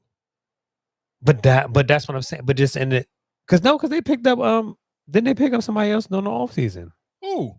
I thought they the rookie, but that nigga sometime. You talking about the little nigga who dressed like Allen? He be wearing all the big baggy 2000s clothes. Yeah, whatever. What's his name? I think his last name is Mann. I think his name Terrence Mann or something like that. Yeah, but he sometime like and that coach thought he was doing his big one last when he by said, benching. By benching him. Oh shit! Brandon Miller had 32. Yeah, that's what I said. But that's it though, nigga. Listen to what I'm saying. Brandon Miller had. That's the thing. Brandon Miller had 32. Fucking Lonzo Ball had 50. Nigga, the next person had 11 points. Right, but that's my thing. Is him just being the point guard. You not getting nobody else. Yes, you still had 10 assists though. No, he did have 10 assists, but he had 10 assists because he was giving to Brandon Miller. Because Brandon Miller had it. But that's what I'm saying. But what else you want me to do? But even look at Milwaukee stats. What's name had 30. Dame had 30, the 11, 16. Like you had said, you played the same. Saying, but even still, you can't even say that. But still, it was still a close game though. They ain't like they get blown out. The score was 119 to 125. So I mean, it's just like I said. For Alonzo Ball, I mean not Alonzo Ball, but for LaMelo Ball, he in a tricky. No, you play for the Hornets. Like let's not make it like he played for a super good team. He came into a traditional horrible fucking organization. You only got there because your father ran his mouth. Now, if you would have got picked up by Golden State, you would have had a ring by now. I don't know if Golden State would have picked him up though. Shit, if he didn't, I'm sure Golden State regret it. Right, but that's what you because they don't even got Jameis. I mean, Wiseman. Wiseman. They don't even got Wiseman no more. So you could have literally took LaMelo Ball and you still could have had him instead of getting Wiseman, and that nigga never even doing nothing for you. And now he don't even play for your team no more. But like I'm listening to what I'm saying. That's why I didn't come on here and I ain't say, oh look at LaMelo, he scored 50, because I do firmly believe in I don't celebrate players just because you got crazy stats and you don't win games. You gotta win games. You can't score 50 and lose. 50 and losing is retarded. Like, I ain't gonna hold you. I'm never gonna be a fan of that because that means you're not playing no defense. So it's kind of like shit. And your man would be Dame Leonard. Dame Leonard had 31. So like, what we talking about? So I'm with you on that one. I'm not gonna sit here and celebrate it. But that's why I was like, but even with the whole 3-point shooting, it was like towards the end, like I think it was close at that one. He jacked one up from the logo. I'm like, all right, but he made it though. He made it, but that's what I'm saying. That's the thing. People don't want to see it, dog. The game is you just jacking those up. You're not getting back. You just jacking up. You holding up your hand, and then your man go down there and score. But okay, see that's the thing. No. Okay, so I do okay. Just to kind of, and I guess it'll be a little bit hypocritical on what my point of nobody don't want to see niggas. I'm with you on that. I don't want to see somebody just jacking up threes and not getting back on defense. But I think that is you can't take that out of the total of how he get it. Because let's be clear, he be catching niggas like with the head. It's more than just somebody coming up like on some Mark Price. Like Dalton Connect is just literally I'm sitting in the corner. Somebody pass me the ball. I'm just shooting threes. Yeah, I don't want to see that. But LaMelo Ball catching a nigga up top of the court, hitting him with the hezzy, doing a snatch back, hitting somebody with a sham guard, then pulling it to a three. I want to see that. That's not just somebody shooting three. That's a nigga literally getting into his step, catching you with a hezzy, pulling up, and then shooting a three. Like that half-court jump when he leaning, about to fall to the ground, hit the three in front with a man hanging on his body. Like niggas want to see that because that's almost like some video game type shit. But not just sitting here seeing a nigga just jacking up three. Like let's not make it like I'm eating carry out with no mumbo sauce. Like we ain't doing it like that, nigga. He putting extra mumbo sauce, making it real spicy for you. Like he making the game worth. If I paid to go see that game, I'm happy. I'm leaving with my money's worth seeing LaMelo Ball play. So that's all I'm saying. I'm with you though. I don't want to see somebody just sit in the corner and shoot threes and don't give me no hezzy, don't give me no crossover, nothing, or don't get back on no defense because you don't want to score 50 and lose. Like nobody who want to see and say, "Oh, I scored 50, but we lost." Like that shit sound dumb as hell. But like I said, we here each and every Tuesday. Of course, if you're watching this on YouTube, what you doing Thursday morning? You gonna come out for the what's name sent me there told me they playing Thursday for playing what football or basketball. They said the weather nice day, but I ain't worry about no football shit, but. Oh, yeah, just remind me. Mm. Yeah, like I said, drive safe. Make sure y'all stay safe. Listen to Kendrick Lamar. Listen to whatever. Oh man, I should have said this when we was on a Kendrick Lamar rant. I'm not gonna lie to you. I don't want to be one of the people just pure hating. But can we relax on the Freddy Gibbs shit? I seen, and I want to say it, and I could be wrong because I don't know, but I heard it from Joe Budden first, and then I swear to God, I felt like I seen 20 videos on TikTok and niggas sitting here saying that Freddy Gibbs got the greatest rap catalog of all times. Like, bro, can we relax? Like, come on. But that's my thing. I just feel like if that's your type of music, that's what you, because even like how you even gave, I was kind of surprised when you even gave Corday props for his joint. But I'm like, but Corday music catalog before that, he's been doing that, painting the picture or even telling the story. So that's what I'm just saying. I mean, I hear people, I'm not, their catalogs, I feel like that's your personal opinion, how you look at it, their catalogs and the way they put out of it. And if somebody, like I said, if their body of work is still a good body of work, you don't have no flaws, you don't have no dubs, why not? Discographies over the past time we have a serious talk about Freddy Gibbs, because I think there are very few rappers whose discographies over the past 10 years can compete with his. Jeremy Heck from Hip Hop DX posed this question the other day, and my list of rappers whose discographies over the past 10 years can compete with or are better than Freddy Gibbs is only Tyler the Creator, Kendrick Lamar, Drake, Travis Scott, Future, Mac Miller, and Schoolboy Q. I think listen, come on. No, listen to what I'm saying. When a nigga give you a take like that, and a nigga say, God rest in peace to Mac Miller. When you sit here and throw Mac Miller and Schoolboy Q, like some niggas give you nerdy answers to try to make themselves sound smart, like you really into hip hop. So for me, when you say shit like that, I don't, and again, and this is me, I'm gonna sound like a hypocrite because I understand we all don't live in the same areas. We all don't like the same type of music, so we all judge rap music and hip hop differently. But dog, what are we fucking being serious right now? Like you sitting here telling me Schoolboy Q and Mac Miller, like you putting them in the best discography you heard, and like, what the? But if their discography on, but even like, how many Schoolboy Q got? Maybe 2. Bro, Schoolboy Q just put out an album this year that nobody gave a fuck about. No, it did. It was talked about. It was talked about for like 2 seconds. But from the same niggas who gonna tell me that Freddie Gibbs got one of the greatest fucking catalogs. But I think they saying off the consistency, dog. Right? Man, nigga, Freddie Gibbs don't got a we paid. He don't got. What's a song of the? You can't tell me a nigga got a great. Hold on. But you saying that's one song though. No, you can't tell me a nigga got one of the best discographies for the last 10 years and a nigga don't got one hit record under his belt. He don't have, how you gonna have one of the greatest discographies in the last 10 years and you don't got one hit under your belt? You threw 2 bullshit niggas in that conversation so you could try to make the argument sound, because everybody else got hit records under their belt. Travis Scott got a lot of hits. Drake got a lot of hits. Future, Kendrick Lamar, and even Tyler the Creator got a lot of hits. How you gonna sit here and tell me that fucking Freddie Gibbs got one of the greatest rap catalogs you done heard in the last 10 years and a nigga don't got one hit record? And I ain't even talking about on some Billboard chart shit. I don't fuck the Billboards. What's a hit that if I could sit here, walk in the club, and when they play this shit, everybody gonna rap this like they would do Meek Mill's Dreams and Nightmares? You can't tell me a nigga got a top 10, one of the greatest discographies in the last 10 years, and a nigga don't got a Dreams and Nightmares. And that's not even a hook on it. That's just a hold up, wait a minute, and I don't care where we are in America, the rest of the world will say the rest. Y'all thought I was finished. Still, that song is fucking damn near 15 years old now. And if a nigga play Hold Up, Wait a Minute, or if you go out on Wednesday night and you hear the DJ and you in the club and it's, oh, you know, Thanksgiving, I'm about to go crazy, and you hear the DJ, Hold Up, Wait a Minute. It's not, I don't care where you at, East, West, South, Atlanta, Brooklyn, fucking the Bronx, wherever, Hold Up, Wait a Minute, and the whole crowd gonna say the rest. Freddie Gibbs don't even got one of those songs, and you telling me a nigga got a top 10 discography? You like, what the fuck are y'all talking about? Though, like, suck my dick. Like, stop that nerd shit. Like, leave the after 2024. Let's be clear. Kendrick Lamar had this moment. After this, going into 2025, don't talk to me about some nerd ass. And Freddie Gibbs tries to portray himself as a gangster rapper. So you can't tell me a nigga who portrays himself as a gangster rapper who only got nerds to listen to his music. How do that sound? That's like you sitting here saying a straight man buying gay porn. What the fuck are we talking about, dog? Like, that shit don't even make sense. Like, why the fuck would I do that? So you never seen no street nigga be like, cut on that Freddie Gibbs, but you telling me a bunch of, this nigga I just played was a fucking white man. A white man telling me that a rapper, a street rapper is, he named that shit with Mac Miller, man. Suck my dick and y'all enjoy y'all Thanksgiving. Like I said, I'm back. If you're watching this on YouTube, we here each and every Sunday night. If you're listening to this on a podcast app, we here each and every Tuesday. There ain't no way in the hell y'all about to tell me a nerd told y'all street rapper got the greatest catalog. Stop, dog.